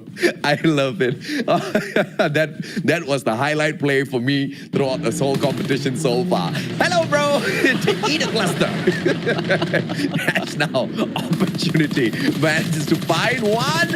And Vagabonds Nash, although he did find Mizuki Cutie, shut down. And it looks like the QQ9 still pops off. But Nash, I tell you, the guy trailed him like he had the tracker on, buddy. And Mizuki Cutie now from up top. Blue will be punished as well. D-Sync, no sync, and this is not the first time D-Sync is catching the players of Vagabonds Esports off guard. Yato, their next hope. Viper stuck in a corner as he gets stuck in one of those straps. Slowed down. Yato takes advantage. Rally car for run now. Mizuki Cutie throws that grenade, and D-Sync out of nowhere takes Yato out of the equation, leaving just one more player. But Monday, the savior for Vagabonds Esports, helped them stay alive.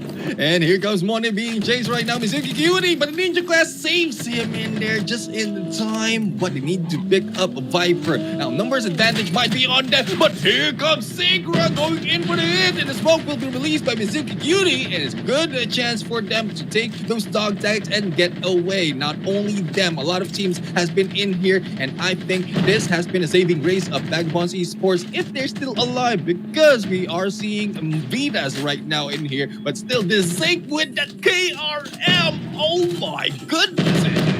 Yeah, I saw the player from the side of Vagabonds get taken down Monday, but I don't know if or not Monday managed to go in for any scans before getting taken out of the equation. So we'll still have to wait and see if or not Vagabonds Esports is still part of this equation at Blackout. And it looks like even Vagabonds Esports can be capable of inconsistencies when people have their eyes on them, because everybody's got their eyes on Vagabonds Esports. Everybody wants to see how they dominate out there on the battlefield and take a page out of the Vagabonds Esports playbook. Mizuki Cutie, perfect place, backs away, smoke bomber for the win, Shy taken down. This is the power of AXP Eternals. I told you guys that I wanted to see this team in that final circle, and it looks like we might just stand a chance to see exactly that here, Neptune. Yeah, but this Sync right now switching over from a KRM to a Jack, still putting in a lot of challenge against Vitality. And imagine, even if they lost Viper in the process, a three-man strong with Mizuki Cutie as well as the Sync in there. And Kimish is not doing that much real because he's more of a sniper. But here we go, Mizuki Cutie in here, but needs to back out because there's no armor. And if in case he was armored up, have a lot more kills in that fight.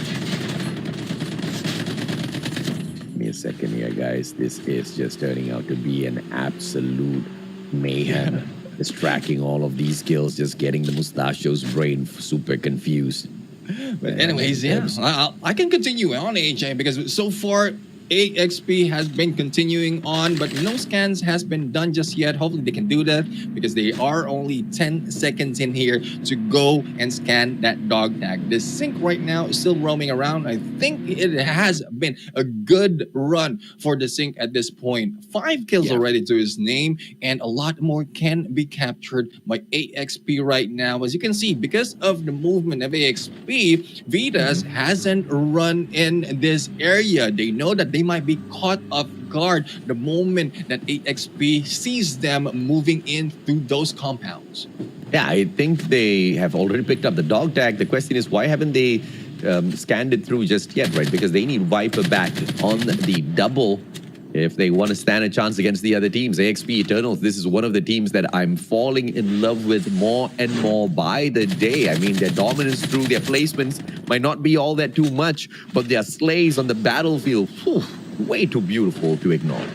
Yeah, this thing right now going for the chase against Jesuo, and Jesuo just trying to get away, but with this sync just blocking them off. But no! Great turnaround, M4, the new meta of this game, proving to be so effective in that battle, whether it's a mid-range or close or long range, they can use that M4 right now. But who will rescue this member of AXP, because Viper still have 17 seconds as well as a Kimish in there to go for the scan. And I think the scan has been done. The sync in Viper will be coming back in a few seconds, and they need to lay low a little bit because AXP doesn't want to lose the opportunity to get more kills. Yeah, timely manner they managed to recover their situation here, because if Kimmy did not scan D-Sync back in the nick of time, they would have had to wait another 1 minute plus for yet another revive flight. Oh, in fact, that was the final revive flight, if I'm not mistaken. So that's a GGWP. So that one was super lucky. Kimmy SH managing to respawn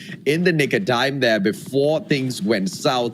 But now right in front of them stands the players of NRX 420, who have been playing this round super dangerously safe.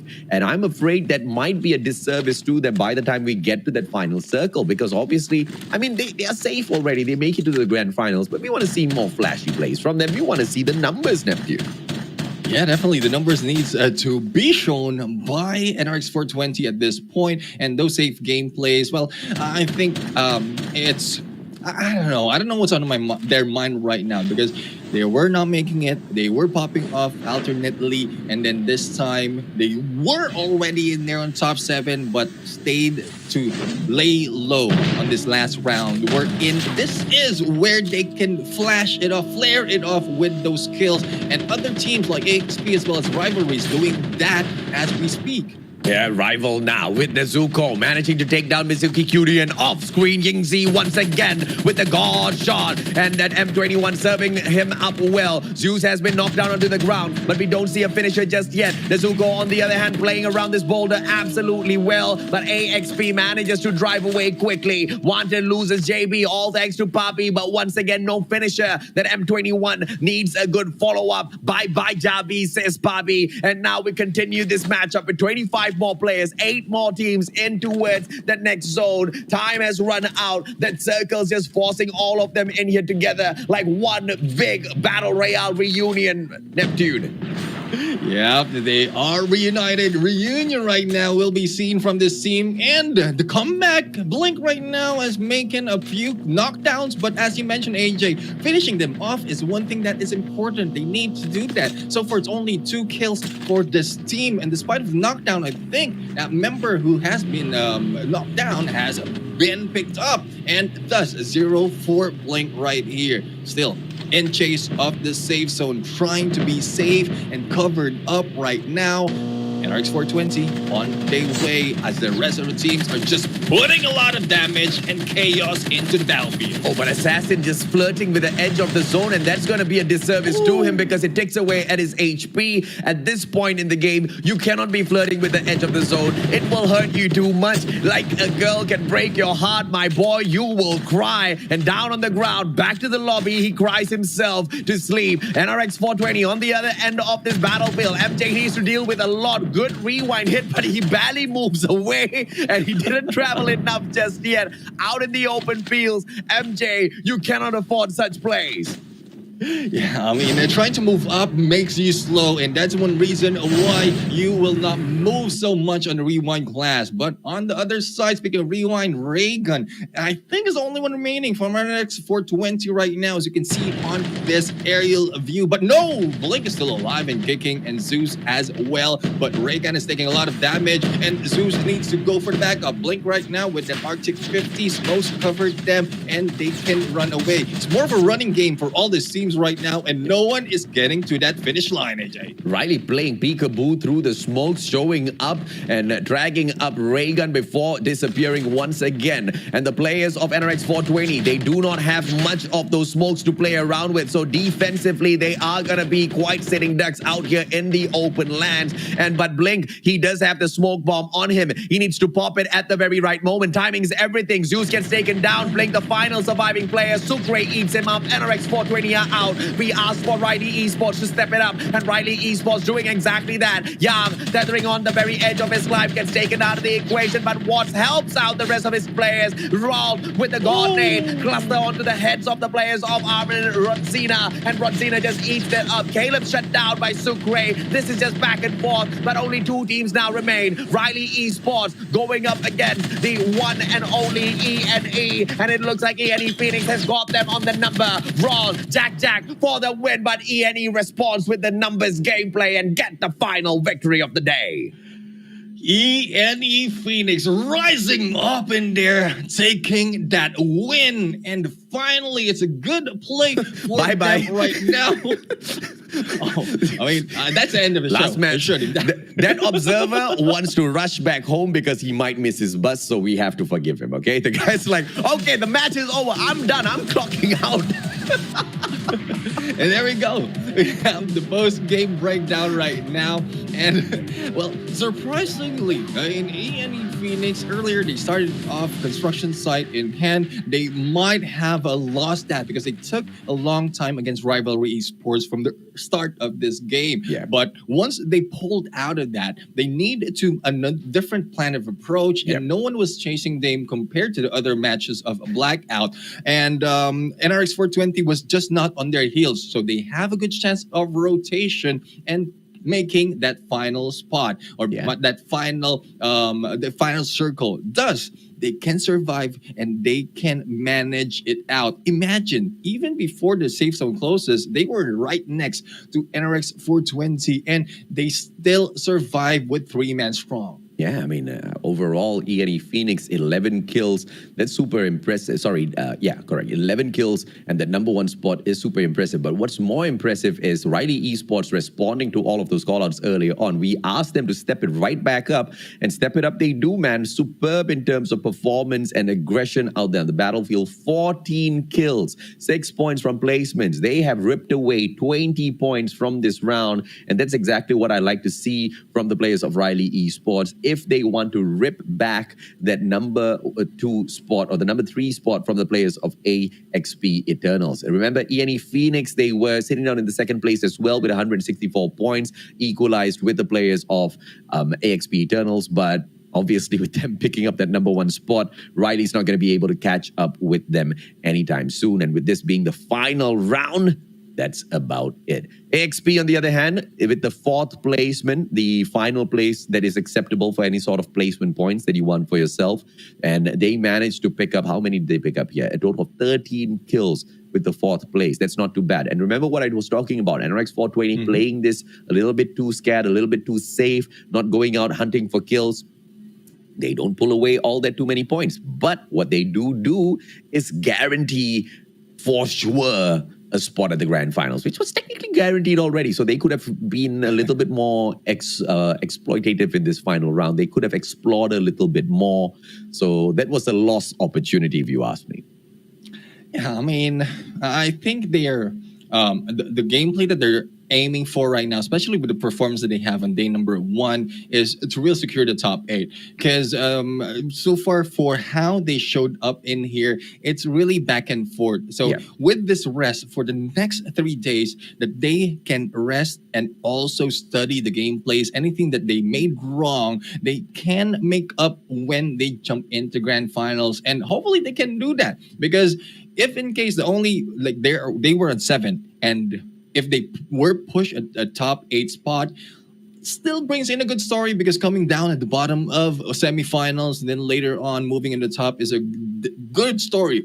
But they've already done that way back. They've already stood on the top, and there's no more Cinderella story for this. They need to be dominant. They need to show up right now to make sure that the legacy that they built will not go to waste.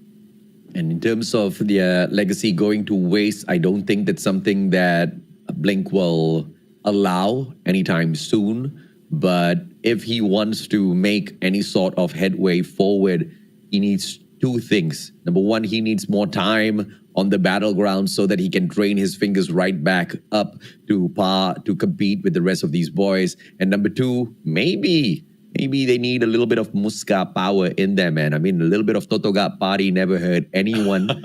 I mean, that's one of the highlights of the NRX 420 wins in the past. Hopefully, we see a little bit of that in the future as well. Team 3 managing to pick up quite a number of points, but once again, the disappointing factor here from the players of Trece Magnus is the fact that they hop into the matches with only 3 players. I guess you could say that is their own fault, because one of their players did get taken out of the equation, but that's only for the semis. Hopefully for the finals we do not see such mistakes, because the rules are placed in there for the teams to follow, and you should not be using any sort of skins, be it for your player model or for your guns. And if you do violate that rule, you are going to get, number 1, a warning first. There is no immediate disqualification. If you feel like, this is too sensitive, teams are getting disqualified left, right, center, no. They do get a warning first, and only if there is a second violation does the disqualify get implemented. So for the players for the teams that have lost players, that has been the case. VTL managing to pick up a total of 5 kills in the 9th place for themselves, but nothing all that too much to shout about towards the bottom of the leaderboard here, except for Vagabonds Esports, a total of 4 kills, unlike them. But once again, that's exactly what you can expect when all eyes are on Vagabonds Esports. Yeah, I mean, we were expecting after the previous round that we've seen them dominate. They will be back, but this time, I think they know already that it's time to rest. They have made a lot of impressions already from the start of this competition, of this semifinals, and them just stepping down a little bit. Well, not so much, because we've seen them a lot of challenges towards this fight, but they can rest easy. They can rest easy for now. Just wait for rest for that, the grand finals, and hopefully it will be a great domination for them. Otherwise, other teams who have been putting a lot of effort, a lot of diligence in terms of getting placement and kills might overtake them on the start of the grand finals. Yeah, and in terms of helping them out at the finals, you need to build up your momentum through the semis in itself. And a lot of these teams have done exactly that. But I feel like NRX 420, as we are watching them on screen right now, is extremely lucky, if you ask me, Neptune, that they have managed to get into Group A. Why? Because in the next 3 days, as they watch the plays of the other teams, they also get to go back, rewind these plays, and I want to see them make sure they cover all of their mistakes and not repeat them at the grand finals, if at all they want to buck up. And I can say the exact same thing for Riley Esports as well. Riley Esports needs to analyze all of their mistakes in all of those rounds where we saw inconsistent performances from them, because this is a team fully capable of dominating the lobby, man. man, and fully capable of even matching up to players like Vagabonds Esports. In fact, shutting down Vagabonds Esports themselves. We saw that one too many times yesterday.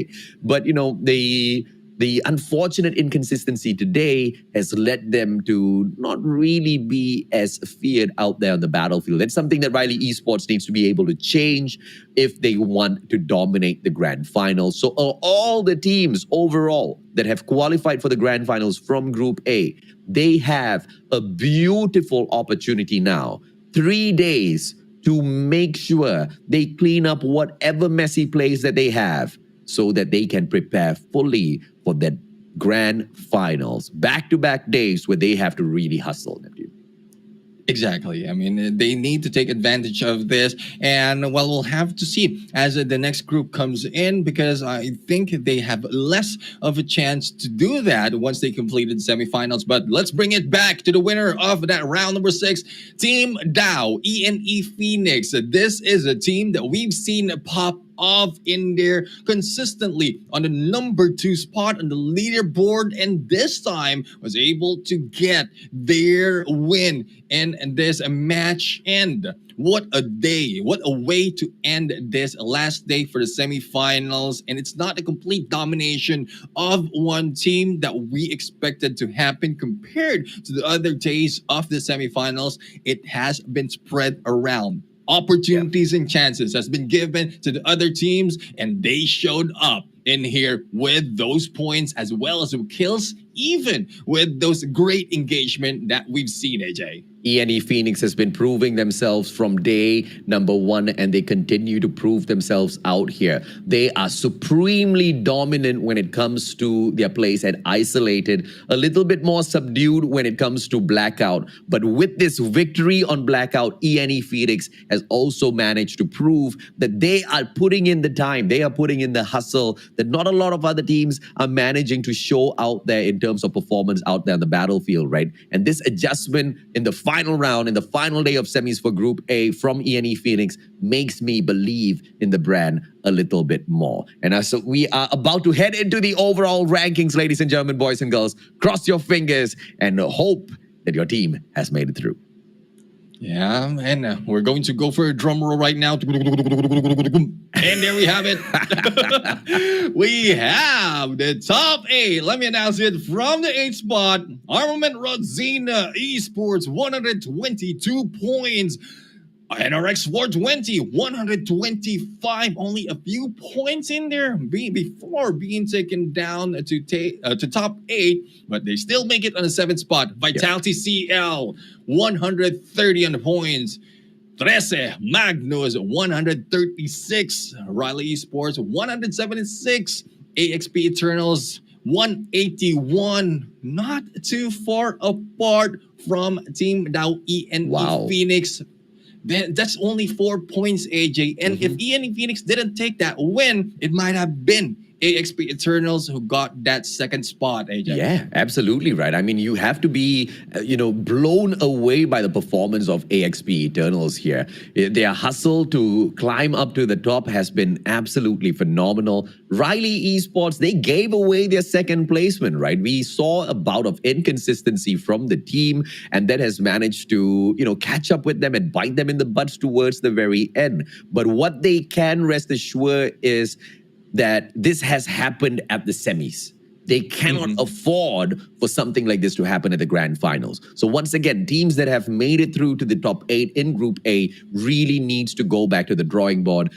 I will not accept any sort of attitude from players that think that they are already at their best, they are already at the echelon of success, and they're going to be able to dominate, because you're not going to be able to dominate if you do not educate yourself. And if you educate yourself on the strats of your opponents, then you know how to play those counter strategies. You know what to expect. If you think that, for example, a team that is super dominant is going to take a drop spot and you do not want to meet them by any chance whatsoever, you drop in the opposite side of the map. It's extreme in terms of a strategy, but it's the strategy that's going to take you a long way. And when I say a long way, I mean all the way into that final circle. Those are the kind of strats they need to figure out within the next 3 days if they want to dominate the grand finals of Garena Survivors Season 2 NEP. Exactly. And there you have it, guys. Together with Vagabonds Esports, who has been consistent from day number one, the top 8 will be moving in onto the finals. But for tomorrow, Group B, the second group, where we're going to see who will be jumping in onto the grand finals, is on tomorrow for day number 1. And as we mentioned earlier, 3 consecutive days that this group will be fighting it out for a chance to go and take that top 8 spot, AJ. Oh yeah, man. Super Sunday for us here as we go through 6 matches as usual. But tomorrow will be the debut of Group B. So I'm super excited to see exactly what the Four Kings brand can bring into the competition, because this may be their second team, but now a lot of pressure is on their shoulders, Neb, because they have to represent that Four Kings brand. They have to represent the king of kings of Call of Duty Mobile Battle Royale, at the very least in name, out there to show exactly what the brand can bring to the table. And I think it is quite a lot. But me saying it is one thing, the team's proving it out there with their gameplays is a whole other, buddy. Definitely. And a lot of teams right now, speaking of brands, Vagabonds Esports Nomads will be coming back with a gameplay complete opposite from the previous Vagabonds Esports that we've seen. They're more of an aggressive. So we like to see more of aggressiveness coming from this team. And you mentioned about the Four King Aces, wherein familiar names like Fright Kyun and Instinct will be joining us. So we love to see how this will really provide more of good effort for the Four Kings brand. I really love to see how they will play. And big shout out to Negi out there. He usually copy my voice in there on his stream. So you know, one thing that I cannot wait is to see the Kyun and Fright combination, right? Especially when, you know, those players play the rewind. I've never seen anybody play that rewind class better than the Four Kings so far in the Garena Survivors competition. That was from the previous season. Let's see if that statement stays true into season number 2 as well. On that note, ladies and gentlemen, boys and girls, thank you so much for your positivity in the comment section. The toxicity drastically reduced, and we only have all of you guys to thank for. Please drop that like and share the stream out as well, so that the rest of them who have not been able to catch up with the broadcast will be able to tune in a little bit later on. I am the Mustachio AJ alongside my brother Neptune, the gentleman Garcia. We're signing off, but we'll be back tomorrow for more of Battle Royale action.